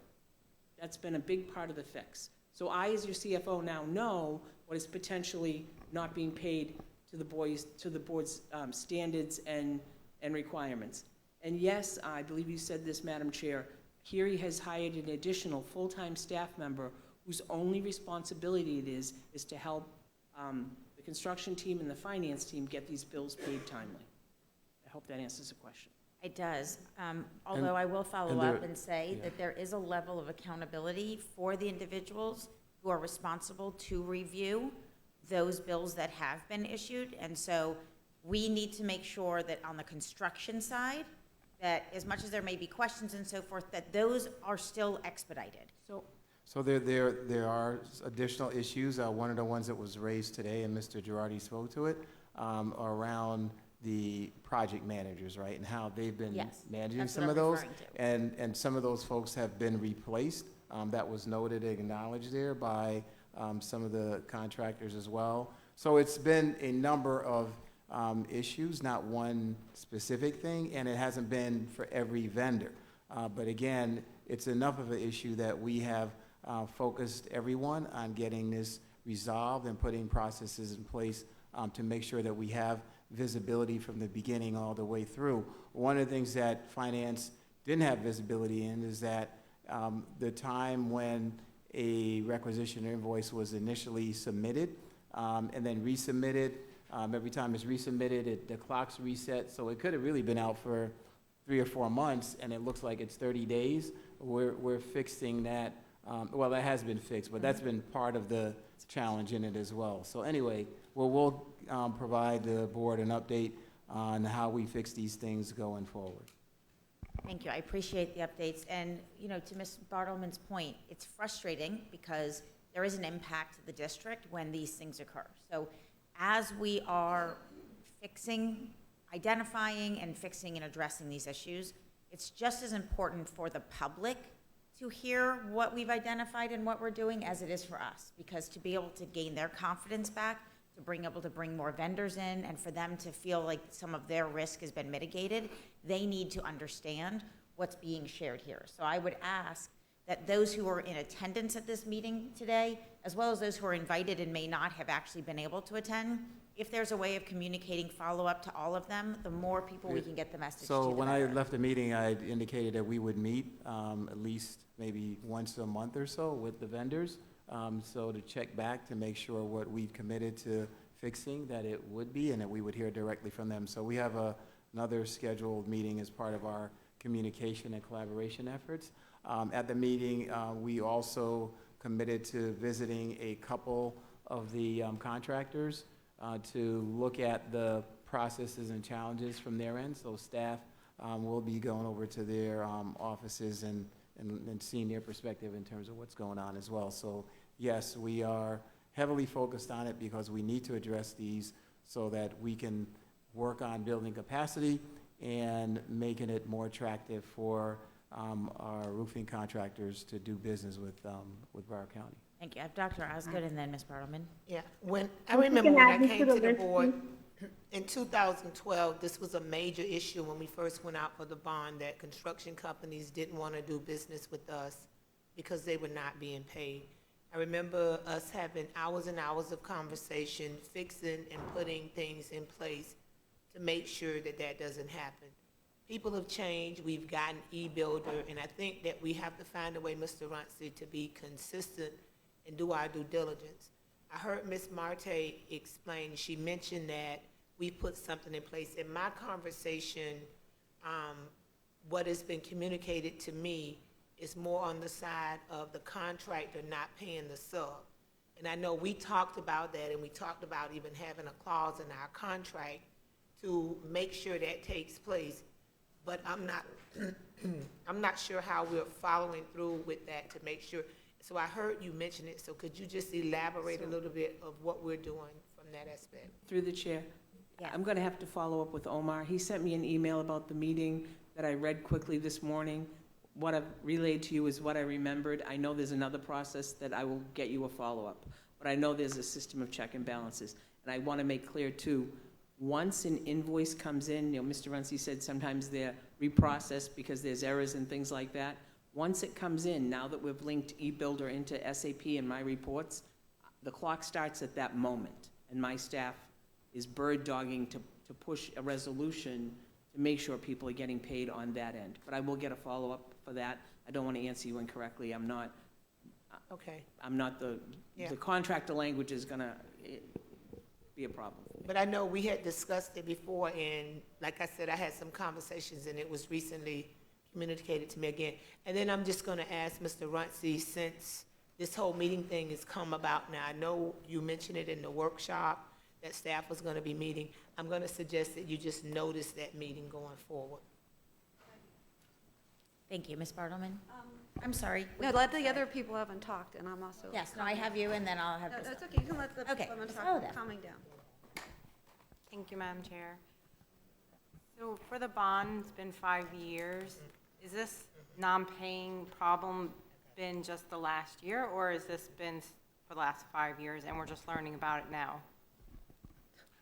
So I think the installation of eBuilder created a problem or a break in the link.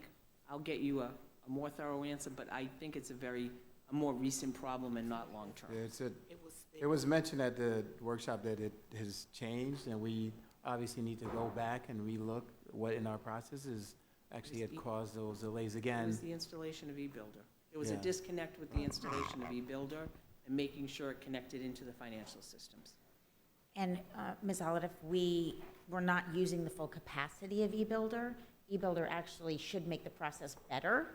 And so the fact that we've more fully implemented it, but internally, we may not have then instituted all of the checks and balances that were available to us, is I think the disconnect.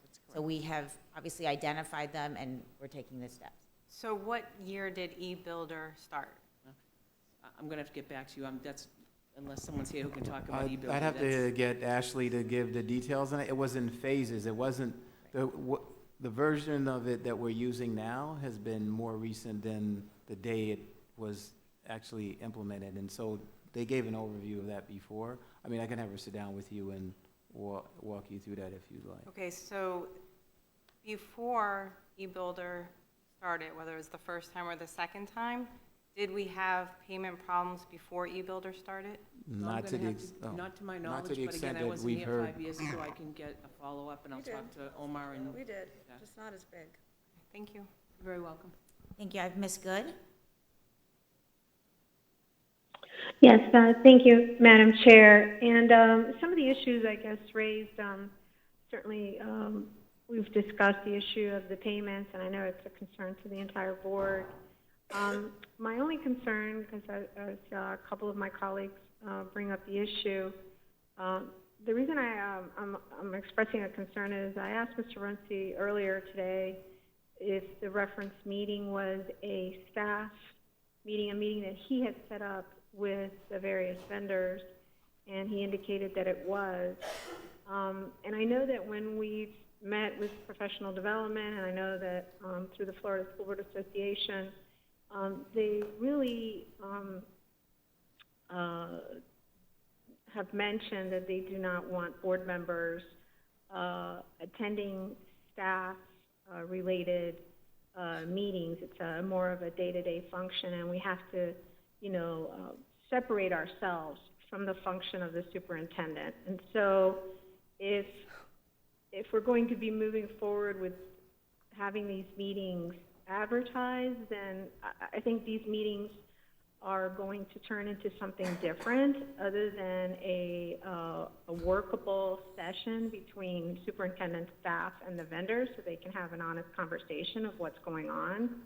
I think when a board member attends these types of meetings, it could really change the dynamics of what is said and how it's said.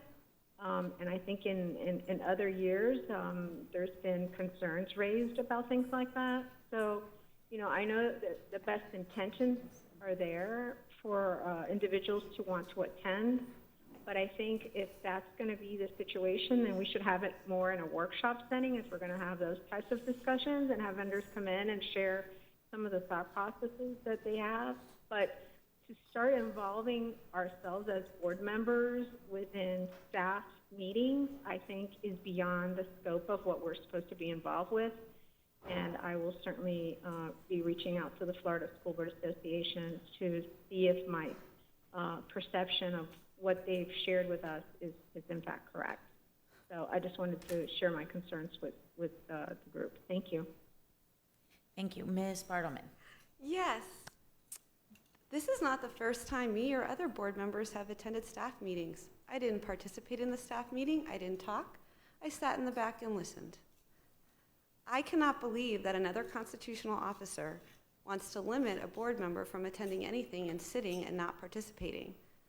That blows my mind. I did not interfere with the end of the meeting at all. And as a matter of fact, I am so glad I went to that meeting. And I know Ms. Alhadeff has been to a roofing meeting before. I know other board members go to, when we meet with vendors from different business sectors, other board members go. We're not participating. We're not running the show. I'm not even talking. But we're the ones who are held accountable to the taxpayers. And I'm the eyes and ears for the taxpayers. And when people call me and say, there's a meeting you need to go to because there are serious problems with your roofs, just go and listen, just trust me on this. Thank God I listened this morning.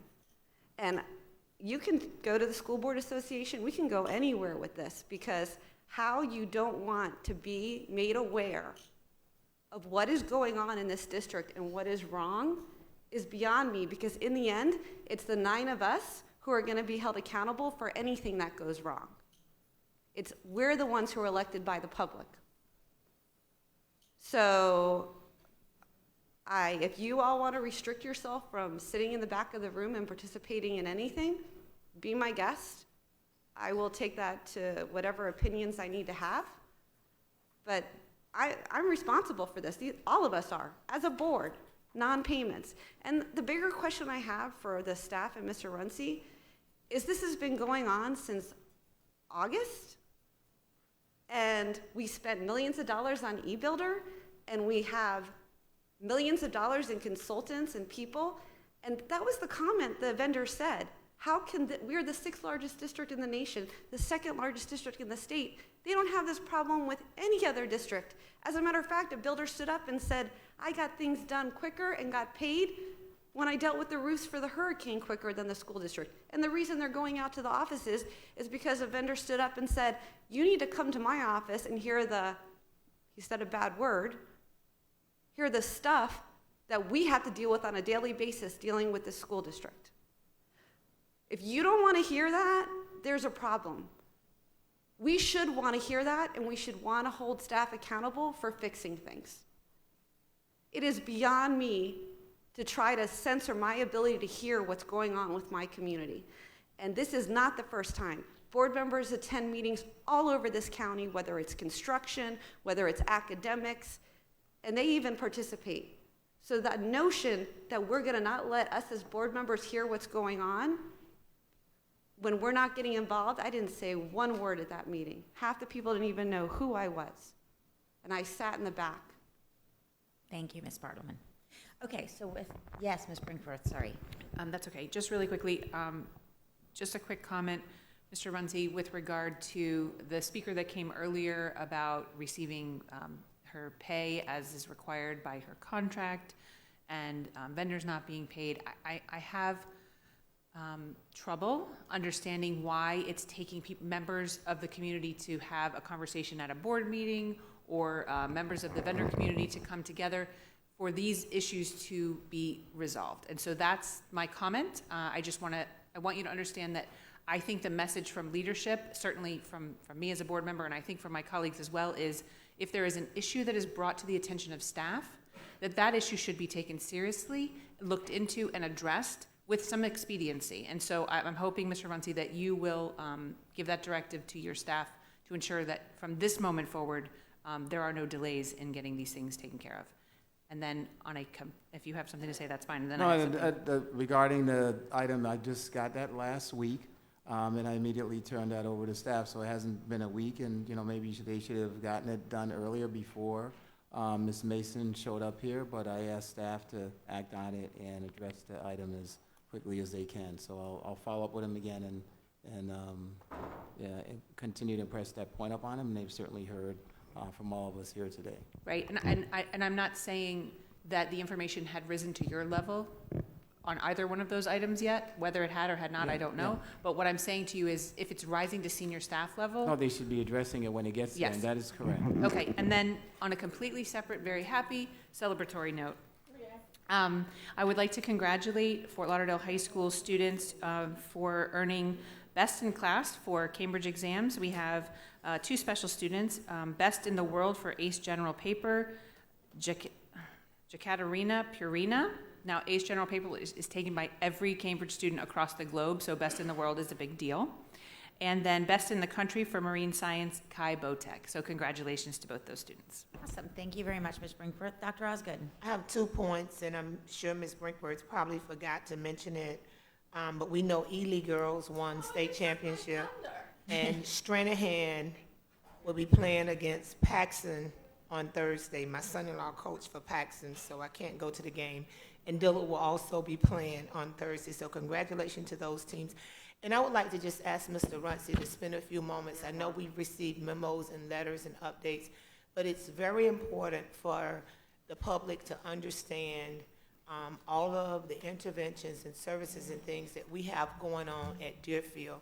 I'm on the Broward Behavioral Health Coalition, and I've been working with Commissioner Rich, and there's a lot going on, but I continue to get phone calls, even in the grocery store, people, are making comments, and this epidemic of suicide, it is a community issue that we have to all be engaged in. We have to have these conversations to really try to get to the core of the root cause of such drastic and violent behaviors. And when we look at research, especially in the African American community, those attempts of suicide and actual suicides are increasing really, really rapidly. And I know that various members of the community are doing different things, and people send texts and emails that the school board is not doing this, the school board is not doing that. And it's actually something where we need all hands on deck. And I know that we are doing a lot of things, but I'm not sure the public is aware or could be aware of the various things that's going on and the rules that we have where, we can't just arbitrarily let different organizations and groups and factions into the school to have access to children, around this level, that there has to be some level of monitoring, there has to be some level of comfortable, but I just want you to talk about that a little bit because we have engaged a lot of organizations, we have a lot of things going on there, and I just want to have it on the record or out in the public so people can at least have an idea of some of the things that we're doing.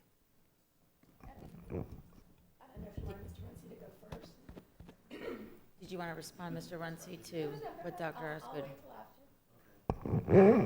All right, so since the first tragedy that we had there in December, we've had staff support, intervention services, crisis response at Deerfield, really just trying to work with the community, students, staff, parents, to help them really deal with the grieving and really struggling to figure out what happened and why. I just had staff send a detailed correspondence to all of the board members. Some of you should have received that by now, just delineating all of the supports and services that have been provided. They include, again, a significant number of additional social workers, counselors, family therapists, school psychologists, administrators. We've had our EAP counselors, employee assistance program counselors, as well as community partners. And the community partners have been working pretty collaboratively there. The last phone call I did with them was last Friday, which included the Broward Behavioral Health Coalition, the Children's Services Council, I think a representative from United Way, of course, Broward County school staff, to ensure that we are coordinating services not just during the school day, but out of school time, including the weekends. And we are working collaboratively to put a plan together for spring break and summer and the remainder of the school year. So again, a lot of mental health services and staff, and of course, Mr. Marlowe, the principal of Deerfield Beach, was on that call and gave us his sense of initiatives that he has going on in the schools that he feels is working very well. One of them is a program by Ashley Cromer. She's the executive of a program they've used successfully at the school, the Be Strong campaign, and No One Eats Alone. That's a program that actually came out of Palm Beach. I think she works out of Boca. That has been implemented in the school as well with financial support from the Jim Moran Foundation. So there's a lot of collaboration, a lot of focus, a lot of work. Mr. Hickman and his team have been very much focused on the support and help in the Deerfield Beach community to try to deal with this time of crisis, find a path to recovery and resiliency.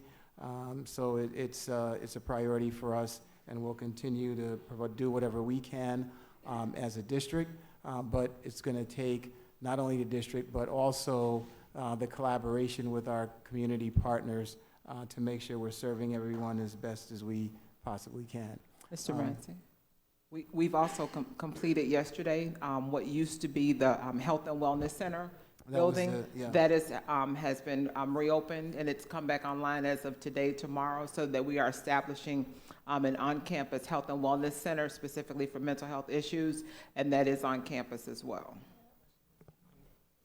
On that Yeah, point, on that Dr. Osgood, and then Dr. Wanza, is that center going to be ran by the Children's Service Council, like the Resiliency Center that they did out at MSD? So we have not fully put together all of the steps of how it's going to run. We were identifying the space. Dr. Hickman is working to coordinate the community partners that are going to come in and assist so that it is staffed and how and be able to provide services to students throughout the school day.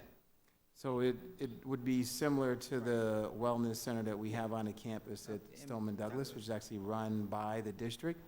That is different than the community centers that have been supported by the Children's Services Council.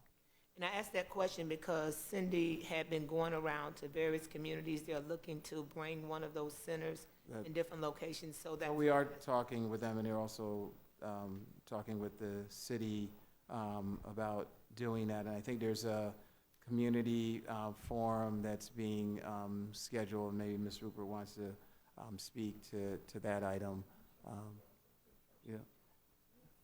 so Ms. Rupert and then Ms. Alhadeff. I'm being killed with these questions from Black people, so I have to talk about it.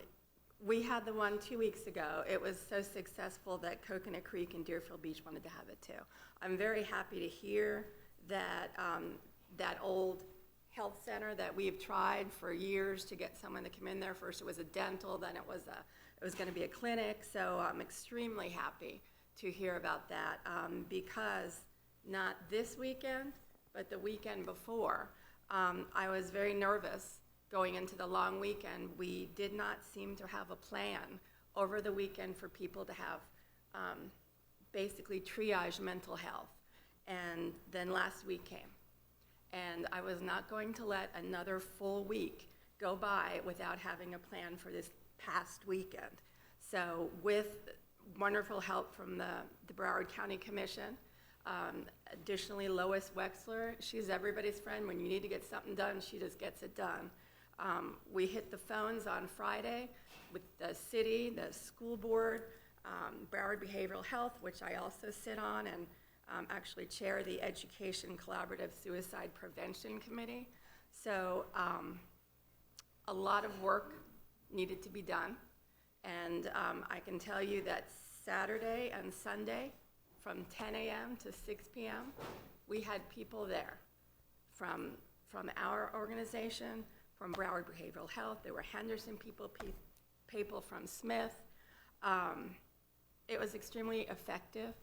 And the one takeaway for me was we needed to have something closer to campus because even though it was directly across the street at the fire station on the 3rd floor, people were still, we would get phone calls, they were still reticent about it. So I'm happy to see this direction and very happy. This is the first I've heard about having it done and us being able to implement it, because that is greatly needed.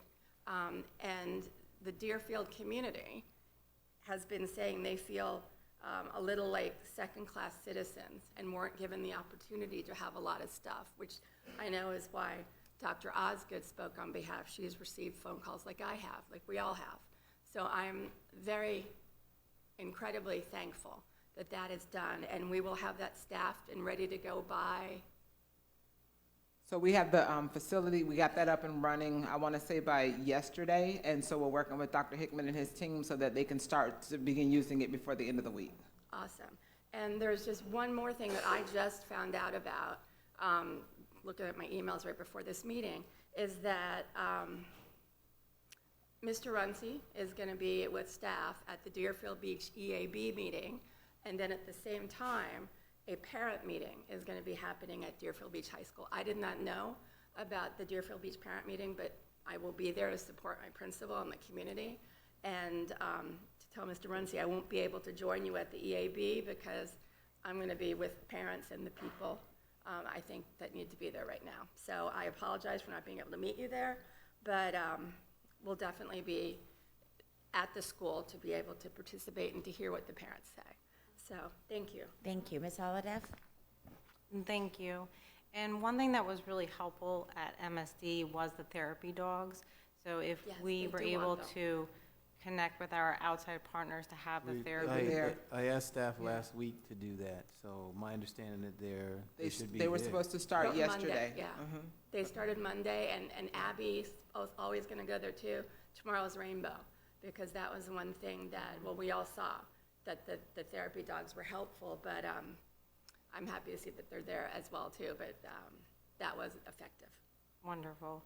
And then also if there is any type of workshops that are available for the parents to be able to connect them with resources. Yeah. I also would like to say congratulations to the Marjorie Stoneman Douglas High School hockey team who won their state championships. Yay, that's awesome. Thank you for sharing that. Mr. Run, well, Dr. Osgood and everybody, Miramar High School is also playing this weekend in the state basketball championship also. I can't leave out all the schools. Thank you. Have a Broward. And then I have Ms. Bartleman and then Ms. Rupert. I just wanted to add to the conversation, Children's Services Council did allocate money to help the areas. I'm gonna ask Cindy to send us all a detailed report on Thursday. I know Mr. Runcie and Cindy were both late to the nonprofit awards, or was it Thursday or Friday, because they were on a conference call to work out some of the issues that exist and working together on this. So I'm going to ask her to forward a list to everything that the CSC is doing in relation to this. And the money was approved even before the second time. Yeah. So they'll get all of that to you. I don't want to not speak correctly to it. I want it accurate, and I want to do it from my memory. So I'll get all of that to you via email, okay? Thank you very much. Ms. Rupert? Yes, Mr. Runcie had reminded me about the Deerfield Town Hall meeting, and that's set for Wednesday, Earth Day, April 22nd, and it will be 5:30 to 8:30. Okay, thank you. So, Okay, go ahead. I was just going to mention, in addition to the parent meeting you have tomorrow, I've also asked Dr. Gordon to, and this is from the Center of Mind-Body Medicine, to put a session on in Deerfield sometime later this month, which he's agreed to do, so staff is working on a date.